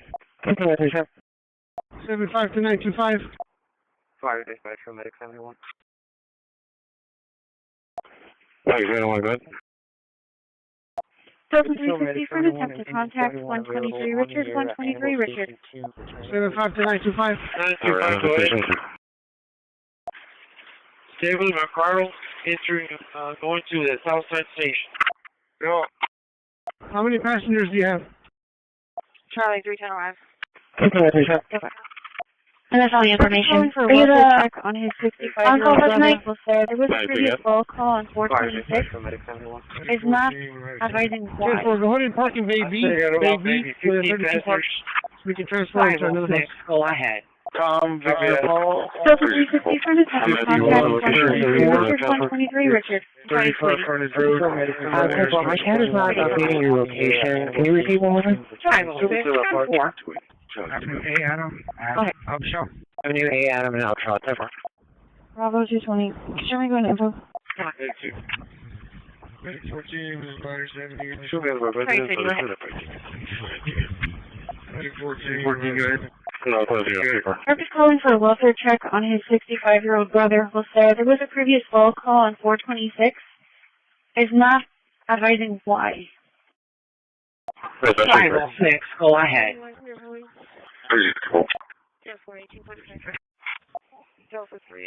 Victor Paul, 5134.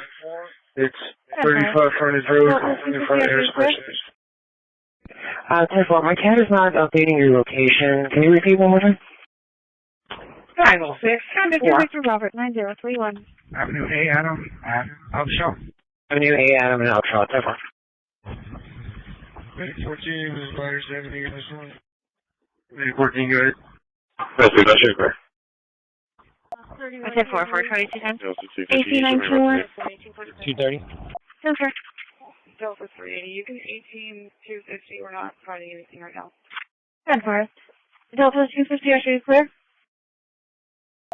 Okay, 10-4. You can 18. I'm not gonna need longer anymore. Victor Robert 9031. Possible disturbance to occur. I'm 10-4. I'll be on by the night. 19302. 10-4. Trying to say like this. AC 921. Delta 250, you should be right to me. Okay.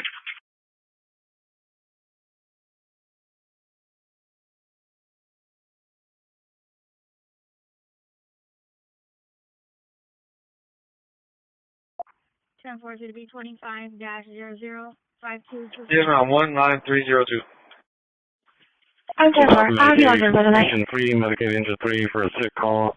Davis Apartments, 522 Hancock, apartment number 202, 522 Hancock, unit 202, area 3313, work off EMS 1 at 1846. Off 31, clear curbside in Charles.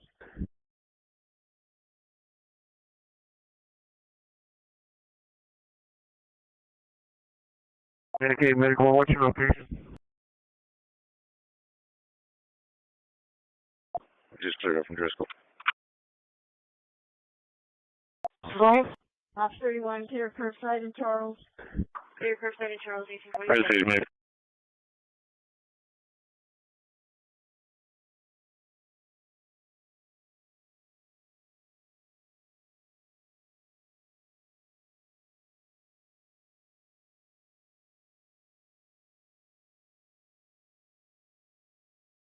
Medicated medical, what's your location?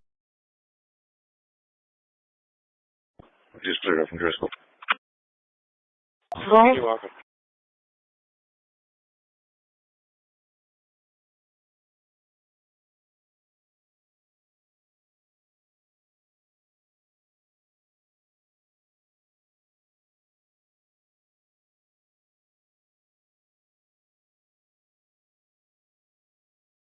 Cancel, 10-4. 216 air traffic. Mercy.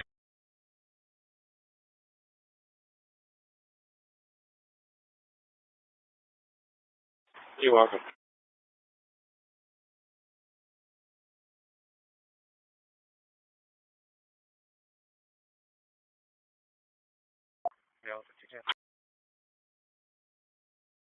You're right at Northwest.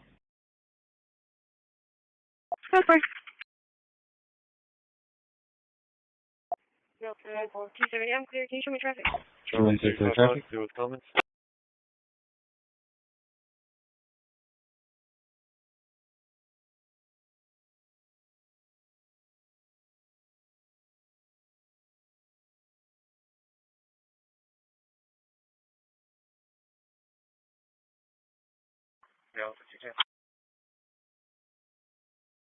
You're right at Northwest.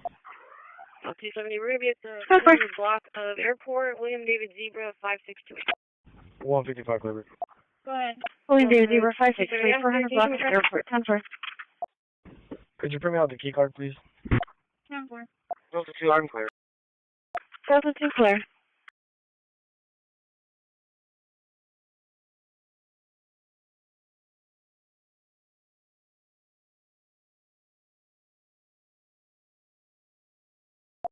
.301, what's your 20? How many of them? Yeah. 270, we're going to be at the 400 block of Airport, William David Zebra, 562. William David Zebra 563, 400 block of Airport, 10-4. Delta 2, I'm clear. Delta 2 clear.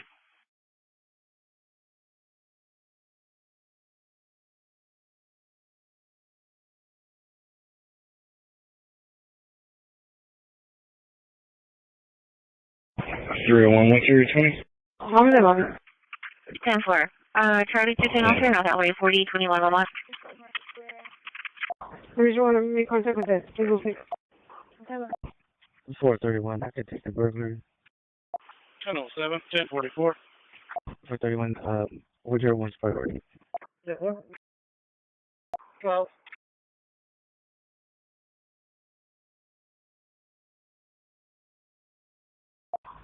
So we're going to go to the suicidal one on 38, bro.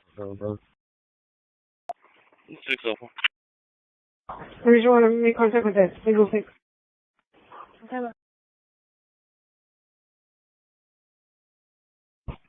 431, I could take the burglary. 1007, 1044. 431, whichever one's priority. Dude, I'll get my computer up soon. 12. It's still booting up. Delta 380, clear 57. Both units.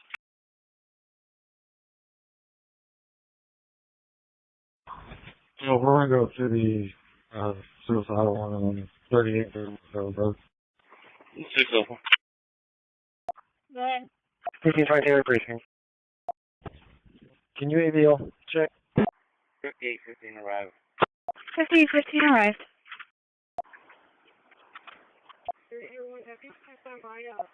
Charlie, 221 to me. Dude, I'll get my computer up soon. 10-4, It's still booting up. 10-4 showing you en route to the rental.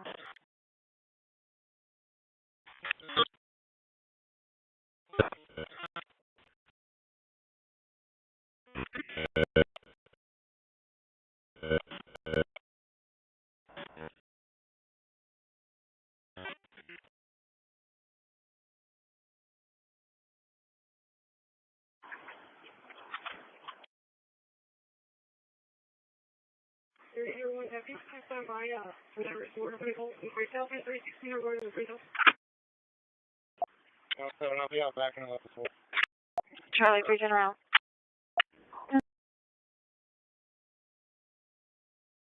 Oh, 270 arrived. Charlie 270 Temper. And 22310. It's going to be for an aggressive Hispanic male with a red shirt, blue pants, has a dog, refusing to leave, over by the propane tank.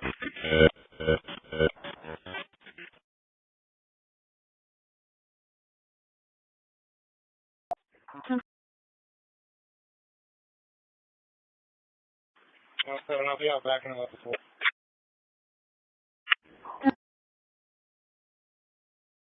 Charlie 310 10-4, the males walked away. All advise. Go ahead. 10-4, 220 after you clear. Yes, ma'am. Can you see if you can get in touch with Arthur Gomez, let him know my side? Please and thank you.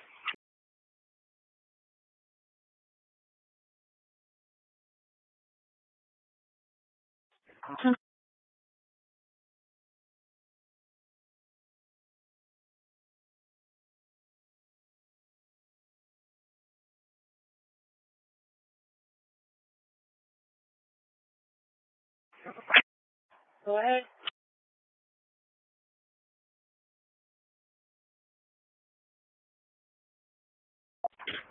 680, 10-4.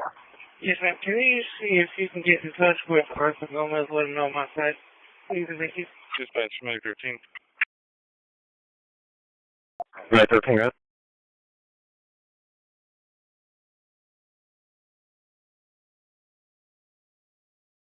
Proceed.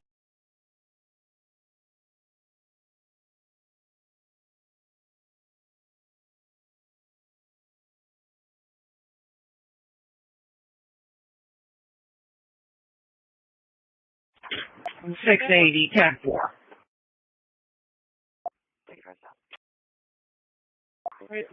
Dispatch, May 13.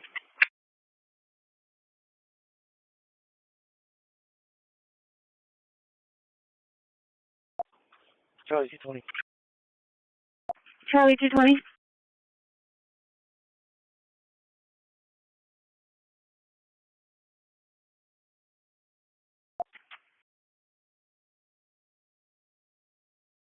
Charlie 230.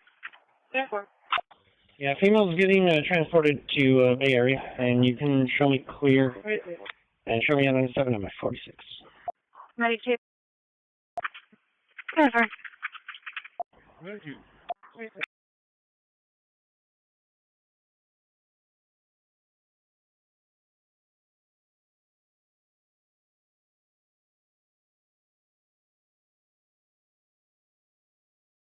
Yeah, I've been here. 10-4.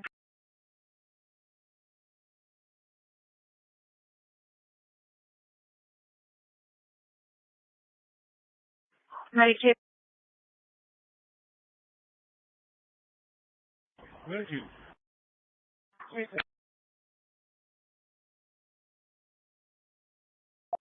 Charlie 380, give me a impound phone. Go to 380 and out. Charlie 380, 7 inbound. 40975449, 40975449. Hold return, please.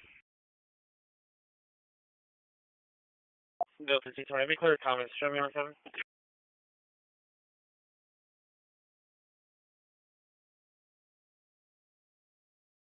No.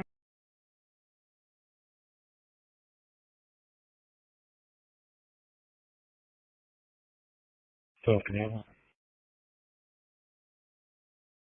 Good.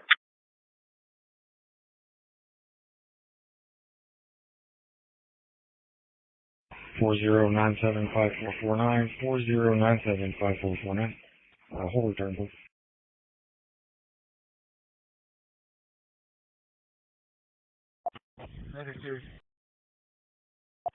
For information, 31's going to stay at the property with the RP. How do you call for it?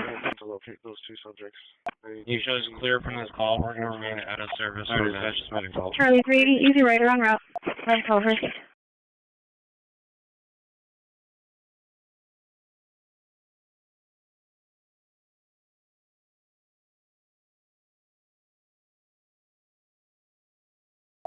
Route 29, 10-7 with 1 passenger.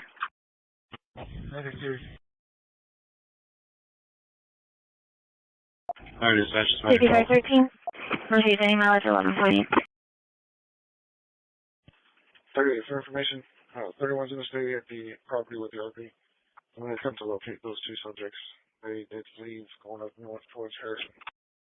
You show us clear from this call. We're going to remain out of service for bids.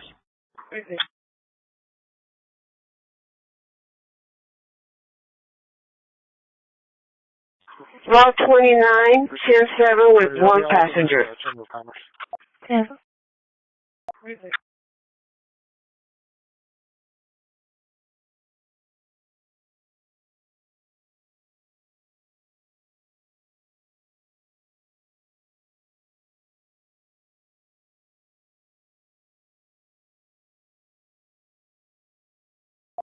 Unit 3, Dock 433. At OD3, we have the Colt Clarion with a Kirby 300264 for the EVO. I'll be out within that Chamber of Commerce. At OD4, we still have the Mako with a Pin 81, and they're currently taking on watch.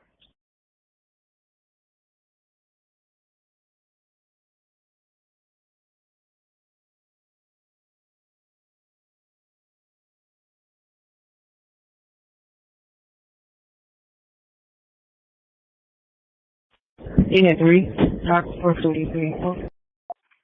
Nothing I'm aware of. 155 clear. I'll be at the office. 10-4. It's not letting me, like, route to event or pulling up my map or anything like that. At OD3, we have the Colt Clarion with a Kirby 300264 for the EVO. Okay, well, let me tell my supervisor. At OD4, we still have the Mako with a Pin 81, and they're currently taking on watch.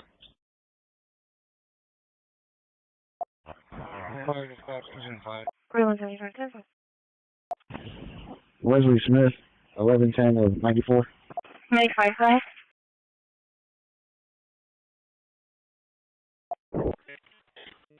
For a site call at 4302 809 Gary. 307. Control take Atro. Line in a bit of work.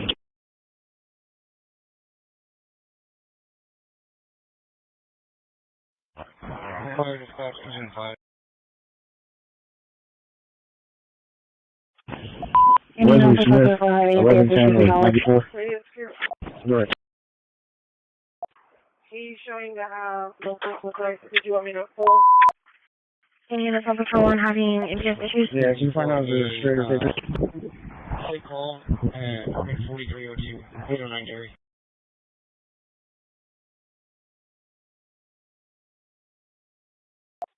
All right.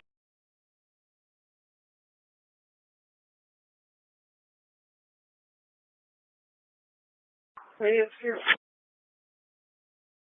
Right. 604 10 42. He's showing to have local flights. Did you want me to pull? They're going to be straight. Can you get a Patrol 1 having MPS issues? Yeah, can you find out the straight or paper? 2910-8. All right. Should call at 809 Dairy, 809 Dairy. Including Retail Department. They're incomplete 911 4320 South Alameda. Partially to the island and Robert. We have an incomplete 911 and I'll call back. Please switch to a Selena location and advise no emergency. 167. 38. No, we're not going to worry about this right now. Bravo 2, I'm 10-4, sir. 2910-8. 38, he's got 2. They're going to be straight. 1 for illegal camping, 1 for an FTA 455. Charlie 310 arrive.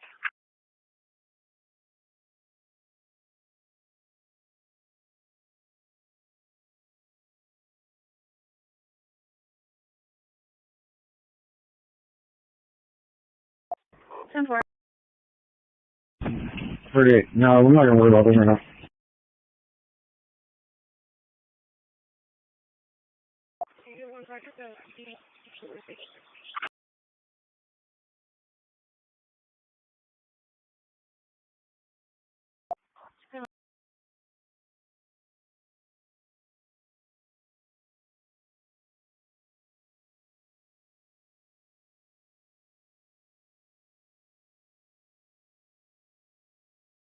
Ten 4.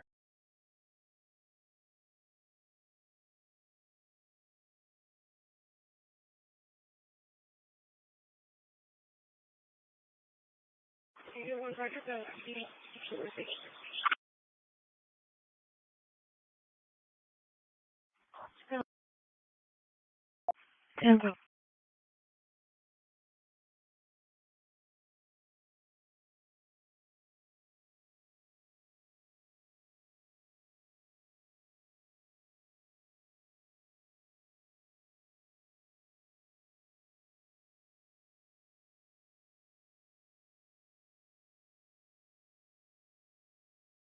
Ten 4, you're looking for Gloria Garcia. Yeah, okay, 2 Yeah, 2-3. 10-4, we'll advise if we get the right apartment. 96, correct? 10 4. Code 1 Driscoll, beginning mileage 0. 10 working.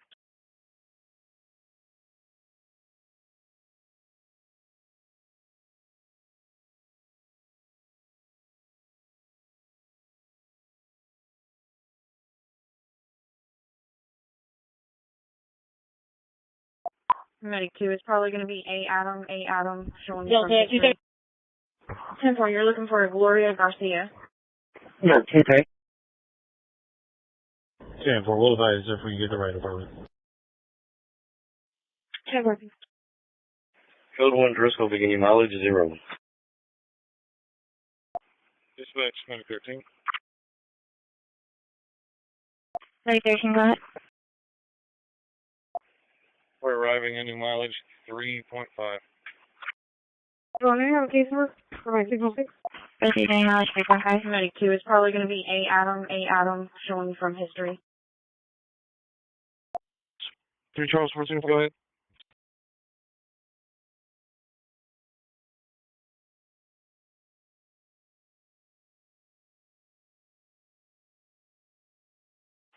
Dispatch 913.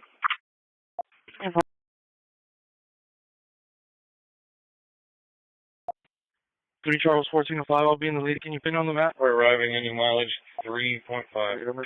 Well, may I have a case number for my signal 6? Code 355 for disturbance on progress, Texas, by Fair's Health Staples. We did the Hudson Apartments, apartment 1011. 3 Charles 14, go ahead. Delta 380, what team's arriving? No, we're both arriving.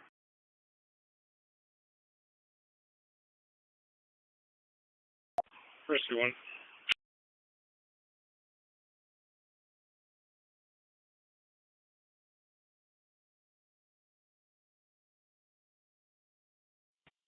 Three Charles 1405, I'll be in the lead. Can you pin on the map? Alright, I'm gonna be back in now to 31. Over in Greenwood. Right. Delta 380, what team's arriving? No, we're both arriving. Stroke.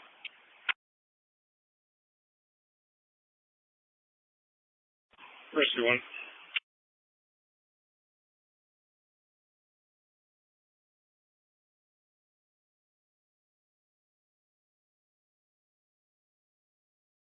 Stop your engines.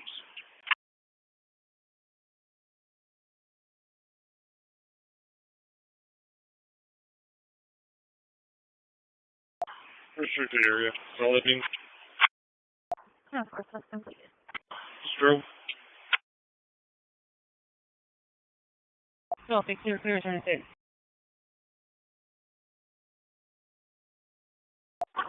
Simple. Charlie 2 tenor. Stop your engines. There should be a hit and run earlier, reference my suspect vehicle. Restricted area. Yeah, of course, that's completed. 3 5. No, fix your clear,